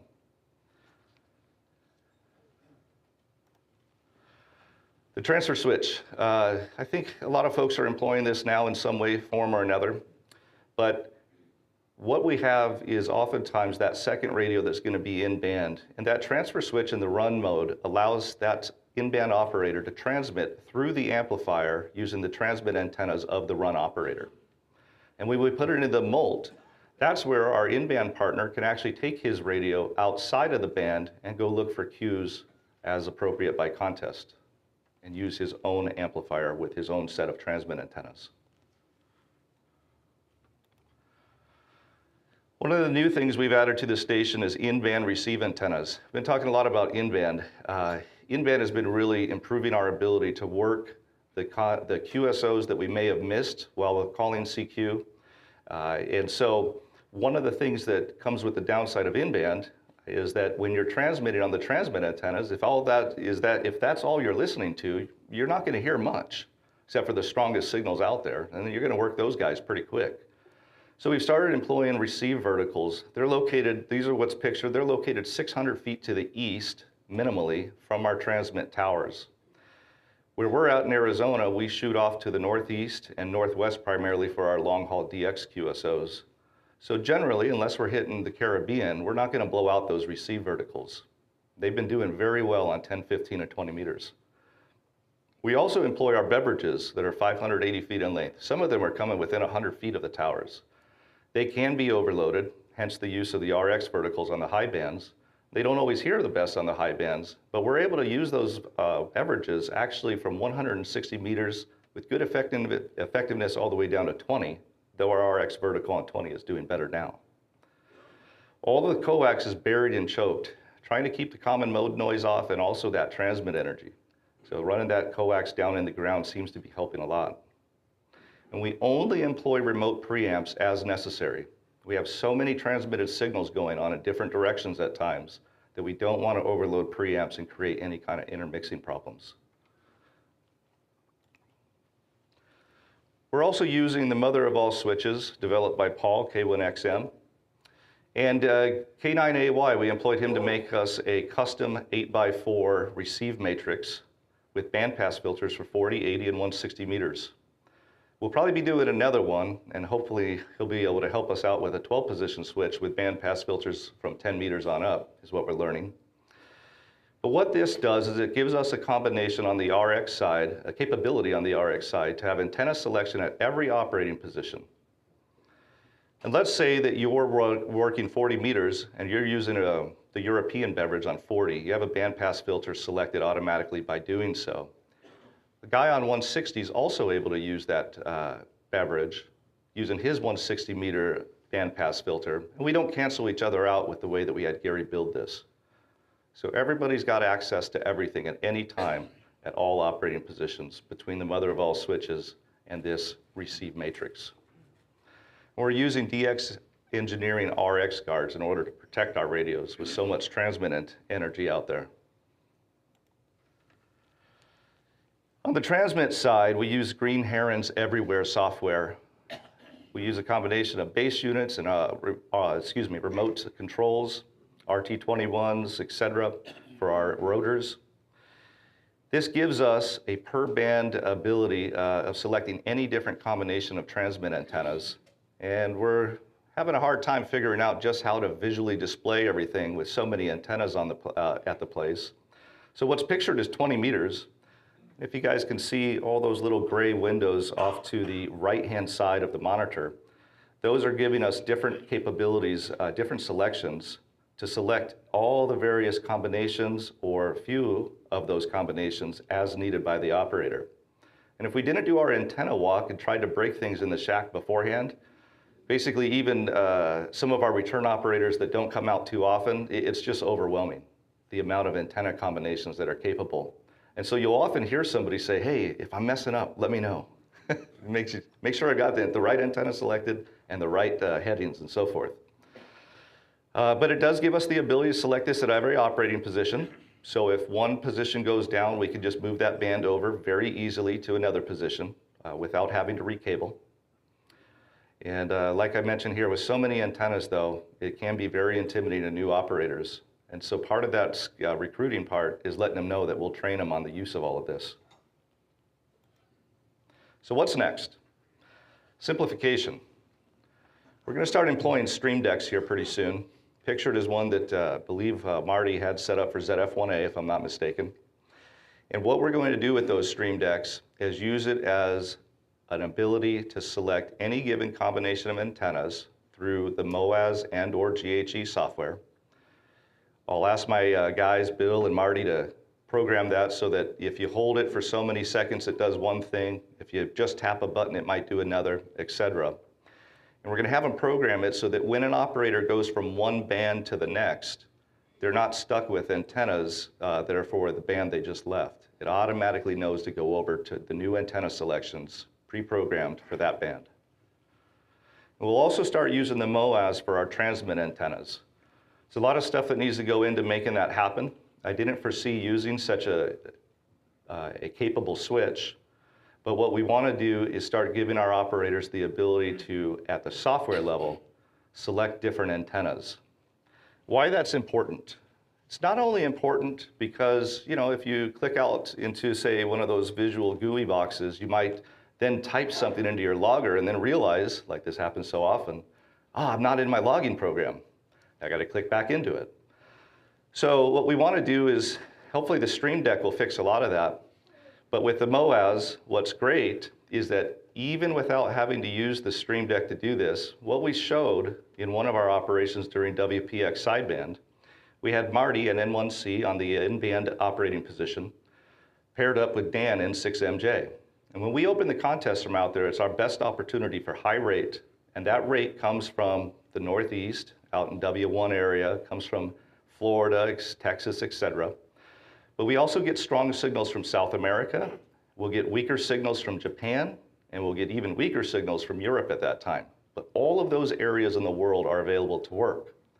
However, learning to hear the weaker signals that may give better points or multipliers at that time through the stronger signals can be a problem for one operator. And so what we had the MOAS do was make it so that Marty on the in-band was RXing through either one RX antenna that was best for Japan. And he figured that out beforehand. And then when my run guy was done transmitting, the MOAS was set up so fast and so effectively that Marty had to click nothing in order to get the transmit antenna stack to Japan right into his ears. It was done automatically. And what that gave our guys the ability to do on 20 meters was that the runner was able to call CQ in directions going from Europe to South America, North America, and Japan all at once. But the runner then only listened to wherever he wanted. In this case, it was towards the Northeast to hit W1 and Europe. But Marty had the ability to just listen to Japan and of course South America off the back where we're at. And so I remember watching Dan operate. He's calling CQ, he has a pause. Marty types in a Japanese call sign. Dan's never heard this guy, but he trusts his partner on the in-band looking at his screen and says, okay, JA1 USA 591234. Dan hears nothing, but Marty types in, 123, hits enter. Dan says, thanks, ND7K. And we just go on with that rate, hitting all the places we want with the best selections available, all done at the software level using the MOAS. So it'll take a bit of infrastructure to make this happen, but I'm fortunate to have W9KKN and Marty and Paul is helping us remotely, and I believe we will get there. We want to see that happen. I believe it's the next evolution. Okay, so we always have a post-contest dinner. This is probably one of our favorite times. As I'm sure anybody knows after 48 hours or so, you have to ask yourself, why am I still doing this? So what we do is we allow Chris, KL9A, to reluctantly break away from our group and start smoking this wonderful rib roast pictured in the lower right. And he is able to call the shots on Sunday because that rib roast is something else. And of course, we'll bring the beverages of choice and we'll get together after the contest and relive it. And it's become a tradition to have that camaraderie over some great smoked meat brought down from Montana in those contests. I try to keep up with some Arizona beef. It's not the same. Questions? How many dollars in this station? I don't, this is being recorded. I don't want my wife to know.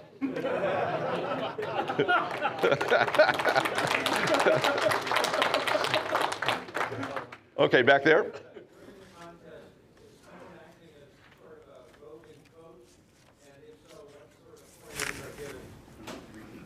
Yes, okay, so the question is, during the contest, is there a roving coach, and what sort of pointers may be given? That is an excellent question.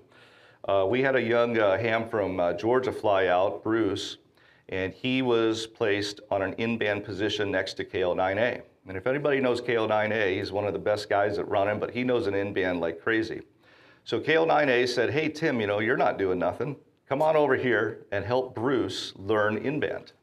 And so what I then was able to do was I was able to sit next to Bruce and give him pointers. I had him take his earphones off. Hey, this is what Chris is going to do. When this happens, I want you to do the following.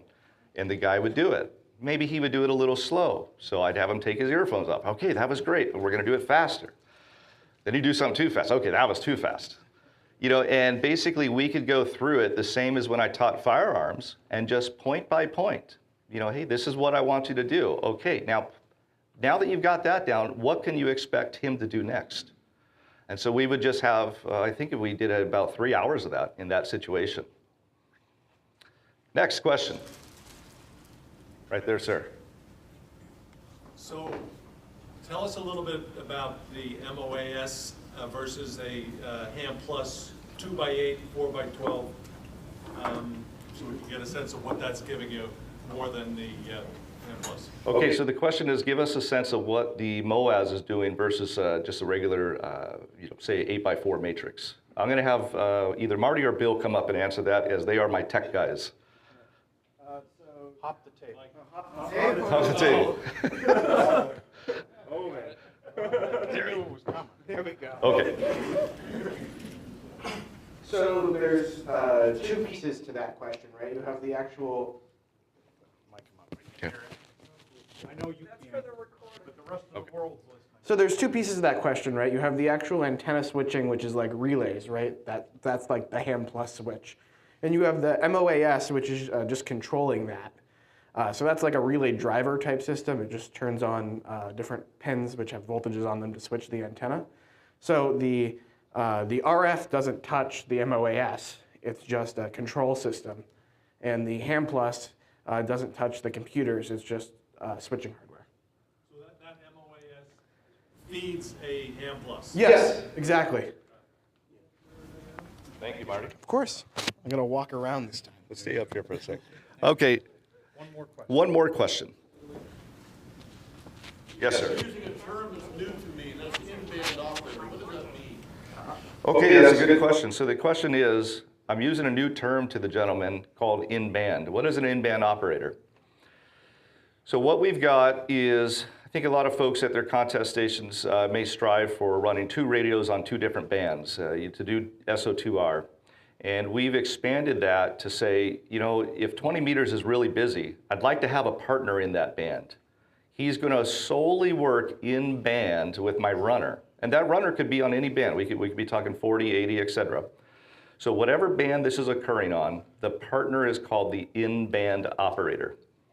And if receive antennas, generally receive antennas, some folks can only use transmit antennas for this, but if the antennas are set up well enough, the in-band operator should be able to hear in most segments of the band, even when his runner is transmitting. And so he has to then not only hear folks, but he has to have the ability to call them. And when he calls them, he should be synchronizing and thinking about where in the QSO or where in the caller's calling his runner may be at to properly drop in and be efficient in working whomever may be calling CQ that he searched and pounced for, or maybe he's in band as a partner, like in Marty's example with that MOAS, and he properly works the station that the runner doesn't hear, that's calling in the pile. Okay, thank you, Tim. Thank you.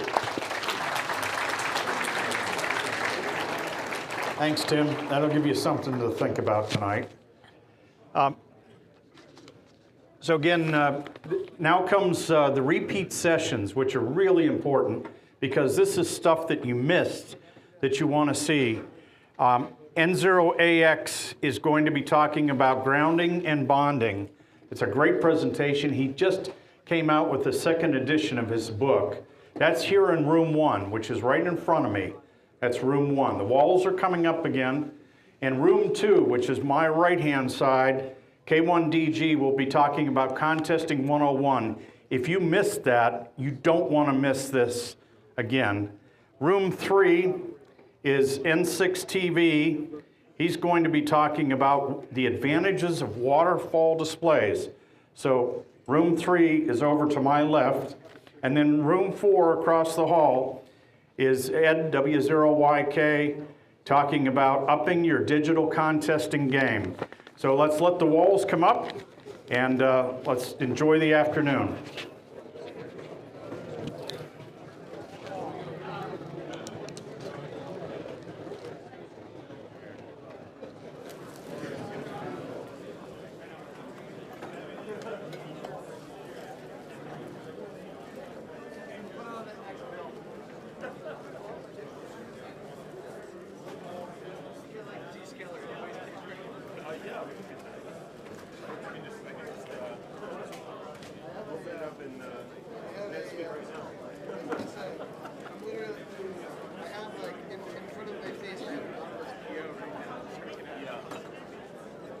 I gotta come into the office.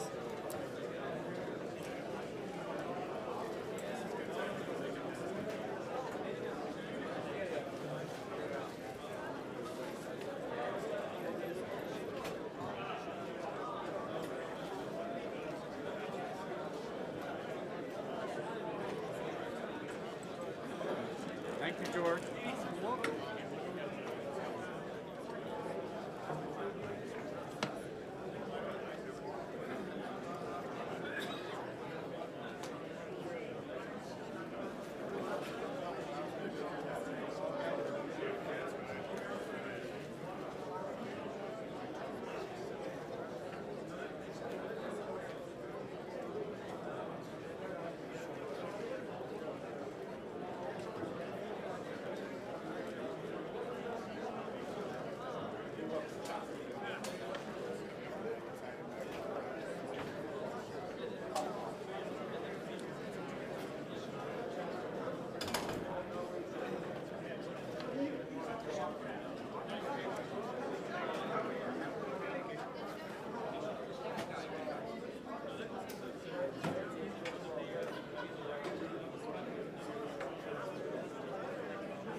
Forward.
I believe it's go time.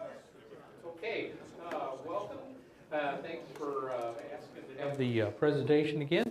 This is going to be about grounding and bonding, or after a good session of ground rod installation, pounding, and moaning for contest stations. And I'm Ward Silver, N0AX. Let's just get this show on the road.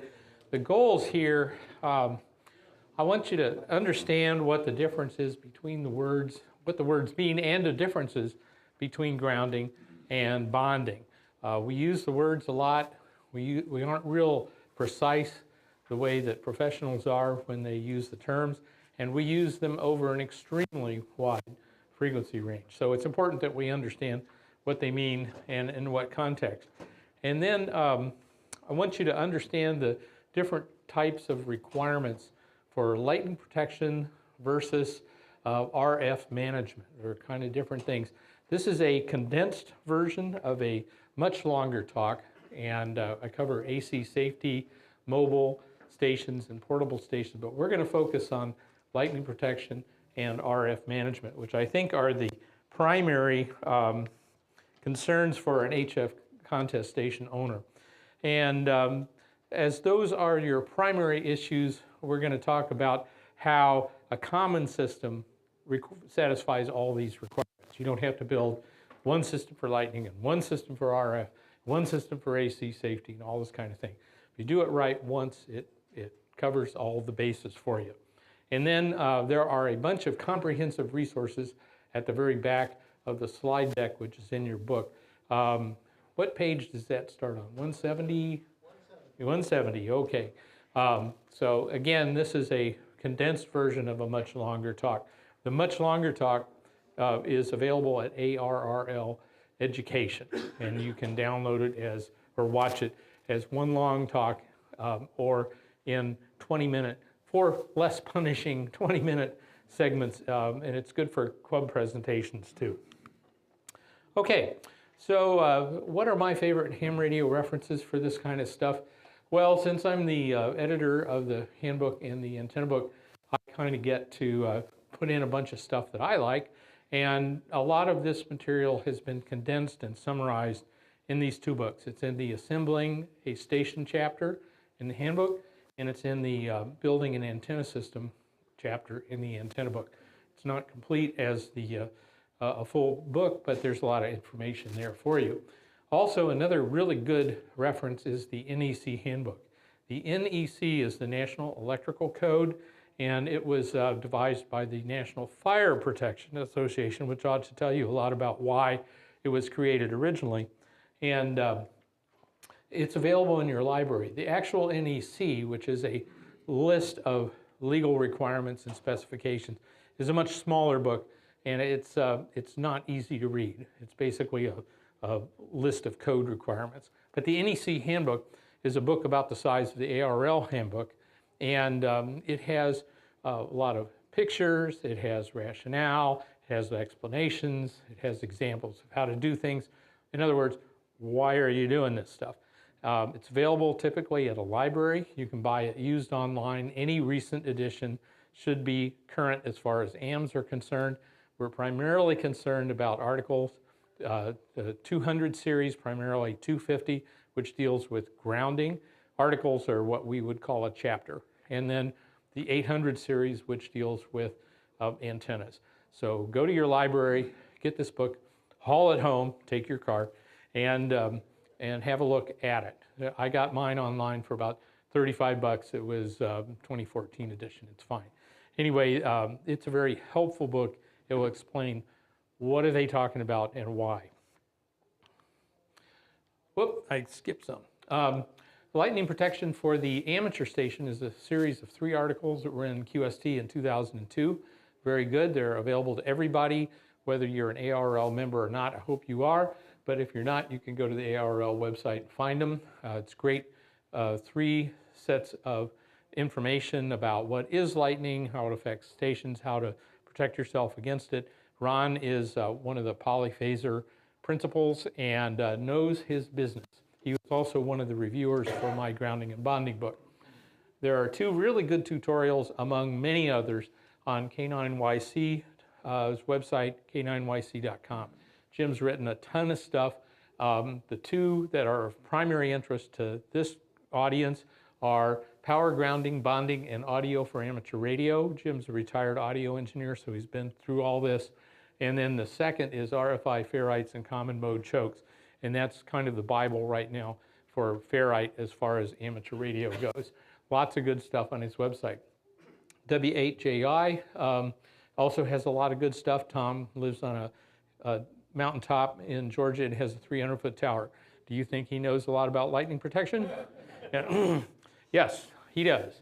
And if you're into mobiling, K0BG, Alan Applegate's website is the go-to site for mobile information. And Alan was another one of the reviewers for the 2nd edition of the book, which is this, Grounding and Bonding, the 2nd edition. And it covers AC wiring and safety, lightning protection, RF management.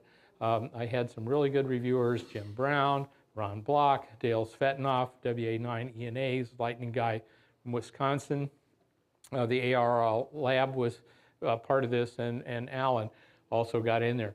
So they kept me out of the weeds. Everybody says, oh, you really know a lot about grounding and bonding. Well, I know some really good guys who know a lot about grounding and bonding, and really the credit for the quality of the book is due to them because they understand the subtle, nuanced way to approach these problems, and they know all these 2nd and 3rd order effects that make this information so valuable. And the book is not a cookbook. I can't give a cookbook for everybody's individual station. There are just too many different sets of circumstances, different locations, different needs and aesthetic concerns, all this kind of stuff. So what I've given you is a toolbox. And it's a bunch of tools and techniques and resources that you can go home and apply to your station in your circumstances if you understand the principles involved. So you can say, okay, I understand the requirements, here's what I've got to do, here's my tools, here's how I'm going to tackle it. Okay, so let's jump right in. What is ground anyway? It's a word that gets used way more than it probably should be, but it can have way different meanings. It can be a noun where you talk about ground, the ground, a connection to the earth, or it can be a local reference potential. For example, they talk about ground in an airplane, but I've never seen one drag a chain, so I assume they are talking about the airframe and the local reference potential on board. It can be a verb. I'm going to ground something, meaning I'm going to connect it to a local reference potential. Whether it's connected to the earth or not doesn't matter. It can be an adjective where you're talking about a type of a thing. For example, a ground conductor or a ground system. And you can have all these meanings in the same sentence at the same time. So you get sentences like at the bottom where the word is used 3 different times in 3 different ways to mean 3 completely different things.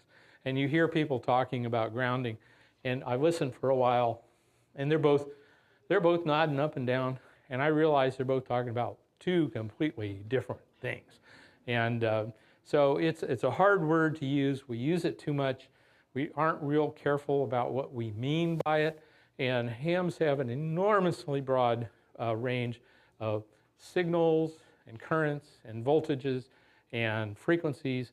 We go from DC to daylight, literally, and we have everything from pico femtowatt signals up to lightning. So amateur radio is almost unique in that regard. So ground can mean a lot of different things, so we have to be careful. Okay, a couple of myths about ground. What is ground not? Well, the earth is not some kind of a magic 0-volt sink where if you put a terminal on it, like a ground rod or something, and you hook your station up to it, suddenly everything's at 0 volts. It just doesn't work that way.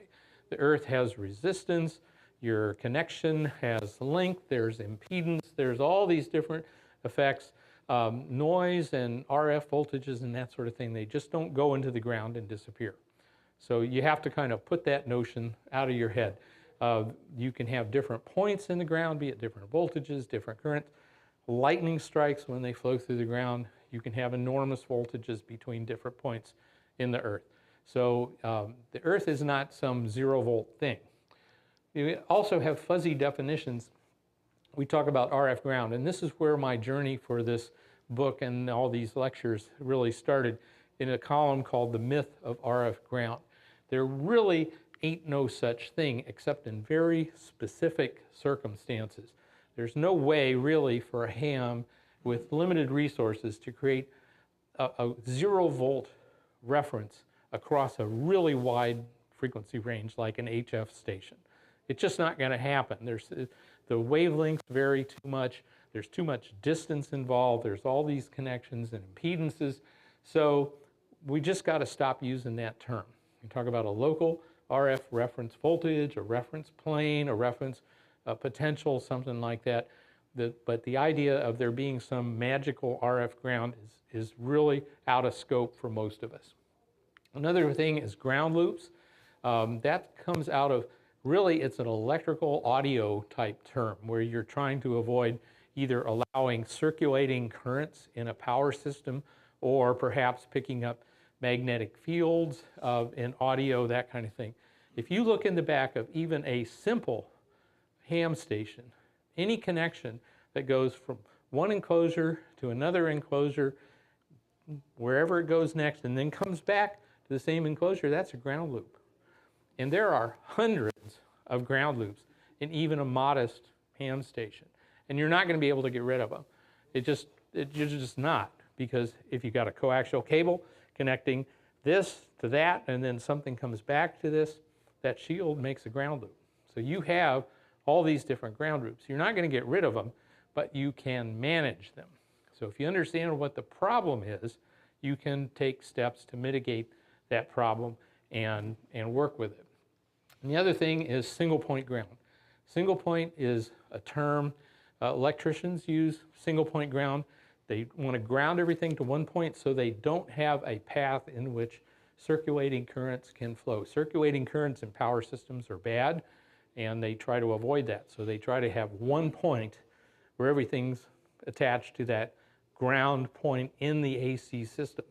That's a very difficult thing to affect at RF, because single point means electrically small, so that everything in that connection can be considered electrically identical. Well, that means it can't be much bigger than 1/10 of a wavelength or 1/20th of a wavelength. If the wavelength at 60 hertz is 50 million meters, then single point's not so hard, okay? It can be a car, it can be a building for that matter. But at RF, when you're talking about 20 meters, what's the wavelength at 20 meters? 20 meters is a trick question. Okay, so that's 60 feet. So what's 1/20th of 60 feet? That's about 3 feet. So now anything bigger than about that is going to be too big to be considered a true single point ground. And as the frequency increases, the size is also going to get smaller. So when we talk about single point ground, basically we're just talking about a connection that's so small that everything can be considered identical, electrically identical. And so later on, as we talk about single point ground stuff, what we're talking about is grounding at a single point, everything connected together so that everything's bonded, everything's at the same voltage. That's the important part. Okay, so bonding. We're all bonding here, aren't we? Yes? It's a verb. Okay, bonding is a connection. If you go look it up in the dictionaries, it's just a connection intended to keep 2 points at the same voltage.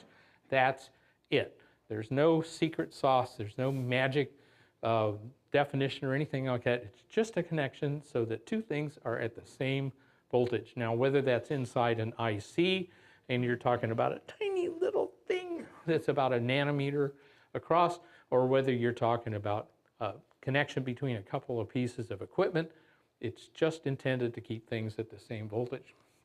In a ham station, for this talk, the important part about bonding is that everything's going to go up and down together.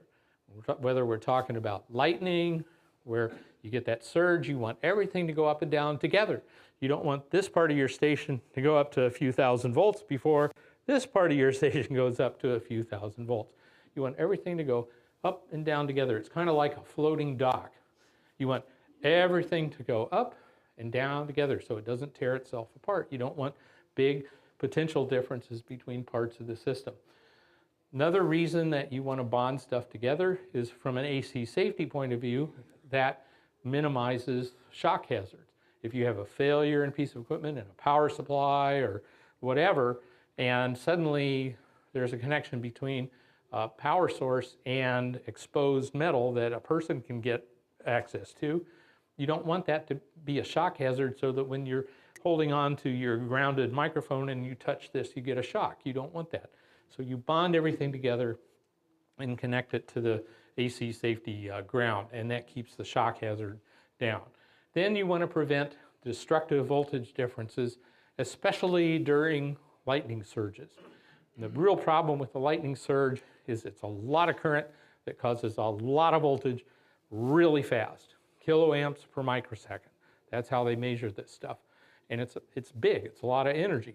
And what happens is, if you haven't bonded your station equipment together, as that surge moves through your station for whatever reason, this part can become elevated with respect to this part by thousands of volts. That's what causes the damage, these destructive voltage differences between different pieces of equipment that cause current to flow, and that's what does the damage. So if everything's at the same voltage as it goes up and down, there's no reason for current to flow between pieces of equipment. So that's why you want to bond. You want to bond, bond, bond. And in commercial applications, if you go to a commercial repeater site or something like that, and you go into the radio room, everything is bonded together so that when that big lightning strike comes, and they do multiple times a day sometimes, everything goes up and down together, and it doesn't, you don't see arcs from this point to this point. You also want to limit current under normal circumstances, not to consider lightning, but just when you're transmitting and you're picking up RF from your nearby antennas. You're in an antenna's near field, probably. If you're on a city lot type station, what's a wavelength of 40 meters? It's 40 meters, okay? So if your 40-meter antenna is less than 120 feet from your station, you're within one wavelength of your antenna. You're in the near field, okay? Most of us are in the near field of our antennas. So everything is hot with RF. So I want to minimize the voltage differences between pieces of equipment so that I don't get RF current flowing between them. That's what causes RFI. It's not the voltage, it's the current. Current getting where it shouldn't be. So if you can minimize the voltage difference, you can minimize the current. That's what causes current to flow. So that's why you bond. Okay, if bonding is going to work, if it's going to make things be the same voltage, then it has to be low impedance. You can't have a high impedance connection and still expect things to be at the same voltage. And it also has to be electrically short for the reasons we talked about before. So you don't start to get these transmission line effects. The common example is a resonant ground connection. So I have a ground rod in the backyard and I have 8 feet of wire that comes and hooks up to my radio. At 10 meters, that's a quarter wave, I think, if I quoted my example right. What happens is it may be 0 ohms out here, but a quarter wavelength away, it's an open circuit. That wire might not even exist as far as 10 meters is concerned. Now, as I go lower in frequency and the wire becomes shorter electrically in terms of a wavelength, it becomes a more effective conductor. And so what happens is you move around the Smith chart, you start at 0, and then you wind up being an inductor, and then you go over here, you're an open circuit, and then down here you're a capacitor, and then back over here you're a short circuit again. So what happens is these transmission line type effects on conductors, you want to minimize the length so you don't get into that. The conductors for bonding also have to be heavy enough to carry the expected current. If you're talking about bonding for lightning protection, say out at a tower or something, remember we're talking about kiloamps per microsecond. Some of the largest lightning strikes are in 100,000 amp range. That's a lot of juice. I don't know about you.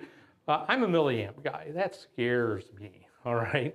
And if you go to YouTube and you look at some of the videos that are out there of conductors carrying enormous big currents, you can see them bend. These are not small wires. Bending, thrashing around.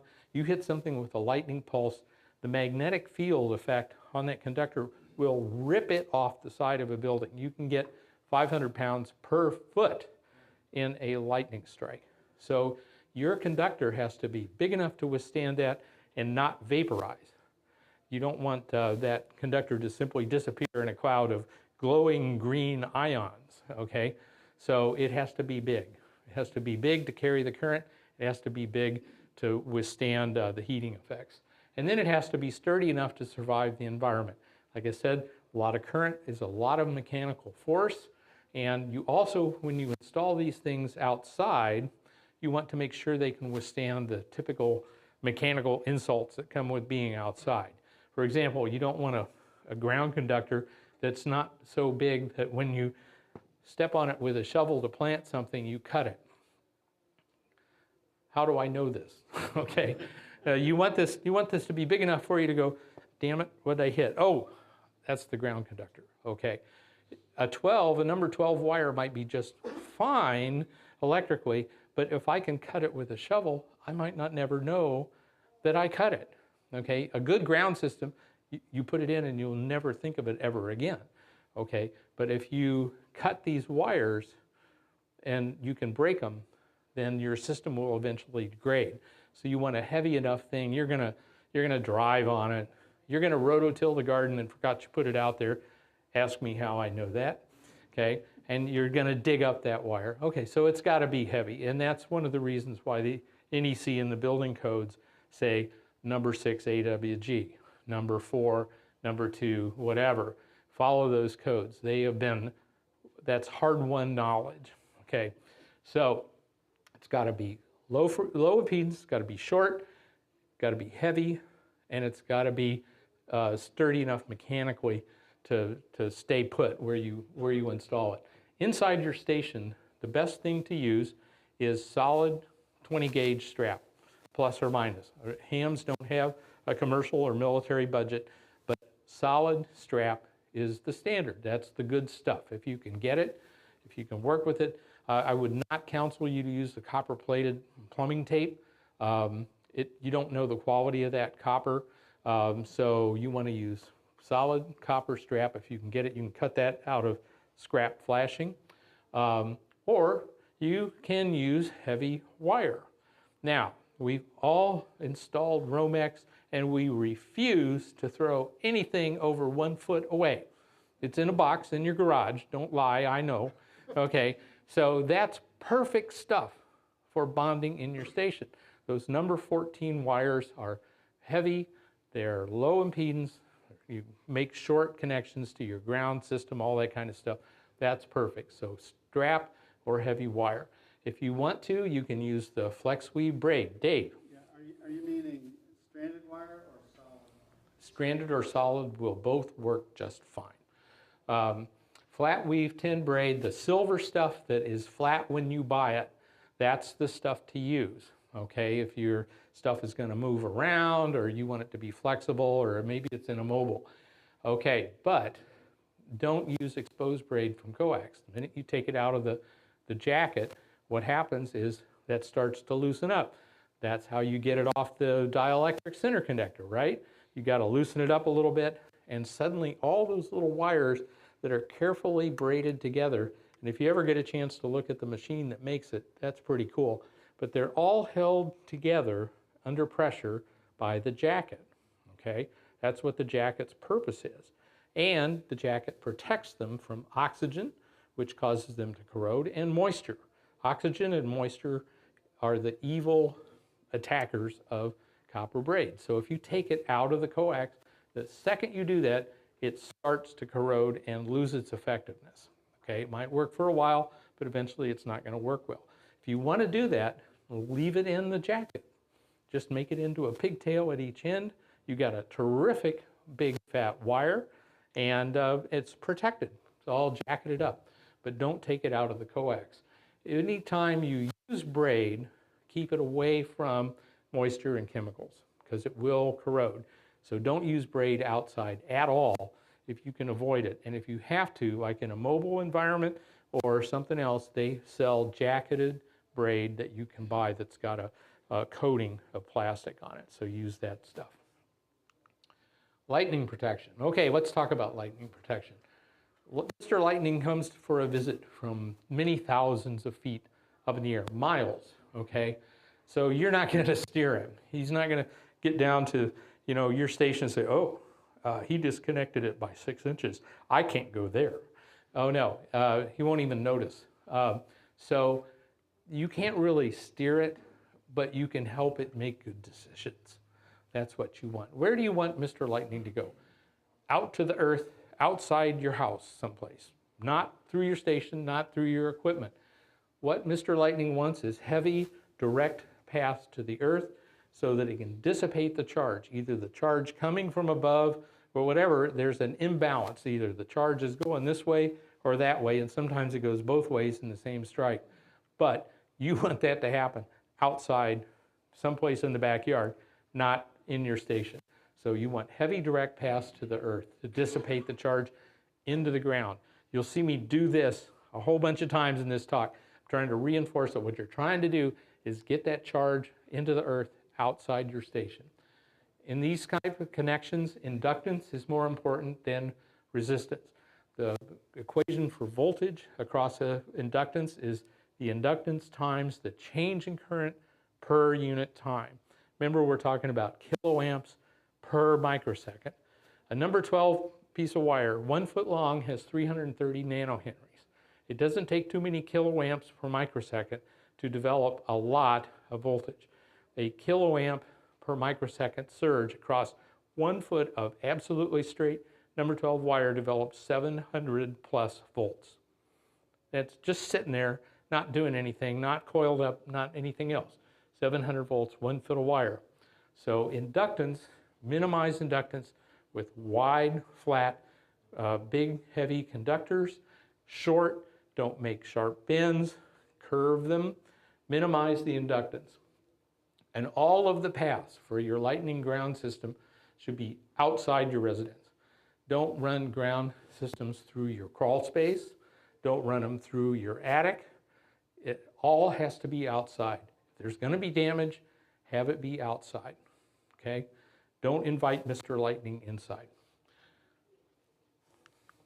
Okay, so let's talk about a single point ground panel, which is a popular concept these days. This is typically an entry panel at your station. This is where your cables come in from outside. And you've got a nice metal panel, and it's bolted onto the side of your house, or it's in a little dog house or something like that. It's got a protected zone and an unprotected zone, okay? Cables come in from outside to the unprotected zone, and that's where all of your protective devices are, whether they're called arresters or protectors or surge limiters or whatever. They're all mounted on this panel, okay? So all mounted on this panel, all of these cables come to the panel from whatever direction, and then when they go into the house or in wherever they go, that's a protected set of cables. And you keep the two apart so lightning doesn't jump around your protection from the unprotected to the protected side. Yeah, it looks a lot better if you bundle everything together, but Mr. Lightning will just bypass your arresters and jump from one part of the bundle to the other, so don't do that. Every one of the services that comes to your house, part of their protocol is to connect to a ground system. They will either install a ground rod or connect to an existing ground system. That includes cable TV, telephone, data services, whatever, and your AC service, of course, as well. So you want all of these things to be mounted together so that they fire at the same time. We'll talk about that later. These things also should connect to an outside ground system because you've got a lot of antennas and all this other stuff. You want to protect your residents by installing what's called a perimeter ground system, which is a lot of ground rods bonded together with heavy wire, and that's outside the house someplace. And all of your ground systems are connected to that. Okay, your single point ground panel is connected to that as well. Notice also that there's an AC power protector. A PLDO is a protected line duplex outlet. That's Polyphaser's name for it. You can buy these surge protectors online. They're not that expensive, but you run your unprotected branch circuit to this protector, and then you run a protected cable from the surge protector to your shack. So this bundle of stuff going to your station includes AC and rotator control and coaxial cables. And typically one circuit can run almost all of your equipment unless you have a really big station, in which case you might have to have 2 circuits. Question in the back? What about your 220 lines for your amplifiers? Oh, okay. If you've got a special circuit for your amps, and you should run it to this panel somehow, if you want everything to be connected and protected and go up and down at the same time. And you can buy the 220 volt surge protectors. Or is it okay to tie that panel into the electrical ground circuit? You must. Right. You shall. Instead of that physical yes. Entry panel. Yes. Your entry level panel, it's I don't know if it's on this, it's not on this drawing, but yeah, down at the lower left it says 2 AC service earth ground and other ground electrodes. NEC is unequivocal on this. If you have an external earth electrode, ground rod, they shall be all bonded together. We'll get to that in a minute when we talk about why. Here's some of the devices that are on that panel. Up at the upper left is a typical surge protector. It's an isobar. It's full of MOVs. You buy these according to how much energy they can absorb, and you mount them on the panel, and then you run a bonding wire. If they have a ground terminal on them, you bond that to the panel. They don't, you can use one of the enclosure screws.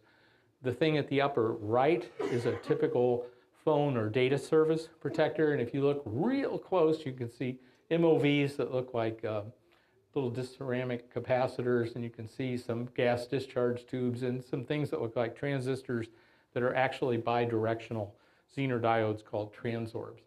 And then down at the bottom is the antenna protectors or lightning arresters that we know and love and have been buying for decades.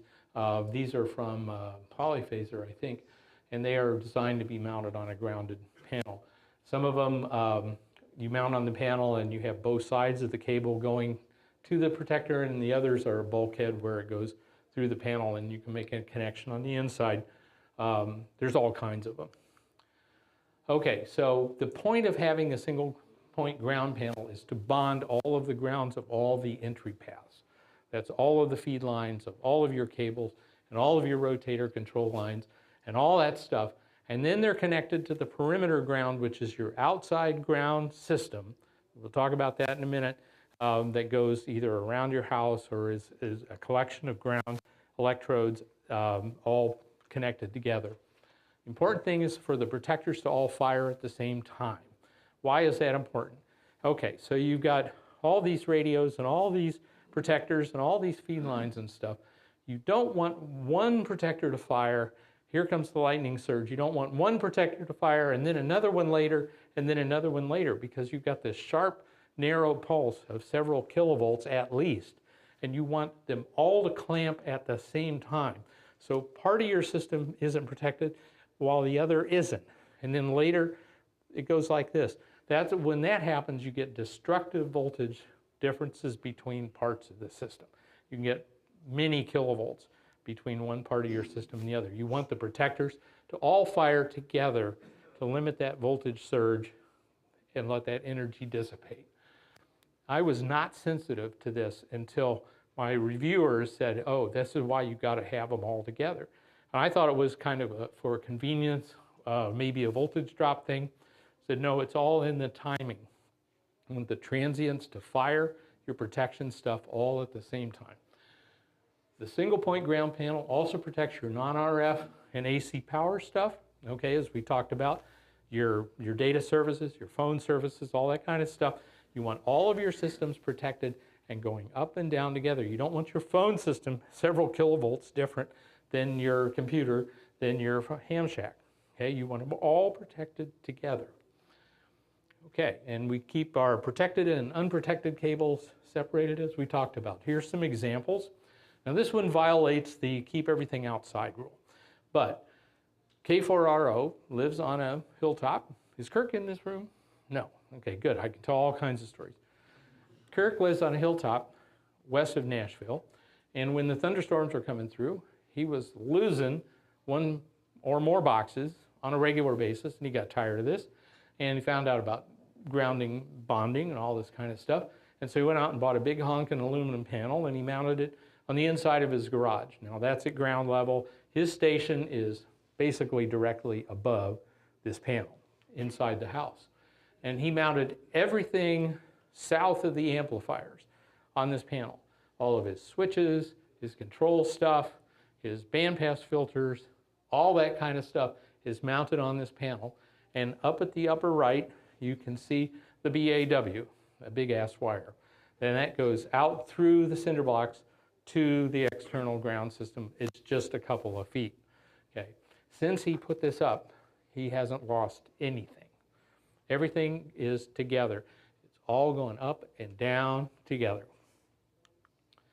At my place, I live on a ridge in, my station is on a ridge in rural Missouri. And when I got it, I thought, oh man, I'm walking the property. I'm looking at it on topo maps. It's like, wow, Europe's right there and Japan and all this kind of stuff. And then I started noticing burned trees. Oh, okay. Well, as they say, the large print giveth and the small print taketh away. So I said, this is going to have to be something I'm going to have to deal with. If I'm going to put towers up here, they're going to get hit by lightning. So what I created was what I call the Crawford County Cumulonimbus Discharge Facility. So I have 3 towers on top of this ridge. Each one of the towers has this little mini single point ground panel at the base. It's just in a surplus fiberglass electrical box. You can see the hard line from the station coming in at the left with the yellow tape.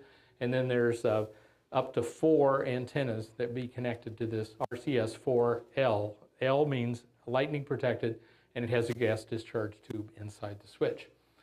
Next to that, and this is all mounted on a piece of aluminum flashing inside the box, and you can see my BAW there over at the left going down to a ground connection that's connected to the tower there. And I'm going to save you all your registration money for this course by giving you this next tip of information. What's over at the right is my rotator control cable. Save your money on the fancy rotator control cable with the multi-conductor, 2 number 16s, 6 number 18s, all this kind of stuff. That's expensive stuff. It costs at least 60 cents a foot, 70 cents a foot. What I bought was irrigation system control cable. It's sold by the 10 jillion feet. It's sold in volume. Anytime you can buy in volume, do so. And it's the same stuff that we would buy for small quantities for electronics. So I bought a 1,000-foot spool of 10 conductor, number 18, irrigation control cable. It's PVC enclosed, it's direct burial rated. You can double up 2 pairs of number 18 and create a dandy number 16, and you just connect it up to a terminal strip. And then the fancy rotator control cable, I save for the tower or my rotator loops or something inside the station where it's appropriate. So you'll save a ton of money on that. And then they're connected to a terminal strip, and each circuit has a little blue gas discharge tube connected to it. And it's up there at the upper right. Each one's 75 volts. They're connected to the single point ground panel. There's one of these at the bottom of each tower.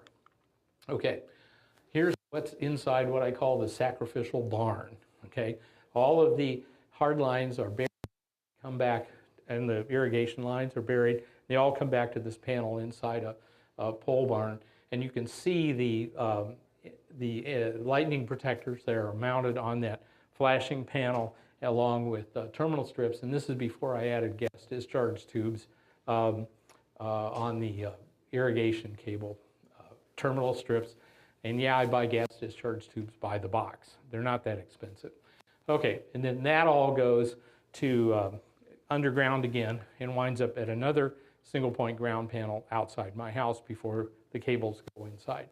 Inside the house, being completely paranoid about lightning as I am, you've got the single point ground panel in the station is a big metal rack.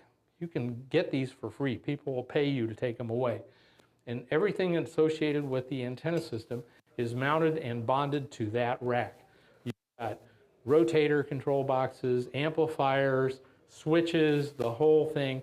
And then I've got 2 operating positions, 1 to each side. In the back, you can see down at the bottom, that's where my power switching is. And you can see the BAW coming in from each station, and then another BAW that goes to the perimeter ground system through the wall about 3 feet away. And I haven't lost anything since I put this up. Okay, now let's look at lightning protection at your tower. You're looking down on the tower. You've seen this in the handbook many times. You've got the nice ground ring and a ground rod for each tower leg right there at the tower. That's the way to do it. As long as the guy with the backhoe is there, have him dig another 30-foot trench away from the tower and run a big heavy wire out into that trench. Give yourself some more radial connection to the earth. Spread that charge out. Give it a place to go. And you just run the wires out there. Use the one-shot CAD welds, which are a lot of fun to use if you're into fireworks. This is the job to have for you. I think DX Engineering sells, what's the brand? There you go. And there's 2 or 3 different brands. These things are great. Look online for a YouTube video about how to do it. And now you've really got your tower grounded properly. Now when you build the tower, you want to bond your feed lines to the tower every 50, 60 feet. If you've got a 60-foot tower, once at the top, once at the bottom is fine. But remember that piece of number 12 wire with the 700 volts, if you get a big strike on your tower, you can have a 100,000 volt difference between the top of your tower and the bottom of your tower. If your coax lines are not bonded to the tower, it will arc through the jacket. There are no jackets rated for 100,000 volts. And the jacket will split, it'll get pinholes, you'll get water in it, it's bad. That's assuming the line doesn't blow up completely. So what you want to do is add some connectors. Yeah, you got to add some connectors and waterproof them and everything. And then you buy a little bracket, or you get, if you've got hardline, you can buy from the hardline vendors a grounding kit that attaches to the tower. If your tower is insulated at the base, you're going to use it as a vertical. All of mine are. I created a spark gap with a pair of ground clamps and 2 big pieces of spare number 2 solid that I just crossed over, and then you just bend them until they're close, just like doing an old spark plug. W8JI, all he did was take a big piece of copper pipe, stick it in his tower base, bond it to his system, and then bend it until it was close to the tower base. And if you go look on his website for the color version of that picture, you can see a lot of discoloration where it's arced over. And so it'll arc over at about 3,000 to 5,000 volts, which is probably enough for legal operation, okay? What happens when it arcs, suddenly the voltage difference goes way down about 100 volts or less until the arc quenches, and then the energy is gone. But while it's arcing, you have very low voltage. So it arcs over, clamps the voltage, dissipates the energy. Okay, perimeter ground. Here's your AC service, your telephone, your TV. You put up an antenna on the house and you grounded it just like NEC said you should with a number 8 wire, and each one has a ground rod. Well, if you don't have the ground rods connected together with wire, what are they connected together with? Dirt. Okay, what is the resistance of dirt? It's a lot higher than a wire. 10 ohms, 25 ohms, whatever. What happens when 1,000 amps of lightning surge current flows through with 10 ohms of dirt? You get 10 kilovolts of voltage. And so that's when you hear stories like, I was sitting there minding my own business in my living room, and a big thunderstorm came along, and suddenly there was a flash outside, and a big green arc went from my computer to my TV, and nothing works anymore. Yeah? UFA ground. These are also called concrete encased electrodes, and basically they are a bunch of copper wire and welded rebar inside concrete, which is amazingly conductive. Plus, there's a huge amount of area in contact with the soil. Yes, they are effective. I have done research. I've asked people who should know. We really don't know much about RF, but they work for lightning and they work for other AC safety stuff. There's a lot of people in the southwest and dry areas that have UFA grounds. You can actually make a UFA ground with a tower base. Yeah?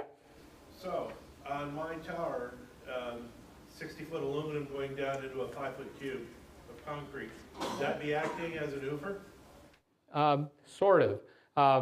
To really make an effective UFA ground, there are rules about how much the rebar has to be, how much rebar it has to be in it. The rebar has to be welded in. You have to have at least 20 feet of copper wire inside there. I suggest that you do some research on that and ask about your local building codes to see if you could do that. Yeah? The brackets you showed on there? Yeah. For the bonding? Yeah. I have 8 of those on my tower for 8, for 4 at the bottom, 4 at the top for 8 coax runs, one at 38 feet and one at 2 feet. That's how it's on page 104 of your DX engineering catalog. There you go. Bully for you, yeah. Well, you know, that's how you do it. You just start getting in the habit of doing this. And I tell you what, hold the questions until we get to the end, and we'll see if we have enough time. And then I'm doing a question and answer on this immediately after, I think, is the next talk. Okay, so if you don't want to have 1,000 amps flowing through dirt, what you do instead is you bond these things together. And typically you put in a bunch of ground rods spaced twice the length of the ground rod. So if they're 8-foot ground rods, then 16 feet. And use number 6 AWG. Just buy a big spool of number 6 AWG and keep it around so you have the right stuff to use all the time. If you go out to the hardware store and buy it by the foot every time you need it, it gets really expensive. Sold by the foot and costs an arm and a leg. Okay, so that's what your perimeter ground system is. It goes all the way around your house or as far as you can get it, and that's what you connect to, and that helps protect your house and creates this equal voltage in the soil. It's a great big earth electrode. Don't create low impedance paths through your station. You don't want the lightning to come down through your feed line. It'll split. Some of it will go into the ground rod at the entry panel, but it also will travel along the feed lines to your radios and then back through your branch circuits to get to that earth electrode at your AC panel. And suddenly nothing works. So don't create paths for Mr. Lightning to go through your station. This is what you should do. You have the perimeter ground system. It's outside. Everything is bonded to it. So let's say Mr. Lightning comes through the AC system, comes to the AC panel, says, okay, I'm going partly through the ground electrode. Some of me is going to go through this unprotected AC circuit. Well, you've got an AC protector on your single point ground panel, so that gives it another path to ground, and that helps protect from the current coming back into your radio system. That's the whole point. Give Mr. Lightning paths to ground to get out into the yard. Ron Block's articles talk about creating a protected zone where everything in the zone, you basically draw a little picture of everything you want to protect in a common zone. You draw a box around it, and then every wire that crosses that boundary, whether it's a clock radio with a dinky little 120 volt cord, everything has to be protected if it's going to be in that zone. If you leave one wire unprotected, that's where it'll get in, and it can be just as bad if you had as if you had no protection at all. So read up on protected zones in Ron's article. Okay, let's jump over to RF management.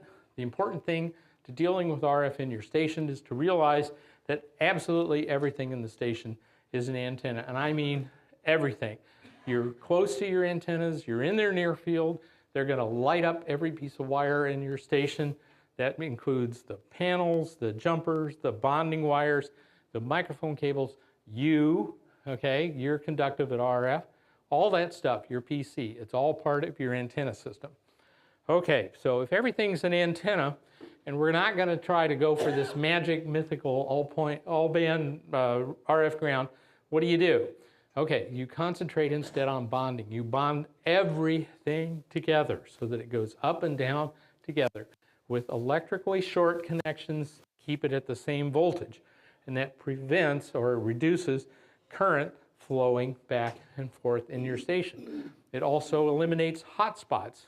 So one of the joys of ham radio is putting the microphone on your nose or your lip and lighting it up and getting that nice little RF burn. It minimizes hot spots and other unpleasant experiences. You put in an amplifier with the high RF field strength, you're going to find all the weak spots in your bonding. You've got to have to apply additional attention, extra attention to bonding. And so you do this by creating a common reference plane or bus. That's either the grounding bus that we've all seen in back of the station, which we'll talk about in a minute, or what I recommend is putting a metal sheet under your equipment so that all of them are coupled to this conducting plane that helps keep everything at the same voltage. You've seen this picture in the handbook forever. We all go to the store, we get the cheapest piece of copper pipe that we possibly can, and we mount it behind the equipment, and then we connect our stuff to it. That's all fine and good. You can use regular grounding rod clamps that go around a half-inch pipe. You can use sheet metal screws. You can use those long strips of grounding buses that are designed to go in the AC service panels. You can mount those and use those as a grounding bus. But they all have to be connected. All of your equipment, whether it's powered or not, if it has exposed metal on it, It needs to be connected to that ground system. And even if it doesn't have exposed metal on it and you want to keep its ground reference tied to everything else, like a plastic box that has a digital interface or something in it, find its ground terminal and connect it to this bus, and then use a big heavy connection to go over to your single point ground panel. So it eliminates hotspots, it reduces buzz and hum, and that's important when we're doing digital signals now, because we're using low-level audio between a computer and a radio, so it's easy to get RF into that, so you want to minimize voltage differences that cause that current, okay? And you want to minimize sensitivity to physical configuration, so that when you move equipment around, suddenly you don't find yourself with a hotspot someplace you didn't expect. Okay, we talked about ground loops. The voltage induced in a loop of wire is directly proportional to the area enclosed by the loop. So we're not going to get rid of the loop, but we can make them as small as possible, and that minimizes the amount of voltage that is induced in the loop. So you want to use small, short cables. I realize that when you go to buy data cables now, you have to buy something that's typically 3 feet, 6 feet, whatever. Coil them up, minimize that area, keep them close to your bonding bus and your bonding connections so that everything is tied together and you don't create a loop for RF and magnetic fields to get into. Okay, you lay them right on the reference plane. The reference plane tries to create this one voltage, and so if you put your cables on that reference plane, whether it's a metal desk or a shelf or a piece of flashing or whatever, it helps keep everything at the same voltage. Always use shielded cables, even for little switches and things like that. You go, oh, it's just DC. It doesn't matter. Well, what happens is those wires will pick up RF and they will conduct current into the box, okay? And once it's in the box, bad things happen. So keep it out of the box by using a shielded cable, and you'll get used to common mode chokes, but use shielded cable. Just get yourself a spool of wire, twisted pair, shielded wire, and use that. So use the right stuff. And then short straps, short wires to make your connections. Here's an example. This was my station number 2, operating position number 2, and the process of building it. Doesn't look like that now because I've got way more cables in the back. Okay, so I took a defenseless Costco banquet table, I set it up, and then put some flashing on it. Sheet metal screws, pow, pow, pow, pow, pow. And so I've got essentially a metal desk on that. If you've got a metal desk, that's great. If you look in the handbook, you can see Tony N0NI, he went out and bought a bunch of restaurant racks, and they're metal, and they do fine, and they also have holes in them, so he's got ventilation, and he never has to dust, okay? That's an additional bonus. So basically, I create an RF ground plane. You can see my cheap piece of copper pipe at the back. It helps equalize voltage across the entire surface. I run my cables along the ground plane, and then down at the bottom is the BAW that goes to the station ground rack, which is right next door. So that's basically how you start to solve problems by creating this reference plane that keeps everything at the same voltage. Now, it was asked earlier what happens if you live in a saltwater environment. You should not have dissimilar metals in direct contact. I live in a pretty dry place, so I've gotten away with it at this point. But if you're in a corrosive type environment, you want to use the same metal for everything. So if you've got aluminum flashing, you want to use some kind of aluminum bonding bus or whatever, but make sure you're aware of the dissimilar metal issue. And here you can see station A, position A, with the flashing in the back, and all the cables are laying on it. You can, if you look really close, you can see the piece of copper pipe back there. But that really helps keep everything under control when you've got a lot of pieces of equipment going on. Are we running out of time? Yes, we have to make a shift change. Uh-oh. Okay, well, this is my last slide. Well, it is. How about that? Thank you. Congratulations. There you go. I'm done. Now you're Q&A. Yeah, now I'm doing Q&As. Here? Yes, with the microphone. Questions? I have a question, Ward. What does your last slide say? There you go. That's right. What does my last slide say? Well done, Tim. Thank you. Okay. Yeah.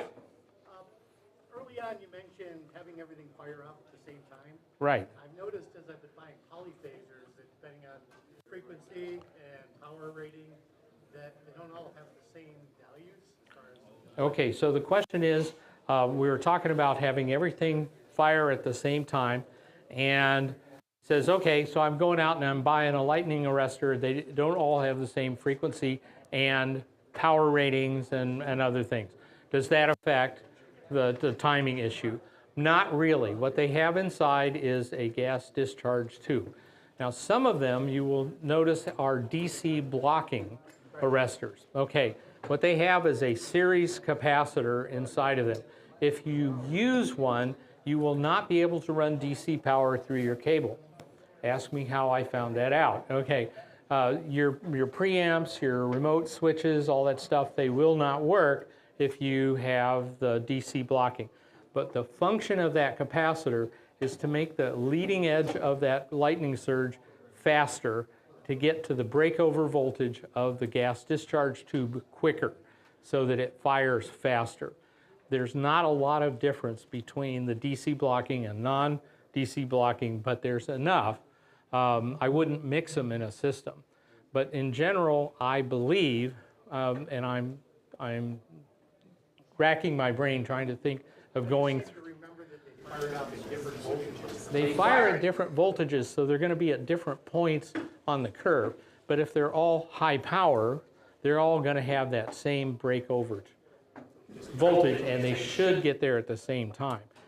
I can't say for sure whether a full rated power from, say, alpha delta is going to fire at exactly the same time as a polyphaser, as a DXE, etc. I'm unaware of that. But if you really want to worry about it, just buy all of them from the same manufacturer. Question over here. Questions over there. This could be a very short session. Yeah? So, I finally got my brain wrapped around you. You're talking about having the protection devices on a common panel inside the shaft. Right. Which was fine. It never dawned on me that I've got 3 or 4 15-amp circuits in that part of the house that may or may not be connected to gear at any given time. So I got to route all those out to that panel to protect them. Okay. To summarize his question, he says, okay, I get it, putting everything on the protected panel, but I have multiple circuits to protect. Some are big, some are little, okay? So do I have to run protectors and mount them on this panel? This gets back to the protected zone idea. Anything that goes into the zone has to be protected for anything to be protected. So I got to cut those circuits, run them out to the panel, and then Pretty much. I would talk to an electrician or a local person about adding a second ground panel. That's something that's more convenient for you. No, but a panel for mounting protective devices on. That's not going to be the same one as this one. How far apart should they be? Can they be? And how do you connect them together? And how does your external ground system work? There's so many variables in this. But if you want it to be protected, and you're going to run circuits into that part of the house, you got to deal with it. We're going to follow up on that because I had the same issue. So what we did, we took the whole house lightning protection and created that loop around the house, tied that into the single point for AC, and then we've got a whole house, on the service, Lutron surge protector. So the question is, it would seemingly all be at that same potential because that same loop around the house is tied into the AC service, it's tied into the entry panel, they're all connecting to that bus around, and that Right. seems to be sufficient. That is, and NEC is unequivocal. All external ground electrodes shall be bonded together. And it's a lot better, the way modern construction is, late construction is they know this and they bring all of the entry points together. So they're all close to your AC panel. But as you go back in time, it seems like there was a federal law that the AC service is going to be in the opposite corner of the house than the radio room. So, you know, and it's just difficult. But try to bring everything as close together as possible if you can, and that reduces the length and therefore the inductance of the connection between all your ground points, and it keeps everything going up and down together.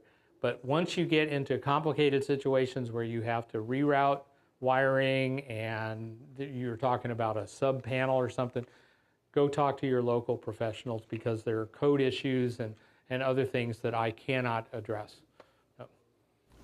One over there, yeah.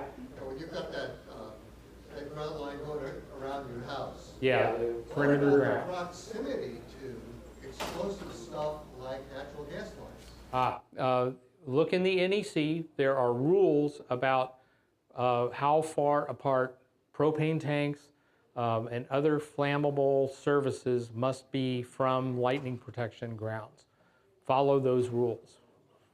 And your local code will probably have something in there as well, especially for buried tanks. There are a zillion different rules, and all that stuff is not there to harass you. It's to keep your house from burning down. And a lot of that knowledge was learned the hard way, so you tend to follow it. Yeah, never connect your grounds to gas lines in your house. You can no longer trust cold water plumbing. All it takes is one plastic fitting someplace in the system, and you no longer have, you know, an effective ground system. I've seen pictures of older houses where they reran the water main to the house, and the water main to the house is plastic. So inside the basement, it looks like a perfectly good copper pipe, right? And then it goes through the sill or through the foundation, and then 1 foot outside the house, it changes to plastic. Okay, so just don't rely on your plumbing anymore. It doesn't hurt anything to connect to the plumbing, but it may not be the ground system that you expect. And this is covered in the book that I reference on, you know, one of the early slides about, it's a Black & Decker book for how to wire your house. It will tell you what to do and what not to do for grounding your service. And there are special rules about sub-panels and grounding, and how many ground conductors and branch circuits and all this kind of stuff to help you keep from creating the situation where the electrical ground in a sub-building or connected to a sub-panel is at a different voltage than, say, a concrete slab. People get electrocuted every year by walking around in their bare feet and touching something in the garage with an improperly grounded sub-panel, and they get electrocuted. So find out what those rules are and follow them. I know a lot of us have run sub-panels. Yeah? You did on one thing more that you have to protect the zone of the box. So earlier in the presentation you said disconnect your cables. So if someone has built everything where the protected zone is not violated, is it safe to leave your equipment connected 24/7, 365? That's the idea. The question is, if you create the protected zone and follow all the rules, you can leave your stuff connected 24/7. And that is the goal of having a protected zone with all of that protected. Some people like to disconnect stuff. The suggestion that I got, and I haven't verified this personally, is to connect them outside. Connect them outside and connect them to some kind of grounded connector, or at the very least, lay them on the ground. But get them several feet away from the house. The idea that you can just disconnect them by 6 inches or so is very questionable. I don't know. But disconnect outside, and if you can, connect them to a grounded something, terminal, bus, whatever. Yeah, and I'll get to everybody. How would you summarize the difference between the first and second editions of your book? The second's more expensive. No, the question is, what's the difference between the first and the second? The second one corrects all the mistakes that I made in the first. No, really, I was quite amazed that I did not get set upon by retired electricians from around the world, you know, on the first edition, but my reviewers were really, really good and kept me from making stupid mistakes. So what we did was we modified a number of drawings to clarify what we were trying to do and keep people from thinking they were wiring diagrams. There were a few of those. There were a lot of places where the wording wasn't as clear as it could have been, so we fixed that, or we rearranged text. And then there's a lot more on the proverbial second floor station. I got a lot of questions about that. I actually have one. My usual response is to say, look, just think you're in an airplane. Build an airplane type of station, and because you're too far above ground, you know, so we discussed that. And then there's a much more on mobile and portable stuff. So yeah, for what it's worth, I like the second edition a whole lot better. That was great. It's great. If you want to really do something right, write the first edition and throw it away, and then write the second one over again. But I ain't got time for that. Ain't nobody got time for that. Way in the back. Okay. How far from your station can your tower be without having to bond your tower to your perimeter ground? That's a great question, and I've asked 3 experts and gotten 3 wildly different answers. How far should your tower be? How far can your tower be? And still need to bond it back to the station. Okay, well at AC, where the wavelength is of 50 million meters, okay, it can be pretty far. Okay, and you might want to bond it just for AC safety practices, okay? And the NEC does allow you to use the shields of feed lines as an AC safety connection if they're connected all the time, okay?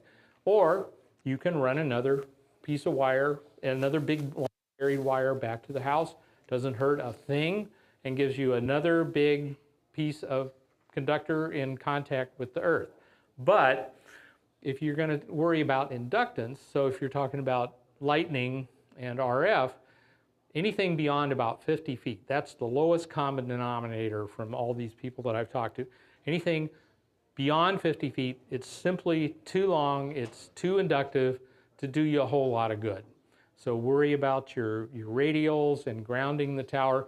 Go ahead and bond for low frequency stuff, but that's not going to be very effective as a bond for lightning protection. And certainly not at RF where we're up above a megahertz or so. Okay? Yeah, Randy.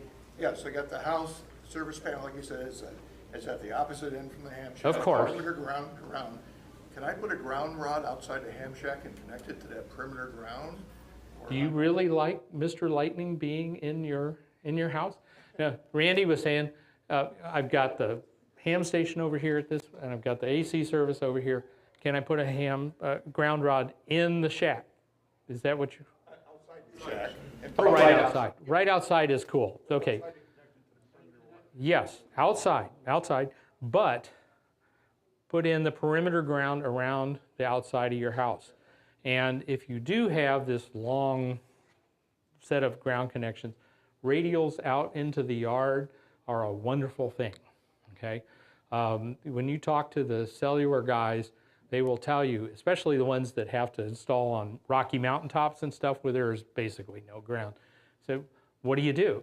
They say we run big rolls of strap out wherever we can, lay them on the rocks, hold them down with cement or rock all or whatever, and that gets us way more than drilling ground rods into the ground. And they have to put a big concrete base in there to hold it up and everything. But they said we get a lot better performance out of the radials. And what I'm hearing is there's so much anecdotal evidence about that, just the radials being able to dissipate that charge, that this will eventually become more, accepted industry practice and stuff. So what I tell people is make sure you've got the perimeter ground as far around the house as you can get it. Like my electrician in Crawford County said, can't have too many grounds. So run those ground rods in, bond them all together with number 6, bury that number 6, and then run something out into the yard, much as you can. Dave. You got a 60 or 70-year-old house. It's got a number of ground rods. Are they any good? Or should I put in a bunch of new ones? Got a 60 or 70-year-old house with a bunch of ground rods. Are they any good? I have zero idea, and I wouldn't trust them. I wouldn't even bother pulling them up. to look at them. I would simply drive in new stuff and make sure it's the good stuff, because you don't know what those were made out of. They could be plated steel and, you know, 1 foot under the ground, it's gone. So new stuff. Way over there. Tower's about 30 feet out from the house. I've already got ground rods for each tower leg. Need to connect them together, and I'm planning to run that to the ground stake, which has 4 lightning protectors on a bar across the top. Do I need to connect that around to the power? And the tower is 30 feet from where you're going to put this little ground rod mounted set of lightning arresters. Is that? Yeah. 30 feet. Yeah, I would run the number 6. My day job is lobbying for the copper industry, okay? I would go get some heavy wire, and I would bond that to your tower system. I'm also wondering if I need to, every 8 feet or something like that, put ground rods from... The general rule is space the ground rods twice the length of any particular ground rod. Their zone of influence is the radius, yeah. Take the one outside the shack and run it around to the main power entrance box, correct? Absolutely. All external ground rod or ground electrodes shall be bonded together, no exceptions. But I don't have any. Well, off to the store with you, you know. There you go. Yeah. Get a shovel. My cable TV, I was just thinking after all this, my cable TV installer put in a ground rod on their cable line. That was not electrical service, they didn't bond it. Right. You should bond that. No, okay, so the question is, what installed? Cable TV came in and they installed the service and they put in the ground rod. That is their SOP, their standard operating practice. They all do that, whether it's telephone, cable, data, anything. Okay, their rule is, and they put in a ground rod. They're done. Okay, your job is to realize the implications of that and bond that to your AC service and create your perimeter ground or whatever. I had some guys come and they redid my data service down at the Crawford County Cumulonimbus Discharge Facility. And they said, okay, we're going to put a ground rod in. I said, look, I've got this nice perimeter system here. Can you use that? He said, that's just fine. Is that tied into your AC service entry? And I showed him where it was. He said, that's fine. So that's what you need to do. Make it easy for them to do the right thing. If you've got a connection, if you know where they're going to connect, put in your service, go out there and run a wire up there yourself so they can see it, and this is my ground system, here, use this. Make it easy for them to do the right thing. Number 6 wire over to the AC service. Good old number 6. It's heavy enough, you can beat on it, it's just fine. Yeah. Lightning arresters. If you take a strike, how do you know if the lightning arrestor remains useful or not? Okay, lightning arresters, they take a lightning strike. How can you tell if it's any good anymore? Right. Well, you go, if you can still see it and it still exists, it's probably okay. No. Most of them are cartridge style, and there's a little cap that you uninstall and you take it out. And if it's a really big discharge, you can look at it, assuming there's anything left, okay, then you can see inside. And if there's any evidence of pitting or arcing or burning or something, throw it out and get another one. Another way to test is to take it down to your local motor rebuild shop. They have what's called a high-pot tester, high potential tester, and they test insulation by running up thousands of volts to see if it can withstand any kind of fault. And so basically you take your little gas discharge tube down there and you say, excuse me, can you tell me if this gas discharge tube is still good? They'll ask you for the voltage rating and they'll put it on their machine and they'll give you a go, no go. If there's any doubt they're not that expensive, buy a box of whatever you got. Mauser has them, DigiKey, all kinds of things, and just have them in the shack. If there's any doubt, take them out. Yeah. I have a new build house, 2 years old, and I put up a tower last year. Tower's not yet bonded to the house. the grounding system, it's a poured basement, the ground rod is actually in the concrete for the foundation. So they drove the ground rod, okay, new house, and he's got a ground rod, and it's actually in concrete. In concrete, in the foundation. Okay, is it in a flat spot, or I'm just curious how they did this? So the house is dug down about 4 feet, and then we built up above it. So the ground rod is above grade a couple feet. Okay. So the service box is right there, obviously. Okay, so does it look like it's, I'm trying to analyze this, does it look like it's in the dirt, or is it in the concrete? Okay, okay, ground rods and concrete are not real good unless they are actually constructed as what's called a oofer ground, and we had a question about that earlier. So a little background information. The oofer ground, invented by Frank Oofer, surprisingly enough. Okay, what that is concrete is really quite conductive, surprisingly so. That's why people are electrocuted from walking on it in their bare feet. Okay, so what happens is you've got this slab, and you have rebar in it. The rebar is all welded together, so it's in contact with the slab, and then you have to run at least 20 feet, I think, is the rule, of copper wire inside this concrete slab, and it's connected to the rebar, and then they run a stub up through the slab or foundation or whatever, and that is your ground for AC safety and lightning, and then at RF we really don't know. Okay. So if it was constructed that way, and you would have to go back to your contractor and say, what is this connected to? And if they tell you, oh, it's a certified oofer ground or concrete encased electrode, I think is the magic word. Okay, and I think that's what he said, because I questioned it at first when he Yeah, well, he I didn't get your book before they built the house. didn't get the book. Okay. Okay. So yeah, they would have to certify it as there would be some call out in your spec for a concrete encased electrode. Then you can use it for that would be basically your AC service ground rod. So that's okay to bring that bare copper number 4 wire into the house to bond to that? Okay. So when you say into the house, what do you mean? I can reach up by the top of the foundation and I believe it's right there. Okay, so it's like right up by the top of your basement where the sill is? Yes. Yeah, that's probably okay. If it makes you nervous, run another couple of wires outside to external ground rods. I don't know what your soil is like.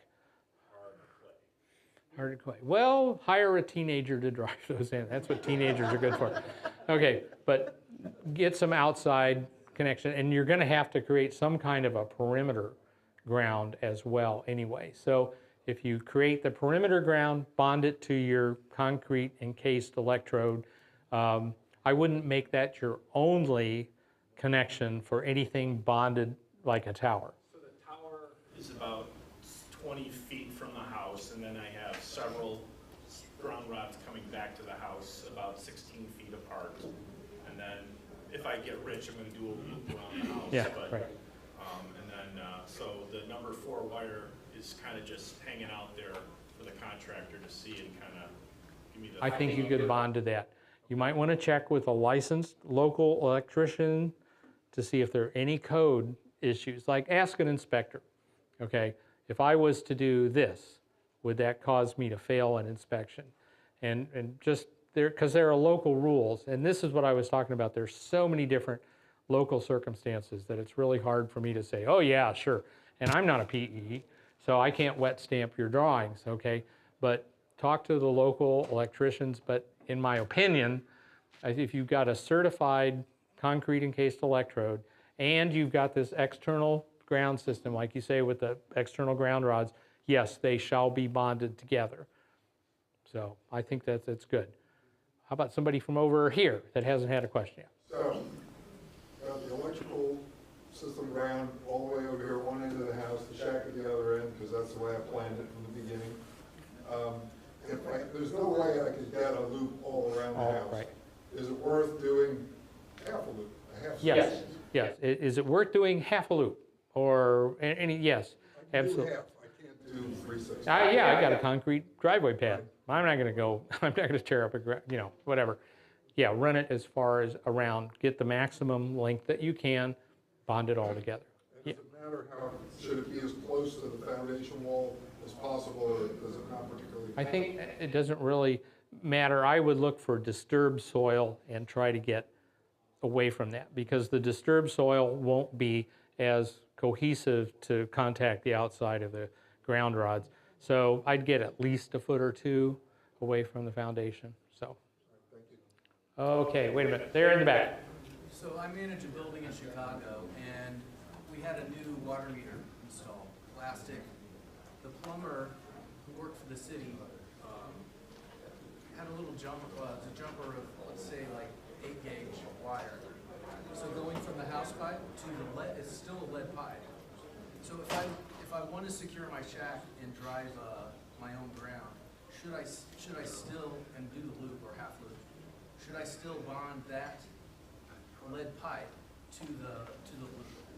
I don't think it matters for plumbing. Check your local building code about bonding plumbing and electrical systems together. If they say you got to do it, it's a simple matter of making that jumper. If they don't say anything about it, I wouldn't do it. Okay. Yeah. Okay. I installed, actually I have a second tower, so I put in about 12 grounds so far, and I forget the exact name, but I had one of the Heckle. Oh, those are so good for upper body strength, right? Yeah, and I actually, that's after I deformed a post driver and caused other possible. Do you know what's a good? I have clay. I have backfill, which has all sorts of concrete and crap in it. Any suggestions in terms of someone that? Dynamite. Okay. So how do you get the damn rods in? Okay. Well, the banging is good. It's amazing. I live in Missouri, where soil, in a region of Missouri where I have soil-coated rocks as my dirt. Okay. So it's amazing. You can bang on these things, and these big rods that will not bend, they go like this. I should be fracking, I suppose. Anyway. The NEC says if you can't drive them in, you can drive them in at an angle, or you can bury them in a trench. Okay, so take a look. That's in your NEC handbook that you get at the library, big ass book. Any local thing, they'll have a drawing of it. There's actually drawings of it in my book that we reproduced.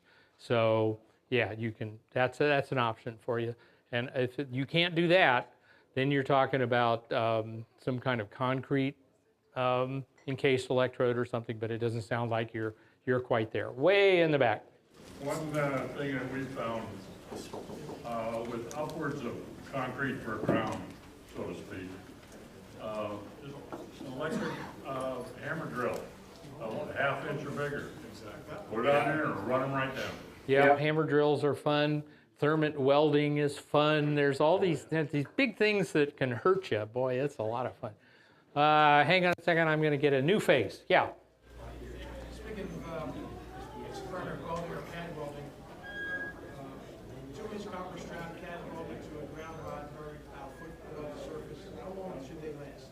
It'll last forever. I mean, it's welded if you do it right. Some of them. Sometimes they'll come back and inspect them a year later just to make sure they weren't done improperly or something. But once you weld it, it's supposed to be permanent. Yeah. Yeah. You talked about strapping and braided cable, braided all that stuff, but then the vulnerable little connection to the back of that powerful little ground connection on the back of the K-frame, that's really vulnerable. How do you take something big and substantial and connect it to your equipment? Okay. Now, what I think you're asking is, you've got this big hardware coming in from your ground system. How do you connect it to your tiny little number 10 thing on the back of your Heath kit? Okay, that's what you use the bus for. You bring in your heavy grounding stuff, you connect it to your bus with big hardware. Okay, so you've got a serious connector back there. And then you install like a screw or a terminal, well, not crimp terminal, you don't want crimps, but something with that can handle a small wire. And if it's only on a number 8, number 10 thing, it can't carry that much current. So basically you're talking about a number 14 wire, a little piece of that flexible braid, a 1/4 inch or 1/2 inch. As long as it's short, you're okay. But once you start talking about a big group of connections, you're trying to connect this ground system to something else, then you need to start talking about strap and the bigger stuff.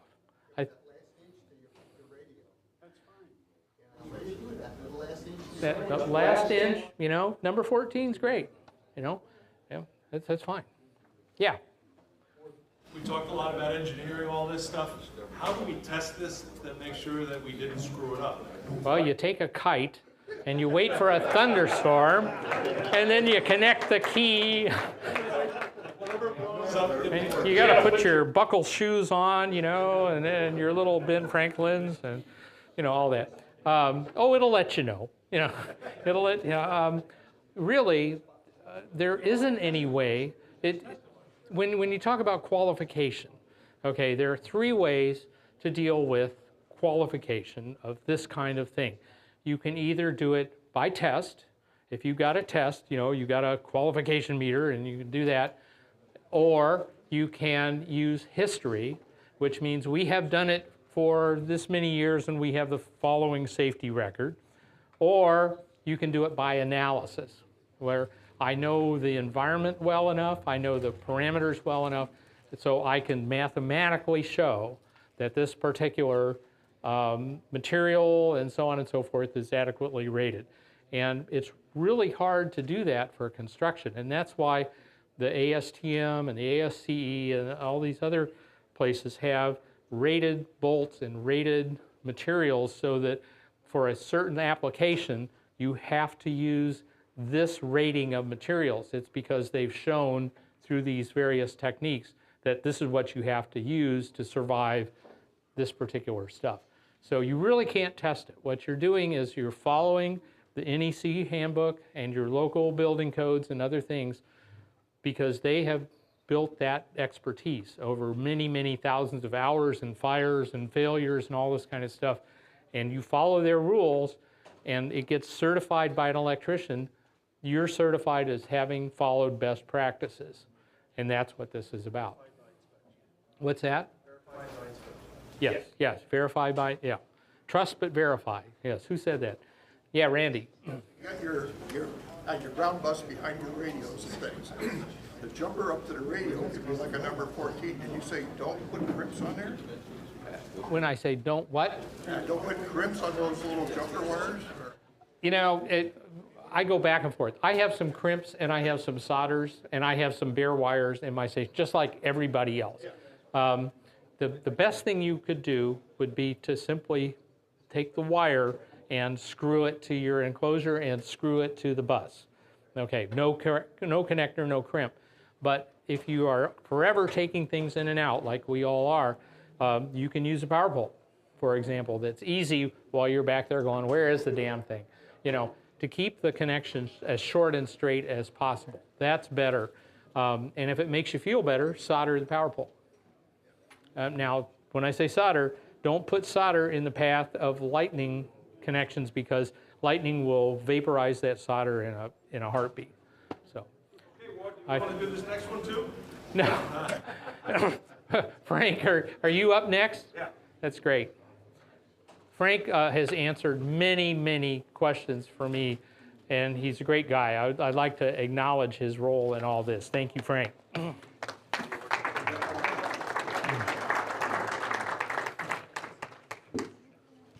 Great award. Thank you. Want to come out and help me to get it right? That's it. We all got to work together, man. That's right. Rid of this. Yeah, no, there's no presentation. Okay. Tim's going to freak out. So just, yeah, that's fine. Yeah, got that? You're going to put that in your pocket? Yeah, we're good to go.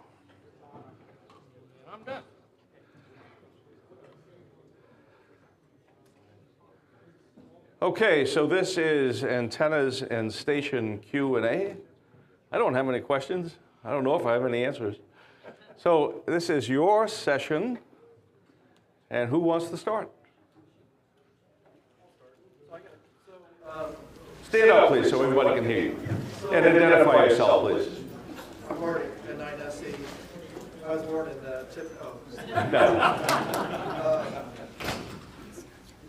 So for a single tower contest station, 140-foot tower. Good starting place. Right. Okay, so I get ready to build these stations. So my initial thought was, okay, I'm gonna stack monobanders, and then I'm like, okay, well, now I got all these ring rotors, that's gonna be really expensive, or I could spend $10,000 to retake the tower, but then I can't point the antennas in the direction. What is the, what are your thoughts about using like a pair of stacked big LPDAs as a starting point versus blowing the budget on a bunch of monobanders?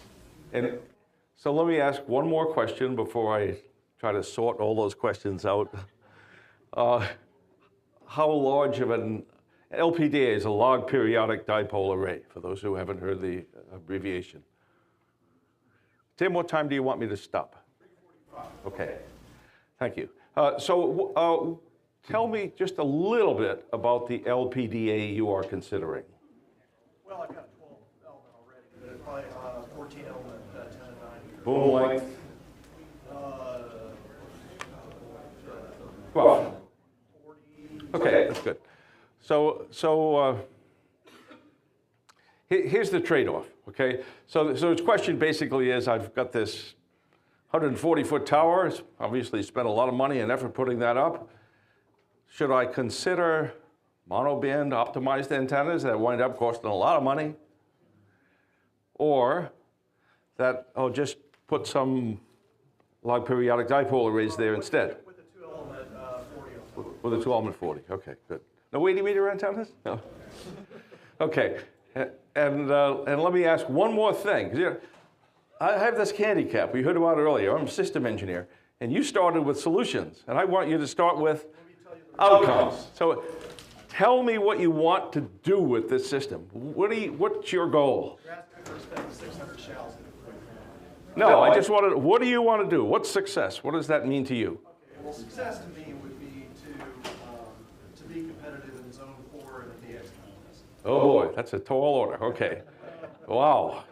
He only wants to be able to win zone 4. But not against K9CT. Well, yeah. Well, maybe come in 4th or something. okay. So you want to, let's say you want to be a top 3 competitor in what category? Just single. Single up. Well, you don't have to worry about K9CT in most cases. Well, that's true. But it's still, zone 4 is very competitive. So you want a competitive station. And the problem with this, the low-cost solution, which is a pair of log periodic dipole arrays, is you're talking about relatively short LPDAs. 40-footers are pretty short.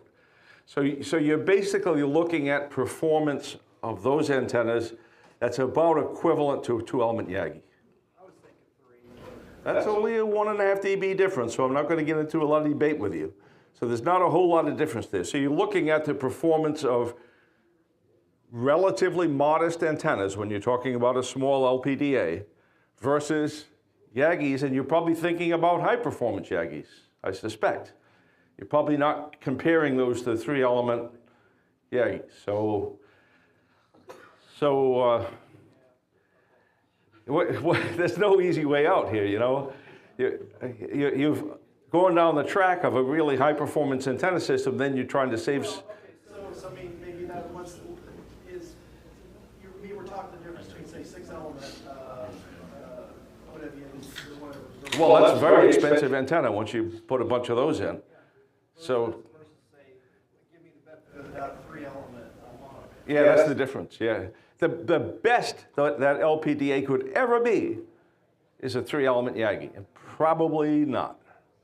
So are you thinking about putting only contest band antennas, or is walk band operation in your head also? Yes.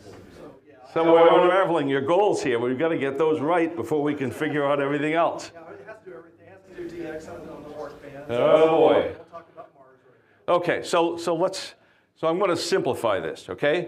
You have started down the track of a high-performance antenna system with that 140-foot tower. My recommendation is look at your budget, figure out what you can do with monoband Yagis for 20, 15, and 10 meters. You're not going to run into serious competitive antenna systems on 17 and 12 meters. So simple stuff, you could put up a one walk dual bander, and that would take care of the walk bands, and put up the best Yagis you can afford. You want them to be a stacked pair, because a 140-foot tower, if you only have antennas at 140 feet, at the top of the sunspot cycle, they're going to suck a lot of the time. So you need two. Okay, is that a good answer? Yeah. Yes, good, okay. That's what I expected. Okay. Yeah, the truth hurts sometimes. Otherwise, you could chop off part of that tower, go down to 70 feet, and build a low-performance system. But you started down the track of a high-performance system. So, and you know, the sad story is, and you thought about this with LPDAs, you start putting antennas up at 140 feet, there's a whole lot of the time when they're too high. So you've got to have another set down lower, in the back. Frank, why couldn't you do stacked, you know, 3 big tri-banders? You could. There are some very fine tri-banders out there as well. Let me just suggest looking at JK antennas and talk to him. Yeah, yeah, yeah, yeah. That's another alternative. It's all a matter of your budget mostly. You got to decide how much this is worth to you. I think you have someone monitoring your budget next to you. I couldn't resist saying it. Okay, someone else in the red shirt. And please identify yourself, sir. Oh, I'm sorry. Al, N2MA. And what about a quad antenna? Because my restrictions are kind of, at this point, I can go up 60 feet. I have a rotating US tower. So I could do 10 square feet, and I'd like to get walk bands also. So. Okay. So here again, so you attack the system engineer and you laid out all these solutions. You never told me what you want to do. So what is your goal? And then I can tell you whether. Well, CW contesting, and also DXing, and just being limited to 1.5 acres, and this is what I can get up. That's it. Okay, and you want to get on there and have fun? You want to compete at some level? I'd like to compete. I can go up to K3MJW and up to Skyview. Okay, got it. Okay, and is this a crank-up tower, or somebody have to climb it? Crank-up rotating pole. And how it cranks down to what level? About 20 some odd. About 20 feet? And can you safely maintain a complicated antenna at 20 feet, or is that the problem? Well, We don't want you to be dead in this. Yeah. Well, I have some issues with my wife in climbing, So you probably have to use a man lift or something to get access to the antenna. Not there. She's going to be unhappy if she comes home and finds you dead. Okay, so let's unwind this whole thing. And you see, you guys are all getting qualified to be system engineers because we're going back to the top level goals and figuring all that stuff out. But those of us who have experience mostly as hams, we go to solutions first. And then, we try to figure out if these are good solutions. Well, solutions to what, guys? What are we trying to do? So we go back and figure that out. Here's the problem with a quad. Okay, it's a fine antenna. But they're a maintenance problem. So that's what you have to consider. The wires are going to break. And it sounds like your wife isn't going to let you maintain that. So you're going to wind up hiring somebody to do that, probably. Or you might not wind up being married. So that's the practical problem. And quads used to be very popular. They're very good antennas.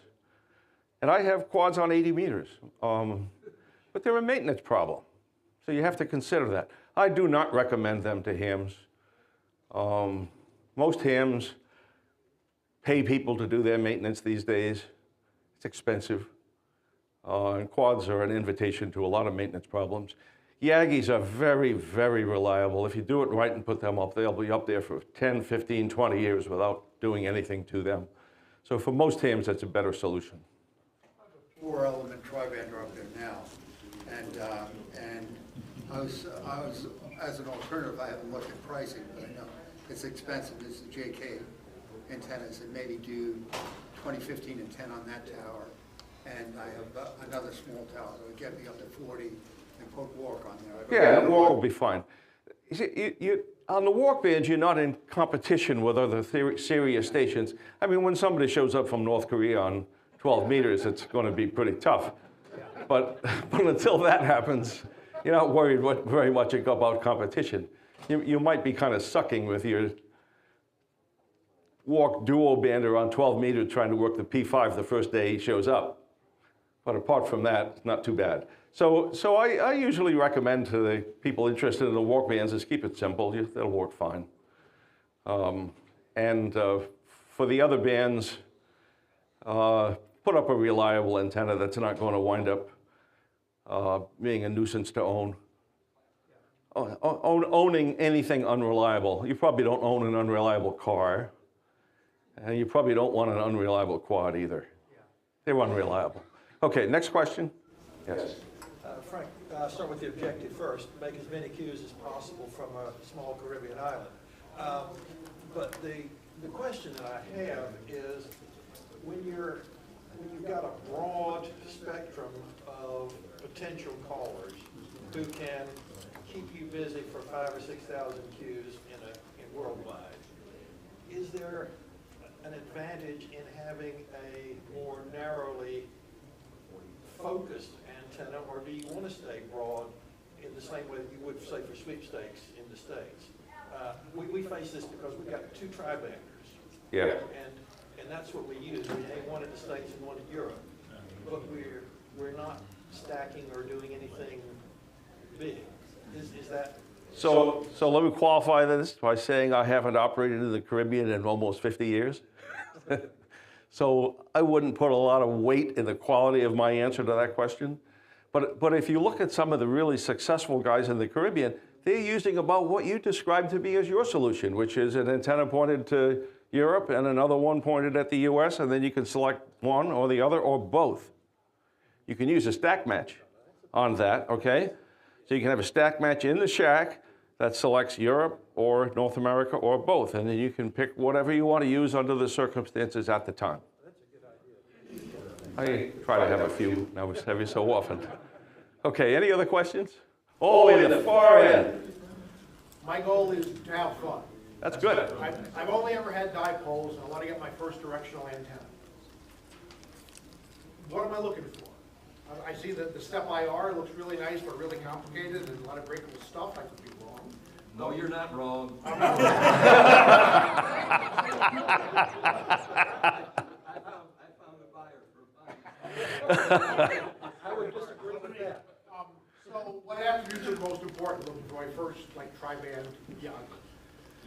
Okay, so your goal was so broadly stated. All of us in the room want to have fun, right? That's why we're doing this. Casual DXing, casual contest. Okay, that's good. Okay, so you don't have any aspirations of winning contests or any of this kind of stuff. And it's your first antenna system. How tolerant are you of an unreliable antenna system? I'd like to not have to climb up there too often. Okay. And are you thinking about putting up a crank-up tower, which has a lot of problems, or a fixed tower? I'm sort of starting on a garage roof. Oh, so the worst risk is falling off the roof. Worst case. Yeah, that can really ruin your life. I would suggest that your goals are not very high. So I would suggest one of the smaller multi-band antennas. There are lots of 5-band antennas that allow you to get on the 20, 17, 15, 12, 10. That's 5, yeah. Buy one of those. You're not going to be very exposed to wind and everything at the height of the top of your garage, so you don't have to buy one of these really rugged JK antennas to meet your goals. That's why it was important to understand that, right? We can evaluate the solution against what you want, okay, as a solution. So I would suggest a relatively inexpensive 5-bin antenna, not one of the steppers. They're, if you're willing to tolerate maintenance, you're going to have problems with stepper antennas. They're very fine antennas, but you have to be maintenance tolerant. And working on a roof is dangerous. So that's my recommendation, okay? In the back of the room. Frank, I've got I want to get more effective on 80 meters. I've got a 90-foot inverted V.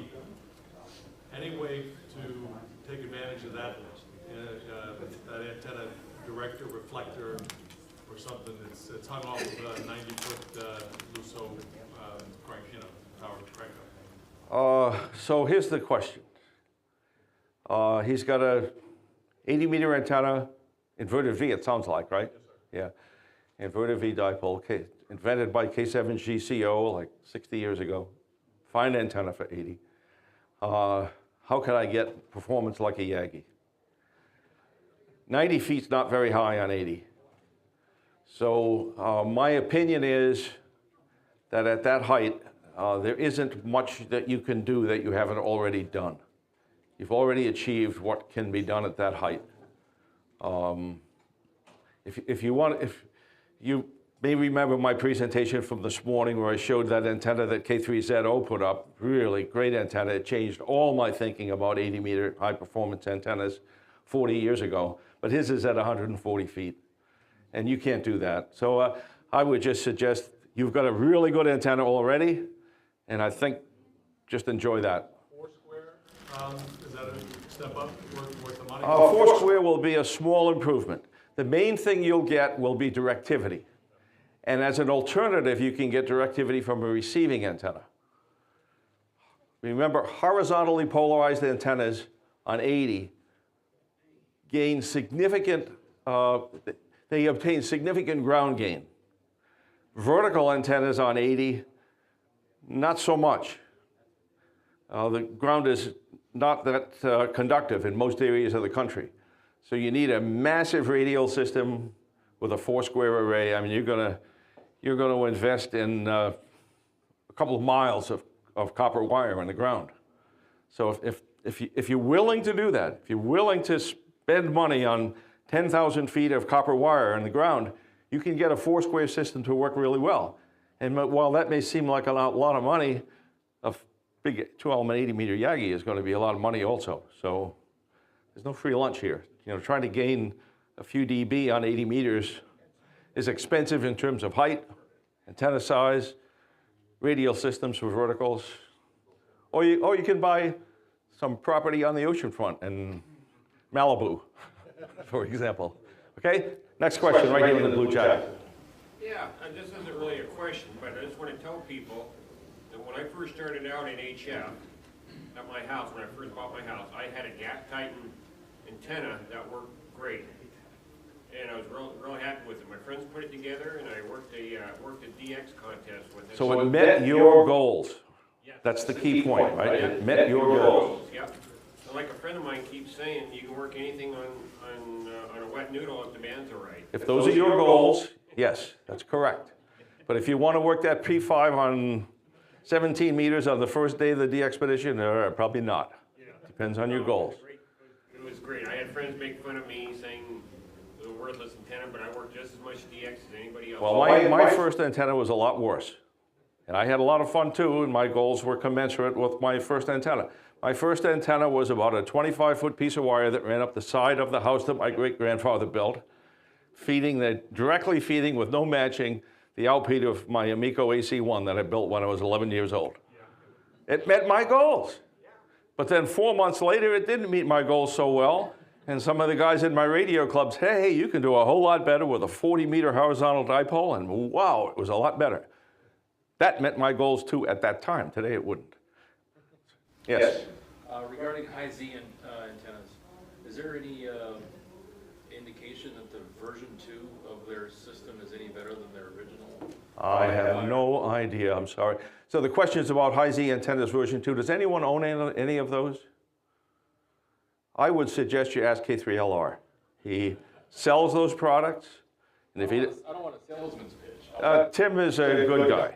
Don't worry about that. So talk to Tim, ask him that question, and he'll tell you if he doesn't know the answer, and he'll help you get the answer. Okay? You won't be disappointed with Tim.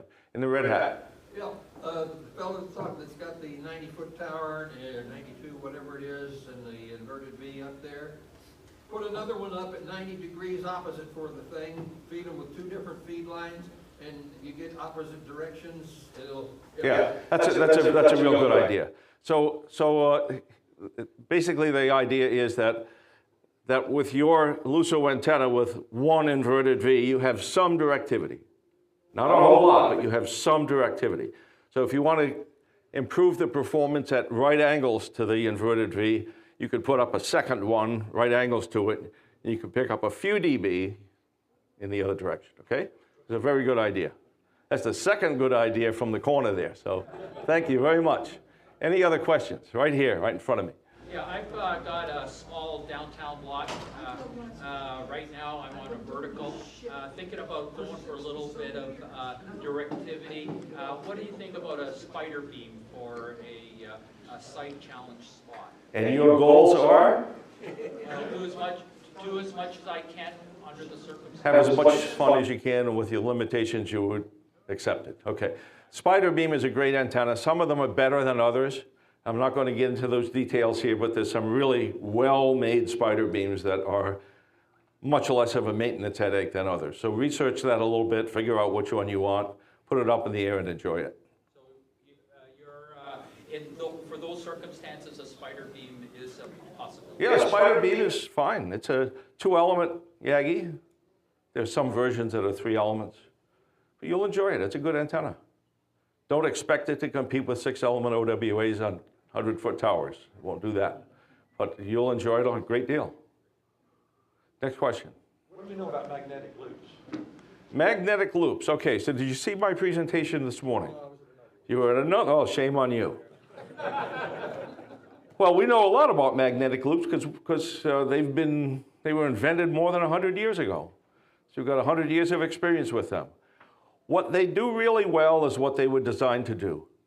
They have roughly a 2-degree beam width null that is very deep. So to give you some specific numbers, on 160 meters, the largest magnetic loop you can build that still has the directivity of a magnetic loop is 8 feet in diameter. Diameter now, not circumference, diameter. That's the biggest one you can build. The disadvantage of one that's that big is that its null is only about 20 dB. But if you don't have severe noise, that's probably enough. The advantage of an 8-foot diameter magnetic loop is its sensitivity is better. So there's a trade-off there between loop size. You shrink the loop down to 4-foot diameter, it loses a lot of sensitivity, but the depth of the null goes from 20 dB to 30 dB. So if you've got a serious RFI problem, the small antenna is better. If you've got a modest RFI problem, it's not.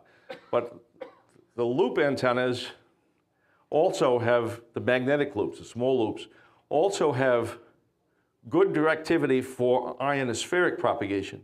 That is horizontal propagation that comes in at any polarization.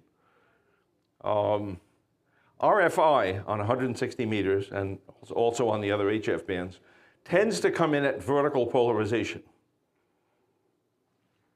Strongly tends to come in at vertical polarization, and magnetic loops are perfect for that, for developing a very deep null against one RFI source, one.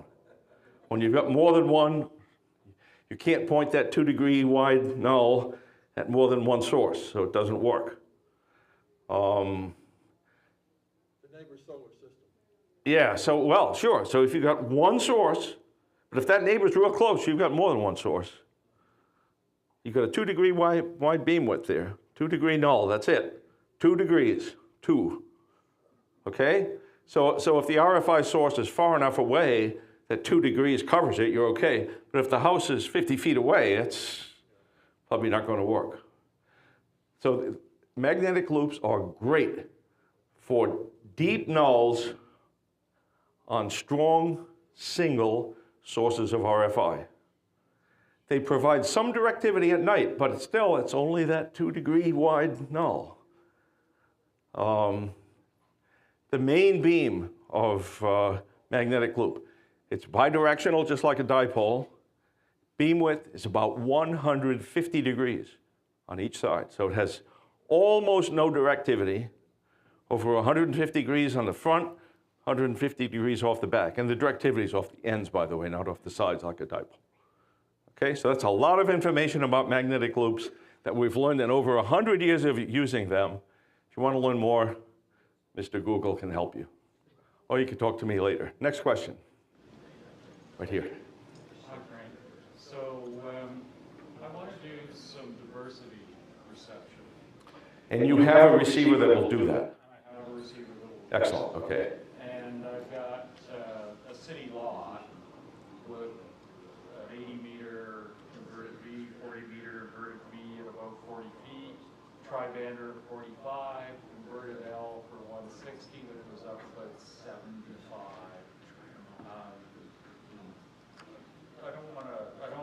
I don't want to detune those antennas. And your city lot is how many acres do you own in the city? Like 75 by 150 feet. It's just like the first lot that I lived on. But I couldn't spell diversity back then. So, like, I'd like to put up some kind of little vertical or something. Like what's Okay, so let's get back to basics, okay? So as a system engineer, you gave me a headache, right? Because you started with a solution. And this is the thing that has killed me through billions of dollars of projects over the years, is when people are willing to spend billions on solutions and they don't know what they want it for. And then we start building it and they start realizing, oh no, they're building this thing for the wrong problem. We built a submarine when we wanted to buy a tank from General Dynamics. Well, I know I want diversity why do you want diversity? Will you tell us what diversity is? Well, I'll take care of that in a moment. Why do you want it? I enjoy DX contests, but I'm nowhere near competitive. But I can get a plaque in sweepstakes. And I want diversity to help with QSP. Okay. It's a lot of questions all in there. Okay, here's your biggest problem. You have a very small piece of property. There are only two ways to achieve diversity performance with antennas. One is wide separation. About 10 wavelengths is good, 5 wavelengths is okay. So you need to buy another 100 lots in the city. You're probably not going to do that. So the alternative is polarization diversity, where you have one antenna horizontally polarized, the other vertically polarized. That works very well. So that's the solution, and that's the way you need to think about it, is antennas with two polarizations. And I think Tim is ready to pull out the hook. So thank you. Explain what diversity is. Oh, I'm sorry, diversity, okay. Diversity is, it actually dates back to the early days of radio, when they had terrible problems with extremely weak signals and noise in the low frequency and VLF range. And these massive antennas were built to combat this problem. And it was discovered that there were two ways to get independent fading, which is really what it's all about. When one signal is fading on one antenna, try to have another antenna that is significantly different, so that when one signal is weak on one antenna, that it's peaking on another. You can do that fundamentally in two ways: by physical separation of the antennas, many wavelengths. It's not so bad on 10 meters, but mostly we don't need diversity on 10 meters. Or by having antennas with opposite polarizations. And I'm not going to take any more questions. Tim has got the hook out ready. So that's what diversity is, okay? If you have any more questions about that, I'll be happy to address it in more detail for you. And for the fellow in the corner who's provided us such good information, I'll be happy to talk to you later. Thanks, everybody.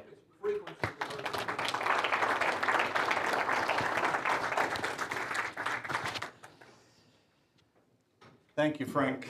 As many of you know, Frank spent hours and hours up here today. Another round of applause for W3LPL.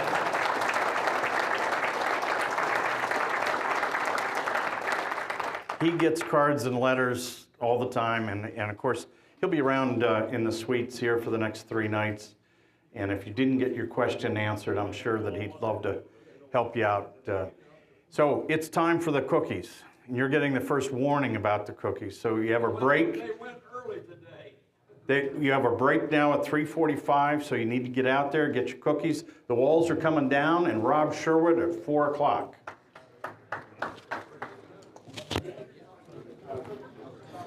Tim, got a question for you. I asked Frank. He told me to talk to you about it. Is there any benefit that you have heard or noticed in the version 2 of the IZ amplifier?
Well, I've done a couple of videos before. You know, I ran across you guys early on, and I don't know how many years ago that's been. It was Because It was your a lot of anniversaries years. just keep rolling by, it seems like. we're headed towards 17, so And I occasionally run across you during the line, and I haven't figured out where your chat room thing is very well. well, now it is on YouTube. We're streaming on YouTube. If you bring it up right here on the side, Okay, there'll be good. a chat. Good. And if you want to, you can click on these 3 little dots, and you can pop out chat, and then you can bring it over there. All right, I didn't know that. Where are the 3 little dots? Well,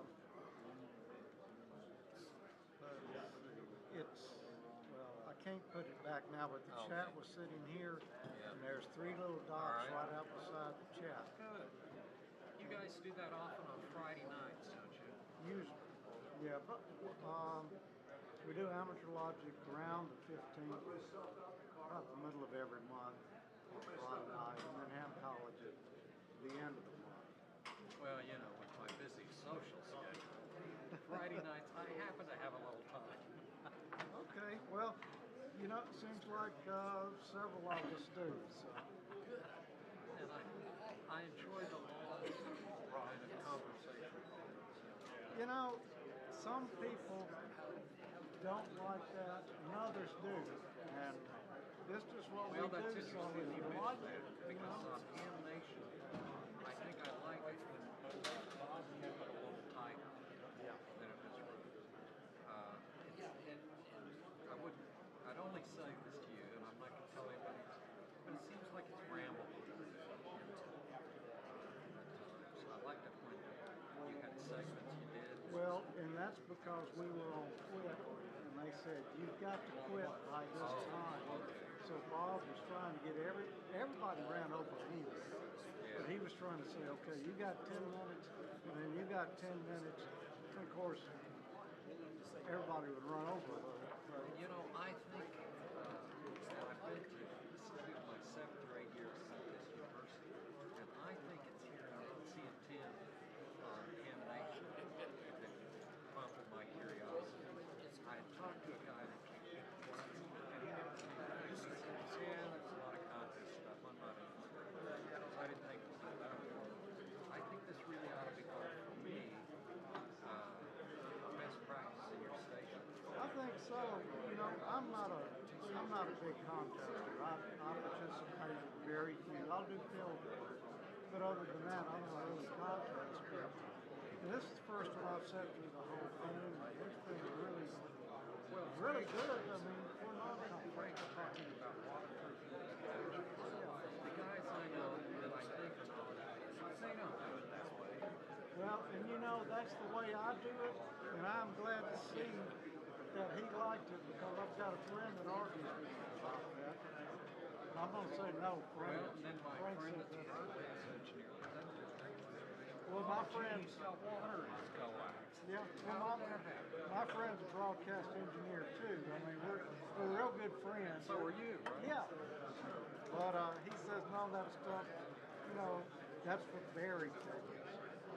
You don't but have I to do cover that it with stuff, electric.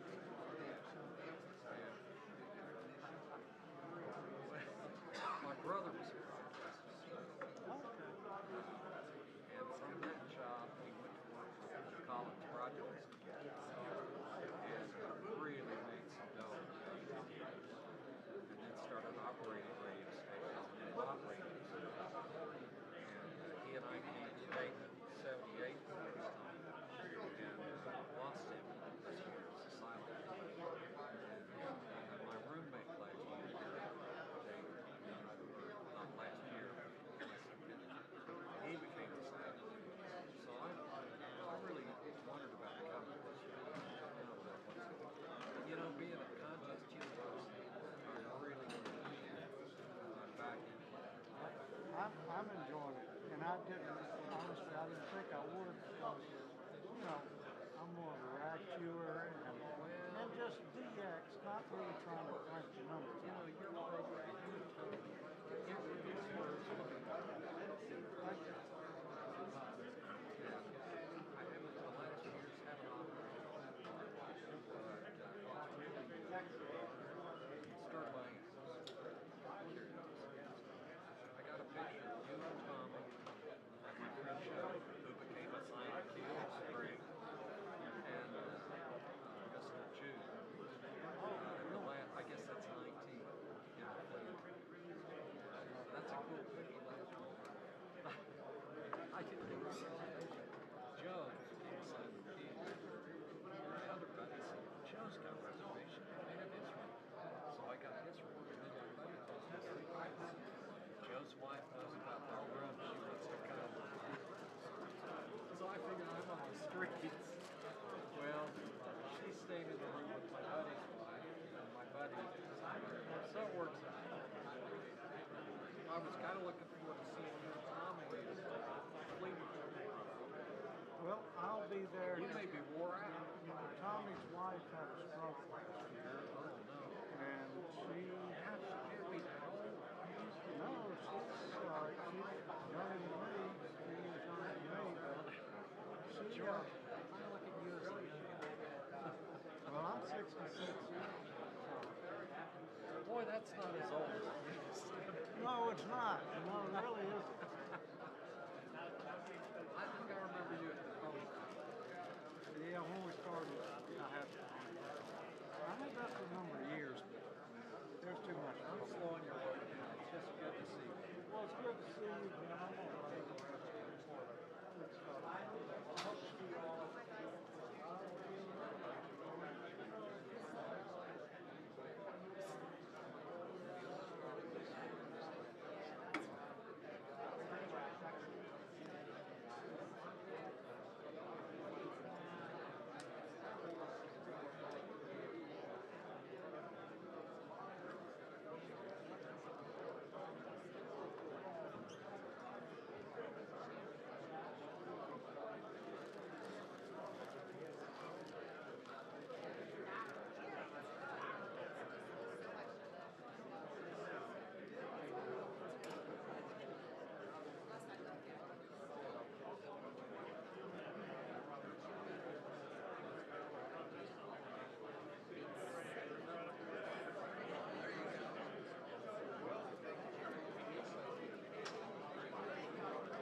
Everybody needs to take a seat. Please take a seat.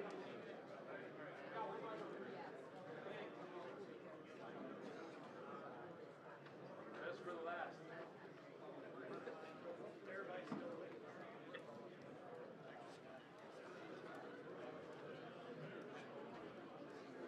Please take a seat.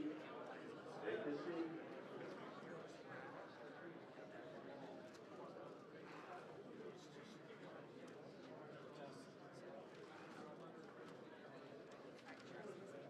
So a couple of housekeeping items.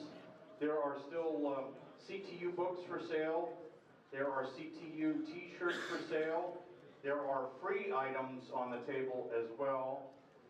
One of those free items, and there's not many left, is a PJ2T memorial glass. So those are on the tables as well. But there's DX engineering hats that are free. There's some of the ARL contesting books by K1DG for free, and CTU books at a low cost, and also CTU t-shirts. So make sure that you see Terry and Amy and the rest of the team out there, Jason, and they'll take good care of you. All right, get a seat. This is going to be good. It's 4 o'clock. And as is always at Contest University, the last presentation of the day. Don't forget we have the results of the eyeball sprint. Will be right after this. The last presentation of the day is Rob Sherwood, NC0B. Let's give Rob a warm welcome. Thank you, Tim. Well, I'll be talking about radios, of course, but I want to say one thing. Improve your antenna if you can first, and then worry about the radio. I don't have time today to talk about sideband performance and splatter and things like that, but last year, if you look at the presentation that was Zoom last year, take a look at that. So, receiver performance is amazing today, and so we're going to talk about optimizing whatever you've got. So there's 2 goals. Optimize your current rig, and how to set receiver net gain. Very important, particularly with some of the new direct sampling radios. When you use the preamp, when you use the attenuator, and then I've got some rig data of the radios that come out in the last 19 months. Of course, laboratory data is up on my website, nc0b.com. And then, of course, contesting performance. You really have to say, how does this work in the real world? So noise floor came about in 1975 in QST and Ham Radio Magazine. If you look at here, there's some radios with a wide range of years. R398, 1954, and then of course the R4C and the K3S. They've all got the same sensitivity, the same noise floor. So people will call me up and say, I want to hear more DX, but I need a radio with a -155 dBm noise floor, or something silly like that. So that's just silliness. Sensitivity, noise floor is not an issue today. Hasn't been an issue for a long time. There is a wide variation in gain of, I'll show you 3 of the direct sampling radios, and this is important to understand. Even though I say you don't need to sort my website by sensitivity or something like that, Frank K4FMH has a way to take this URL, and you can actually, a static copy of my website, if you want to sort it by some column, you can do it. So here's an instance. We have 3 of the popular direct sampling radios. If you look over in the right-hand column, they are basically all the same dynamic range. I mean, that's within experimental error, sample variations. They're all 100 dB.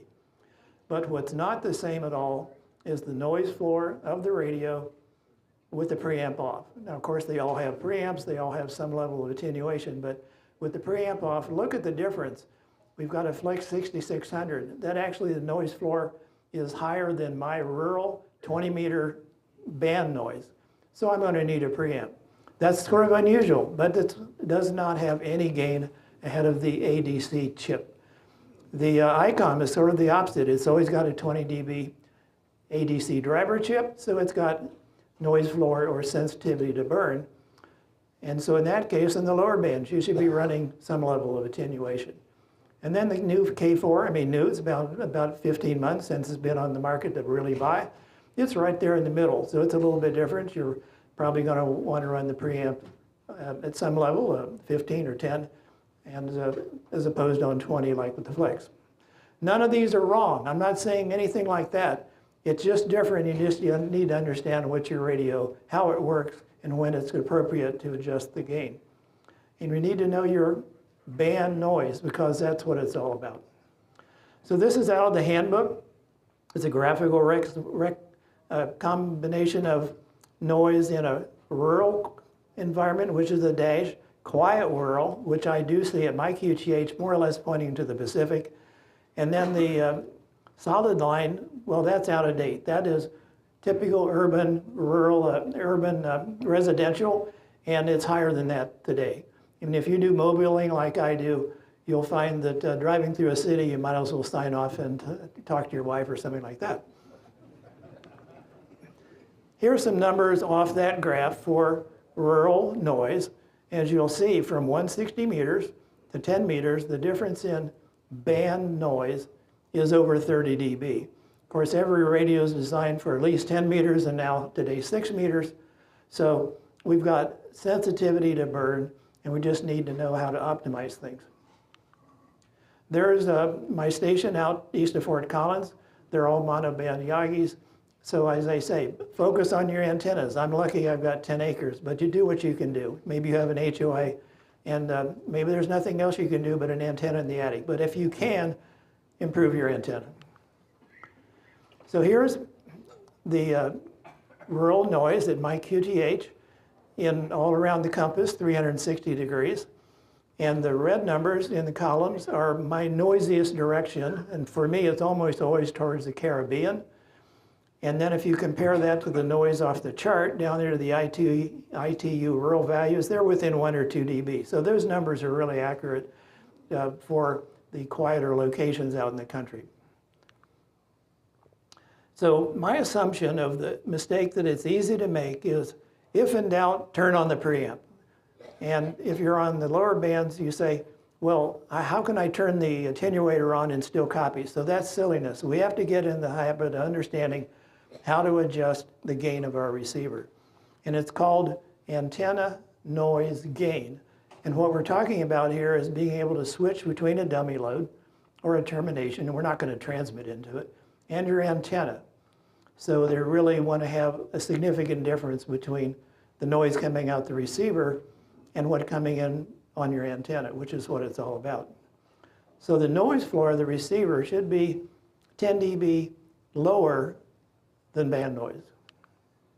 So here's some examples taken a few years ago. Happened to be a Pro 3, all 5-element Yagis from 15, 10, and 6 meters. And I pointed the Yagis in the quietest direction because you really want to know, well, how's this receiver going to play? Let's look at 10 meters.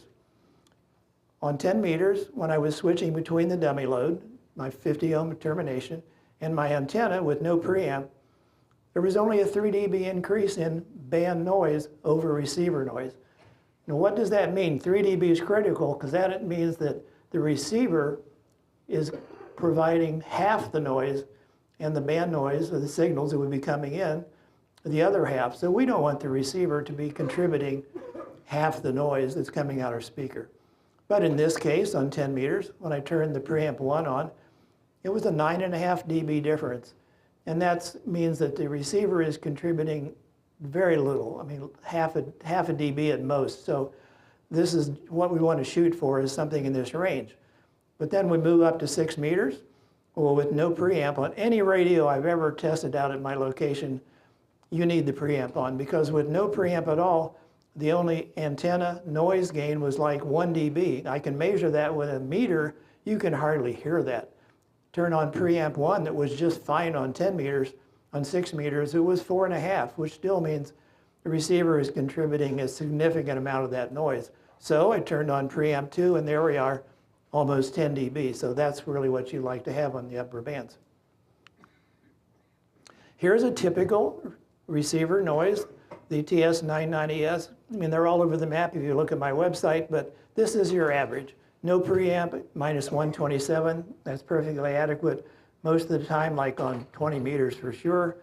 But on 10 meters, that minus 138 is very good to have working weak stuff. In my case, because it's quiet to like VK and JA, I need that kind of sensitivity when the band's just barely opening. Or maybe I'm working a station on backscatter where I can work the US and DX, and the guy in Ohio is backscattering to me barely readable, but I can work him.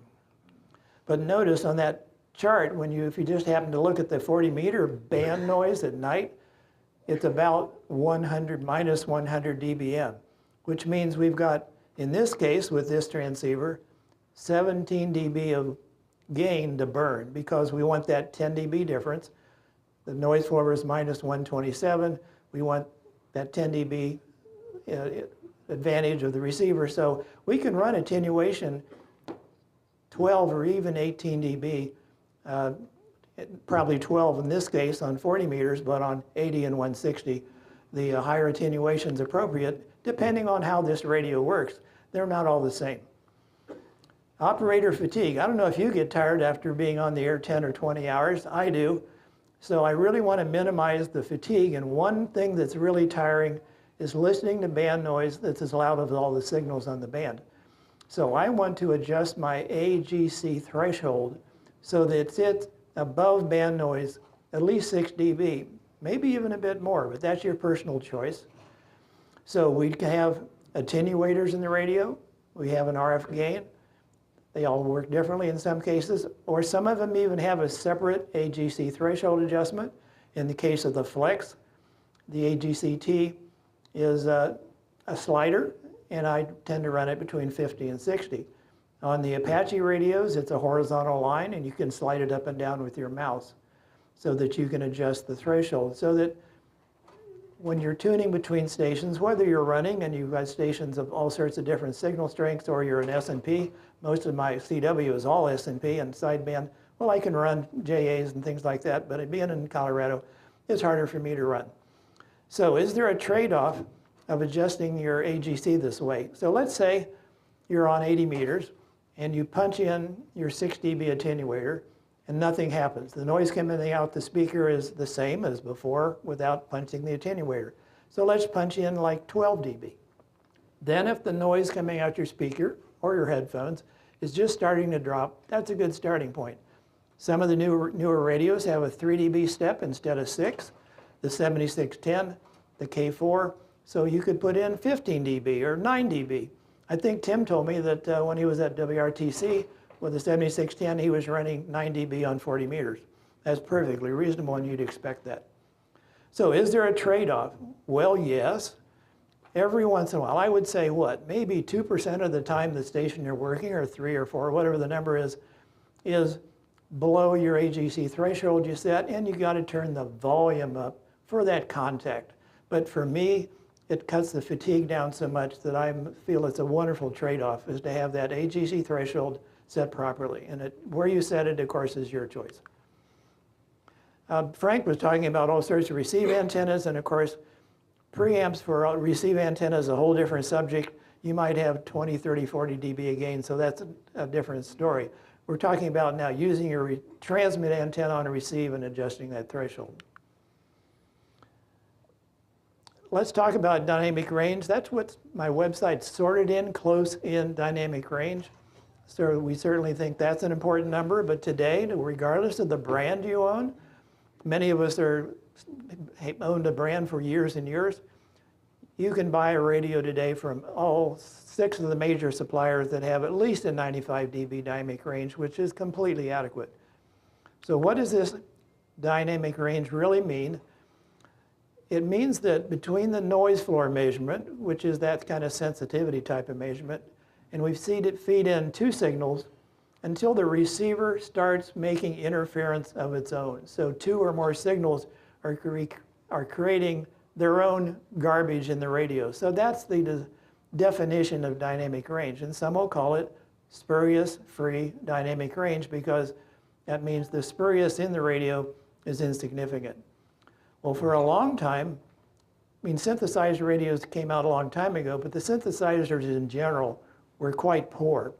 So often, if you look at my website and you look at the right-hand column, which happened to be the close-in dynamic range, there'll be a footnote that says F, and that meant that the limitation was not the third order dynamic range or that spurious free dynamic range, but the synthesizer noise was the limit. So in 2012, the league and I were working on an issue, and they came up with the term reciprocal mixing dynamic range, which meant the limitation in that case was the synthesizer. So to give you an example how significant this can be, would be the FTDX 3000, which I reviewed before the league did by chance, and I published on my website that the dynamic range, because I always list the one that's the worst, and the worst case is what you want to know, not the best case. So I published 82 dB. Well, that caused a stir because the advertisements in the magazines were quoting 106, and I think that came out of thin air. But then if you looked in the QST review, on the main thing, it said dynamic range 100 dB. Now that's a lot of difference between 100 and 82.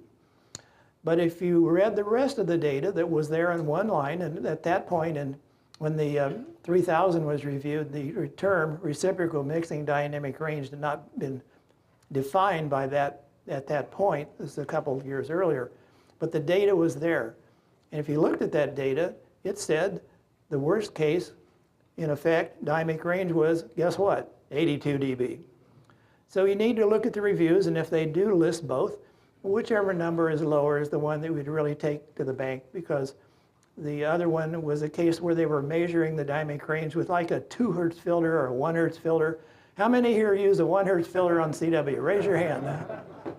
Not very many, like 0. So it was a measurement would be useful to the design engineer. He would say, well, gee, my synthesizer is the limit, not the dynamic range of the mixer. So an engineer might want to know that, but you don't care. You want to know what the worst case situation is.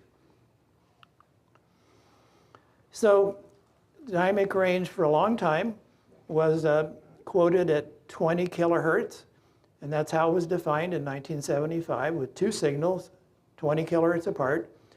And most of the time, pileups are not 20 kilohertz down the band and 40 kilohertz down the band. We tend to be a little closer than that. But it was an okay test for radios designed in the 50s and the 60s. But then radios started to change, and roofing filters came along, and they didn't have to be a roofing filter at above 10 or 6 meters like the R4C, which is where it got me into the making products for the radio business, was if the roofing filter is wide, like many kilohertz up to 15 or 20, all those signals get all the way through the front end and down to whatever the last active stage is before a selective filter. And almost all those radios were designed 20 to whatever years ago at a dynamic range of about 70. And then, of course, we had the Orion 1 and the Orion 2, and then the K3 came along, and we got to returning to what the old days were. In the old days, we had 9 megahertz IFs and things like that. And then once we got general coverage receivers, and they didn't have pre-selectors anymore that you would mechanically turn to peak, well, they went to the up conversion above 10 or above 6 meters. And so in that case, the dynamic range was really limited. But if you made the roofing filter narrow enough, like in the K3 or the K3S, or currently the 890S, or the 101D, for instance, well, if you narrowed that roofing filter down to approximately the bandwidth you're using for your DSP bandwidth, well, the chance of having 2 or 3 signals in that bandwidth are pretty limited. But let's say you did. We had a pileup, and we've got 10 stations within 100 hertz of each other. Well, that could very easily be in the inside the roofing filter in that case. But in that case, the limitation is probably not the dynamic range of the radio. It's going to be key clicks on CW. Or if it's sideband, up the guy up the band 5 kilohertz, the splatter will be the limit. So if we've knocked out 95% of the signals on the band, or maybe 99%, most of the radios there that use the back to what they call down conversion, even though it's really not always down. If it's 160, it's not down, but that's the term. So anyway, you got numbers in the above 100 dB. Direct sampling, very different. The Apache, the new K4, the Flex, the Icom. By definition, no direct sampling radio has a roofing filter whatsoever. It hardly makes a difference what you measure it at anymore as far as spacing, 20 kilohertz, 2 kilohertz, because there is no roofing filter to affect the measurement. But so far, the direct sampling radios of the major brands have a dynamic range measured at 2 or 20 or whatever, of about 100 dB plus or minus a few.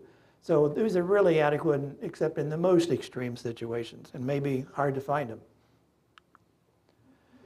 Now the superhet with a roofing filter, like the K3S or the 890 or the 101D, has an advantage because if you've got a line of sight signal that's 70, 80, 90 over 9, you can eventually block a superhet radio, and block meaning gain compression. Something is so strong that the mixer is being blocked, or maybe the stage after the mixer. And so instead of signal going up, as the signal got stronger, it would actually go down, so the volume would go down.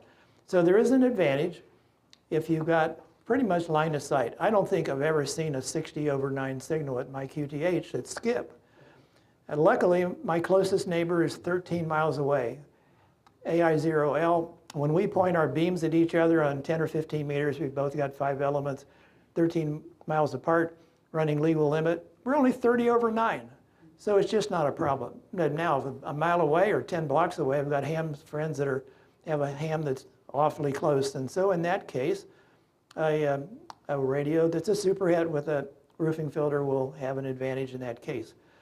But I do want to clarify that because like the K3S, if you look at my website, the blocking number is tremendous, 150 dB. But that's measured in the lab with the cleanest test signal that I can produce. Nobody's transmitter is that clean. Now that doesn't mean that the K3S blocking isn't a significant value, it is, but you're never going to see that 150, maybe it's 140. The direct sampling doesn't go into gain compression. The ADC chip, the analog to digital converter chip that all the direct samplings have, has a limit. At some point, you run out of digits. So the overload point in that case, either it's fine or it crashes. And so interestingly enough, the range is quite a bit from like 116 to 130, and that happens to be flex products in both cases.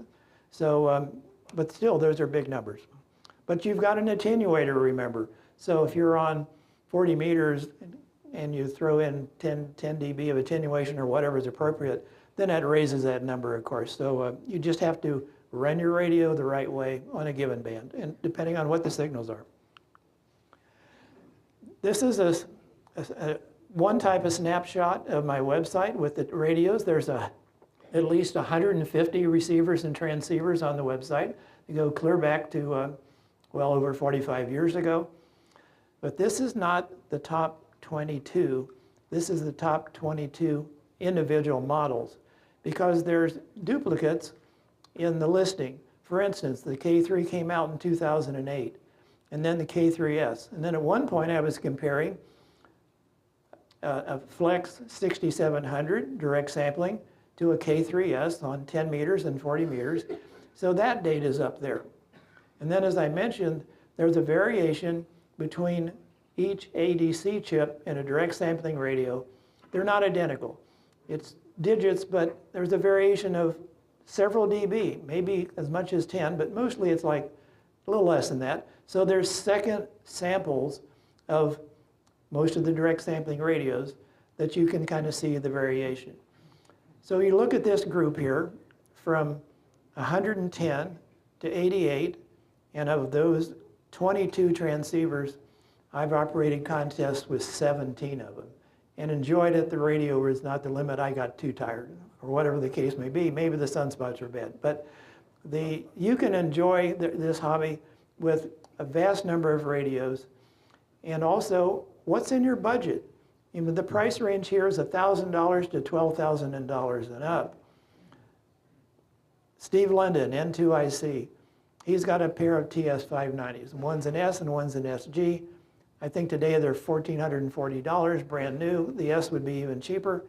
And so there's a SO2R operator that extremely competent What's he has? A good location, great antennas, great operator skill, and radios that anyone can afford today. And then if you said, well, maybe I can't afford $1,400, but the 7300 crashed the used market. So you can go back and buy a decent radio that you can have fun contesting or rag cheering or FT8 or whatever for like $500 or $600, maybe even less.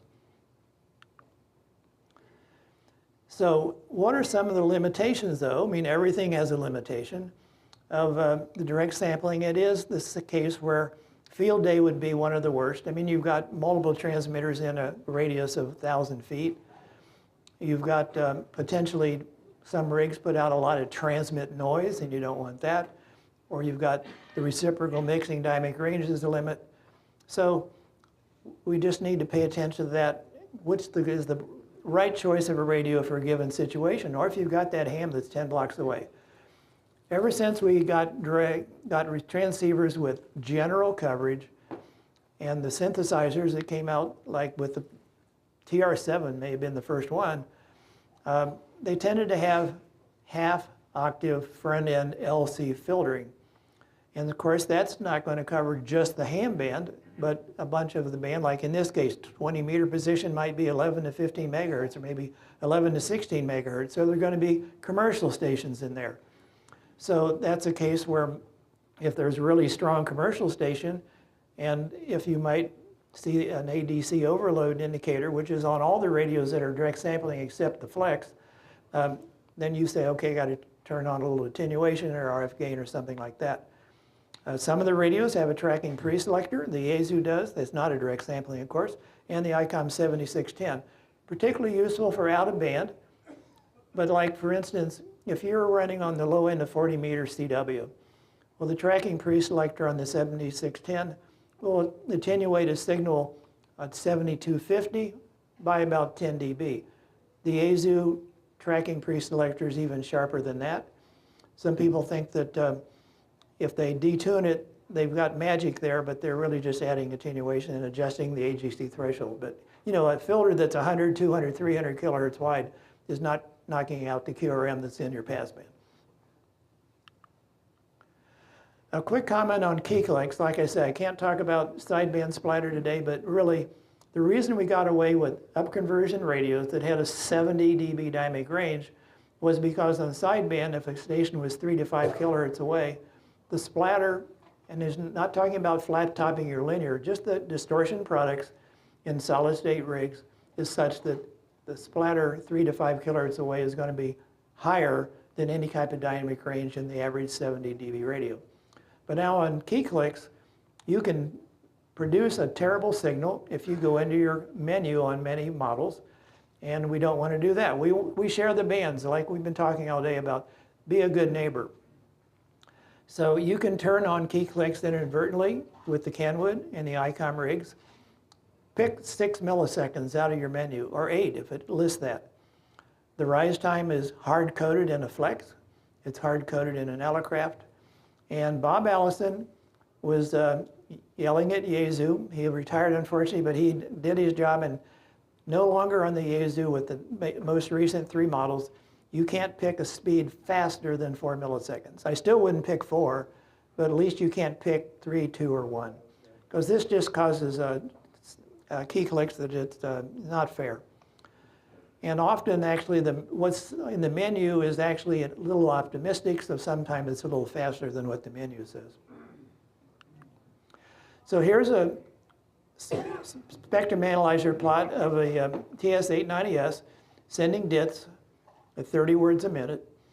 And you'd think that you could work a weak signal 1 kilohertz away from a strong signal on CW, but maybe not. So to look at the difference in the key clicks. Now, if you just had a rock on the key, your signal would be like 100 or 200 hertz wide. But you're sending 599. Everybody's 599. So if you adjust the rig for 1 millisecond versus 6, the difference in your key clicks at 1 kilohertz offset is 25 dB. So be a good neighbor, pick your 6 or your 8, and no one's going to be complaining then. Okay, that was in the frequency domain. You say, well, what the heck does rise time This is in the time domain. This is a typical scope screen capture. This happened to be a 10 tech, and the adjustment range in the menu was 3 to 10. I wouldn't pick 3, probably wouldn't pick 10, but look at the difference. I mean, the key click comes from turning the signal from nothing to full output, whatever that is, 100 watts. So the faster it goes up, the more the key clicks. And there's also a shape issue, but most people are using something raised cosine or another type of shape. But over there on the right, look how it's going up much slower, and so the key clicks are much, much less.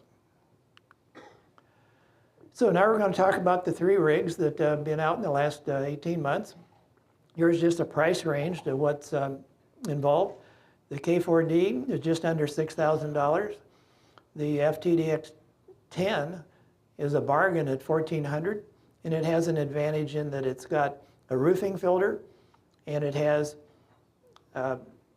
audio peak filter for CW that adds to selectivity or reduces noise and things like that. So for a bargain CW contester, that would be something to consider, and I'll talk in more detail about it in a moment. And then, of course, the little Icom 705. I know one of the programs I was in today was asked how many people had a 705, and there are at least a half a dozen. So it's amazing little radio, DC to light. The other radios in there are just comparison from a cost, and pretty much the $3,000 to $4,000 range is kind of the average today. Those numbers were from a month ago. So the K4 and the K4D is kind of the new kid on the block. It started shipping about 15 months ago. So the K4, if you're not familiar with it, has a dynamic range of about 100. It happened to be 101 in the one I tested. It doesn't have a quote sub-receiver, but you can listen to 2 frequencies at once. If you use the flex term, it's like a slice. And you can actually, of course, probably if you're working split, this is no issue. You got one receiver slice on the DX and the other slice on the guys calling. You want to find your hole in there to give them a call. But you can even be on 2 bands at once. However, if you, with the K4, there's only one set of LC front-end filters. So if you go into 2 bands, it's probably going to have to go broadband, which may be okay.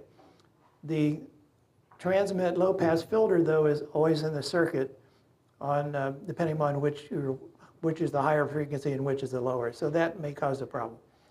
The K4D, however, is D for double. It's got 2 ADC chips. So it's got 2 completely separate receivers, just like the 7610, for instance.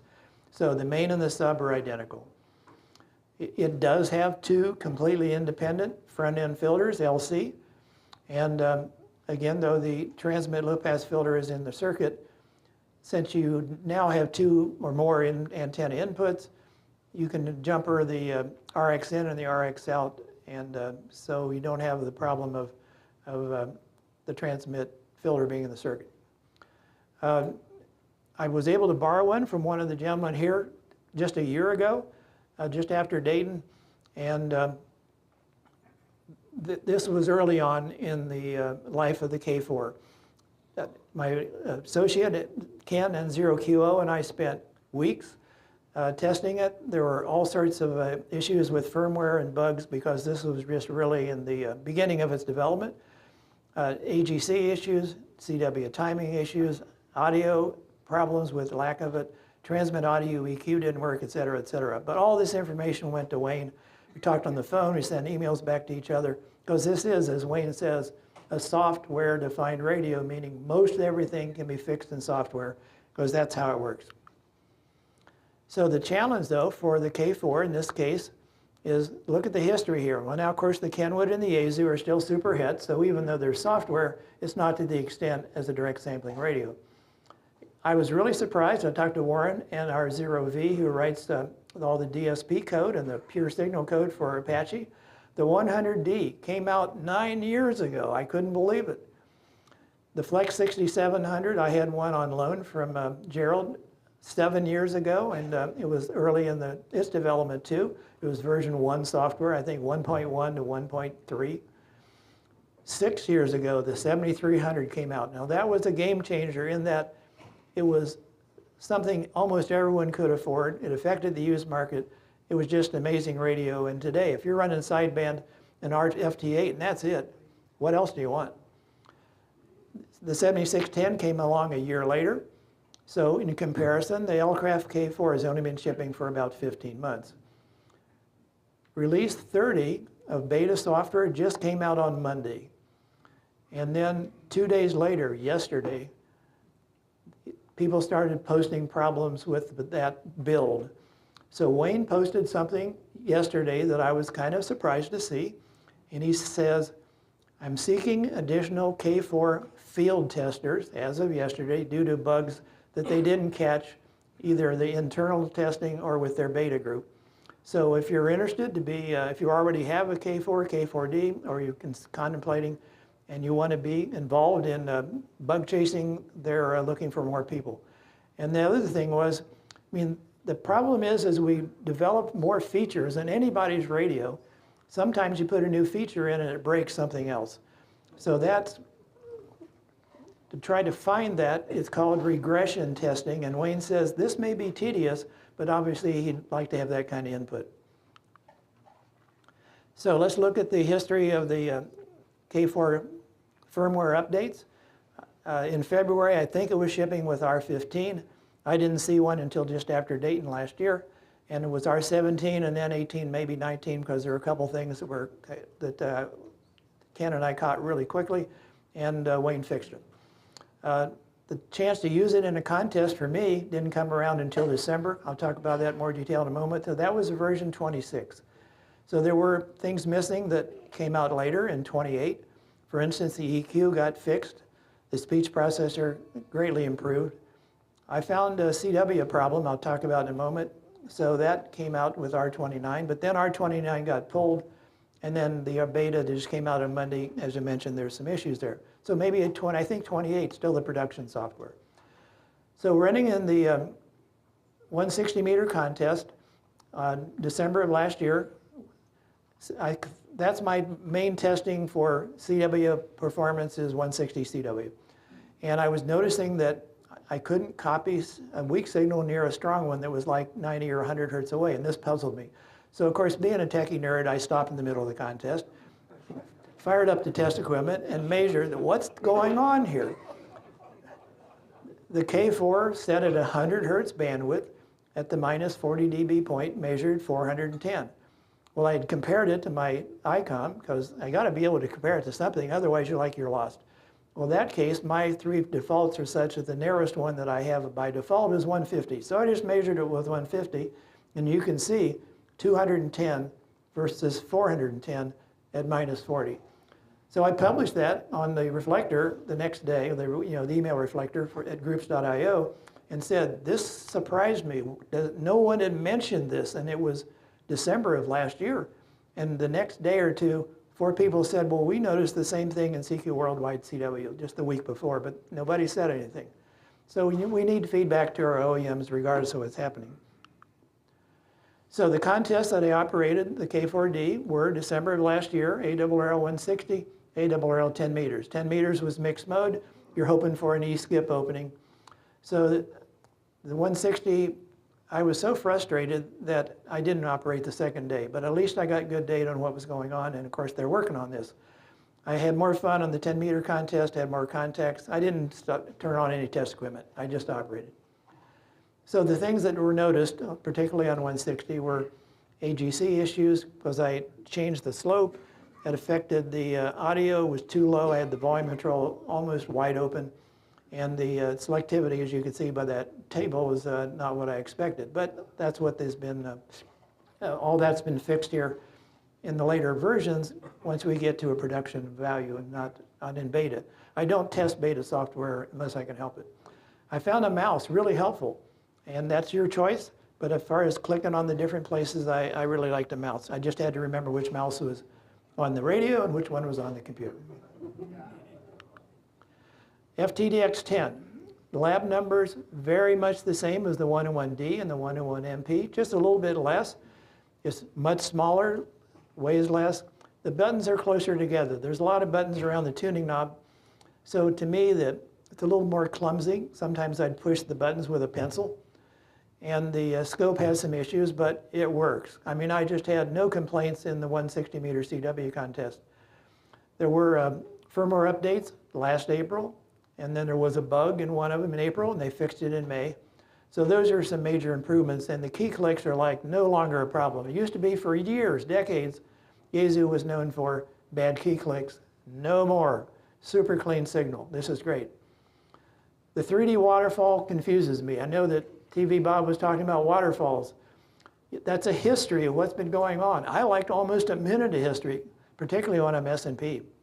So the waterfall on the 3D, as soon as you send one dit, or you go push to talk like, hello, well, the waterfall, 3D waterfall just erases itself and starts all over. So I've talked to the people in the UK who actually loaned me one, and they said that can never be fixed, which I have no idea why. But with those firmware updates in May of last year, in April and May, I believe, the 2D waterfall does not have that problem. It did originally. You'd go, dip, and the waterfall went away, but no longer with the 2D. I really don't understand the purpose of the 3D, but if you want to stare at it, I guess you can. So all the 101D, the MP, and the 10 all have the same issue with the waterfall. For the 10, there was an update of the firmware in December that really improved the user interface because you would push the mode button or the band button, and you only had about 3 seconds to decide on this big screen of all things to punch, what to punch, and it would run out before you got it timed out. So they improved that timing so that you now had like 5 seconds to decide what to push. So that was great. And then there was a bizarre bug that they just fixed in April. I never saw that bug. So contesting with the FTDX10, last year's CQ Worldwide 160, I had limited time that weekend. I was search and pounce only. I worked 3 JAs in 160 from Colorado. That's kind of my rule. If I haven't worked 1 JA in a 160 contest, I'm not doing very well. And so the time was only limited, but the selectivity, great. Audio peak filter, great. I did adjust the defaults. I happen to like it a little bit wider. That's your call. You can adjust whatever you want. I think the user interface is somewhat of a limit, but I was giving a presentation to the Arizona Outlaws contest group, and one guy said, well, I'm ordering a second one for SO2R, and I said, well, how are you working around the any type of user interface issue? He said, I don't even ever look at it. Everything gets controlled by my logging program, and the radios are over there. So the radio works. The band scope could use some averaging. People have been asking for that since the 101D ship. I don't know why they don't do that. And when you transmit, if you've got the sensitivity of the display set for a receive signal, it goes off scale when you transmit. That's sort of silly, but that could be fixed, I would think. I like a mouse with the 101, just like I do with the K4. The relays in the 101 are mechanical and noisy, so the TR switching, if you're trying to do QSK, you probably want to run semi-break-in. The tuner is slower than molasses and makes a lot of noise, but it tunes and it gets there in about 20 seconds. The 705, well, this is an amazing little radio. How many people have a 705 that are in the room here? So I decided to use one for 3 contests. Of course, ran it through the lab, and the dynamic range, as on my website, is virtually identical to the 7300 with IP plus off. Now, what the heck is IP plus? Well, it's a funny name that Icom came up with for dither, which means a linearization technique in the ADC chip itself. And most OEMs are using the same chip. Flex is doing it differently with another chip, but it all works about the same. But the 705 doesn't have the dither feature. I mean, we're talking about a radio that can run on a battery built into it at 5 watts or at 10 watts with an external battery or power source. I've yet to hear with other Icoms that call this IP plus any difference, turning it on or off. But for the most part, the distortion products in an ADC chip, a direct sampling radio, are below band noise, at least on the lower bands for sure. So no wonder I'm not hearing a difference. But here's a guess, and I don't know this for sure, but with the sunspots improving, and we're looking at hopefully if flux numbers of 160 or whatever they're going to be, I would bet that in a contest like CQ Worldwide or whatever on 10 meters with hundreds of stations on CW, because it'd be easier to tell this difference between the linearization technique on CW, because if there is distortion that is on 10 meters, the band noise is, remember, 30 dB quieter than 160, you can probably hear the distortion products, and they would probably go away when you punch the button. So that'll be interesting to see that, because then what would you hear? If their distortion products are really above band noise, it would be like random dits that don't make any sense, because it would be distortion products from multiple signals interfering with each other. So the 705 operates just like the 7300 or the 7610 or the 9700. The user interface is the same, except of course for the VHF features and UHF features, the satellites and all that type of stuff. I think the ergonomics are really good, and you can, if you can run one Icom, you can run the other four. The biggest improvement from my standpoint as mostly an S&P operator on CW was the scrolling feature that was added to it last summer. Now, I happen to operate with a narrow span on 160 CW, maybe only 5 kilohertz, at most 10. When I'm on 10 meters, I may be doing 20, or depending on the activity, maybe 50, but generally not.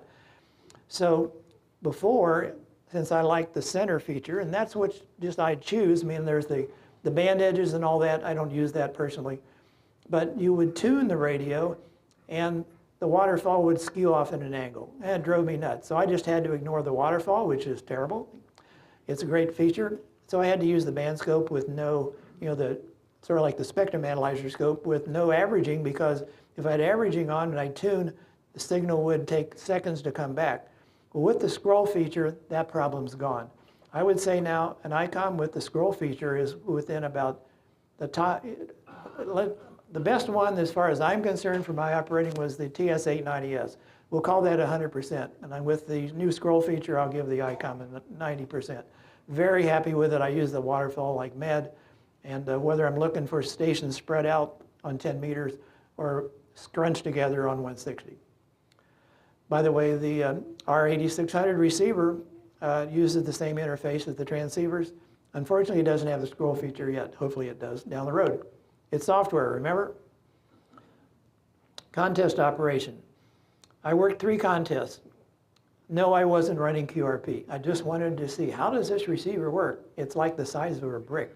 It was sitting on top of Kenwood at that point for the 3 contests. I ran sweepstakes. I just ran 100 QSOs to see what it was like. It was fun. The biggest problem was the hand mic works with a Vox, works with push-to-talk, and I bought a Heil headset that was meant for an HT, and it plugs in fine, and if you use push-to-talk, works fine, but the Vox doesn't work. I even posted something just this week.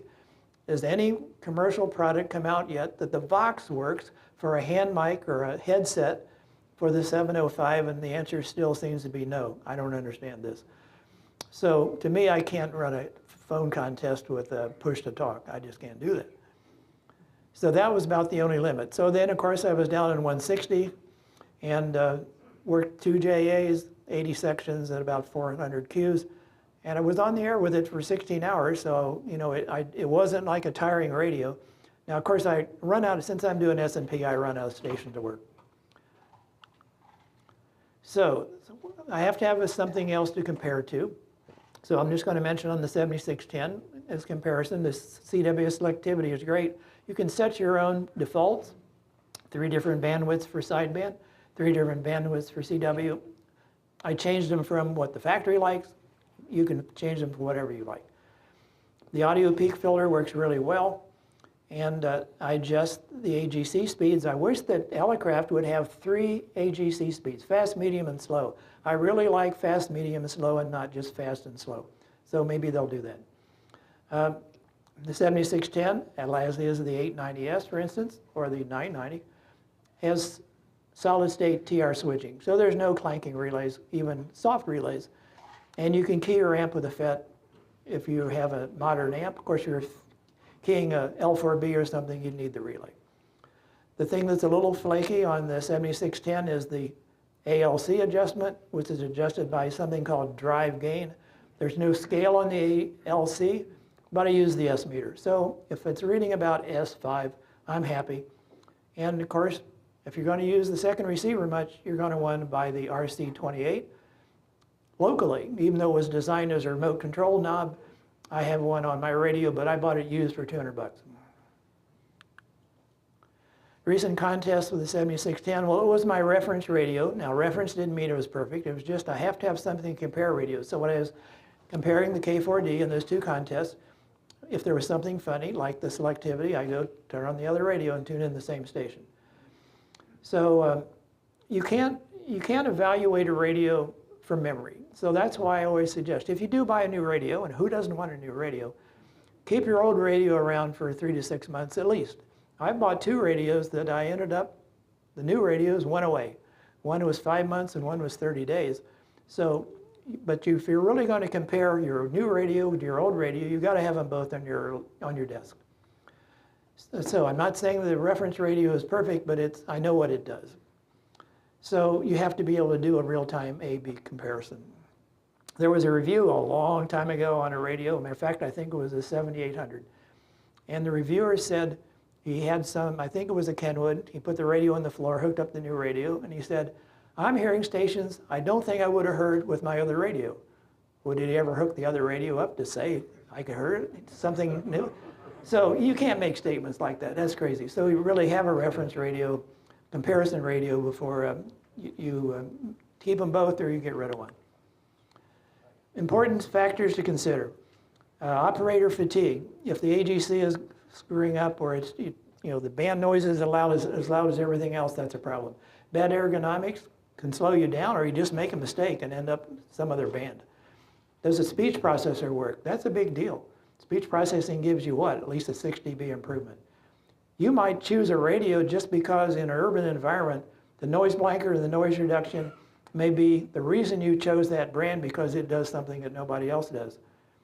What about firmware updates? I mean, today, we expect our radios to improve over time. If you go clear back to one of my spare, sort of backup radios was a Pro 3, perfectly fine sideband rig, but it was what it was.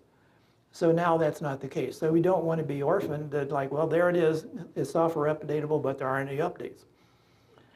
What about spare parts? I mean, the radio goes out of production, can you get it fixed?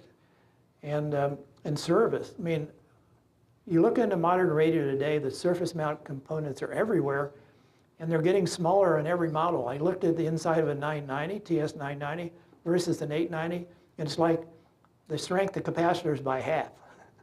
So I can hardly see them with a magnifying glass. And in the case of service, the service for Kenwood in California was terrible, but they got a new company in New York that are great. So service is important for most of us that probably can't fix it. I sure don't want to fix something that has a capacitor the size of a grain of salt. So bottom line is, well, someone asked me just about an hour and a half ago, what's the best radio? And I said, the one that you like. Enjoy your operating. It's supposed to be fun. It's a hobby. And if you love it, great. And if you don't, try something else. There you have it.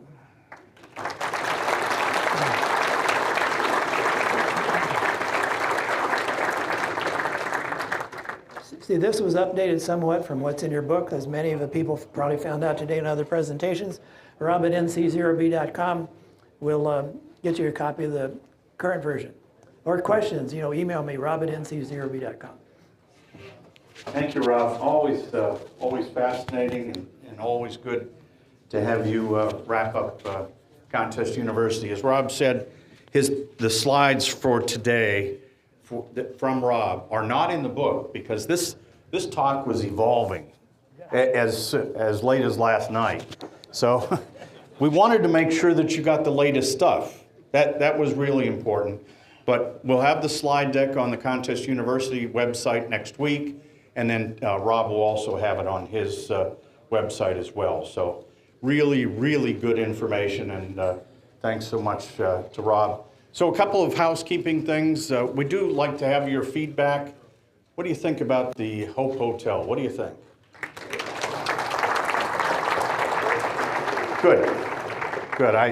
We've had some really good comments, and there always will be some tweaks that we will do as we go into 2023, but we do hope to be back here next year as well. So with that, there are still some free items, although I think they're pretty much got everything put down. There will be some of those free giveaways in the suite tonight. So, you know, the super suite is right across the hallway here, and that will open at 7 o'clock. There'll be a 10 o'clock pizza party tonight. We will be working with Packies all night long. And then there's the super suite is open tomorrow night, Friday night, and Saturday night, and that'll be till 1 a.m., and the pizza comes at 11 o'clock on those nights. And tomorrow afternoon, it's the Antenna Forum out at Hamvention in room 1, starts at 2 o'clock. And then also on Saturday is the Contesting Forum, and that's hosted by Doug Grant, K1DG. He's got some excellent presentations that will be given out at Hamvention. So you want to make sure you take those in. And as you're going to Hamvention, make sure that you thank a volunteer. There are over 700 people that are volunteering their time and effort to make Hamvention the best it can be. And again, thanks to the Contest University team, N8AMY, K8MNJ, KC3UCJ, DO1QQ, and everybody that made Contest University a success here this year. With that, the winner of the contest that was held earlier, the K1DG eyeball sprint, I give you K1DG. Thank you, Tim. Did you guys enjoy doing the eyeball sprint contest? Were you guys have done it before? Okay. So when we started, DM9EE looked at that log page with 25 slots on it and said, I'm going to fill this one up. Maybe I need a second one. I said, no one's ever done more than 15. So for honorable mention and a 4-way tie for 4th place, W3TB, KN4DEB, K1XM, who actually came up and called me on CW, which was good, and K4JC. Congratulations to those guys for a tie for 4th. In 3rd place, K1EP with 10 contacts and 10 multipliers. Someone asked earlier today, are multipliers important? Well, he did pretty good with them. And 2 guys had 13 contacts each, W5WZ and KD4D, but the winner, by virtue of having 1 more multiplier, is KD4D. Come on up, Mark. We got a gift certificate for you.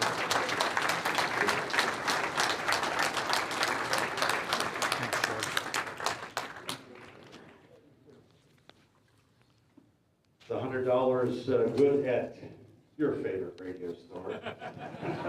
My favorite radio store. And thanks to George Thomas, W5JDX. We've been live streaming all day on YouTube. And one of the great things about YouTube is that it's all recorded. So all of the sessions that were in room 1 or in the general session have been recorded and will be available on the DX Engineering YouTube site. So there's still a lot of fun to be had. We'll see you in the suites. We'll see you out at Hamvention 73, and we'll see you next year back here for Contest University.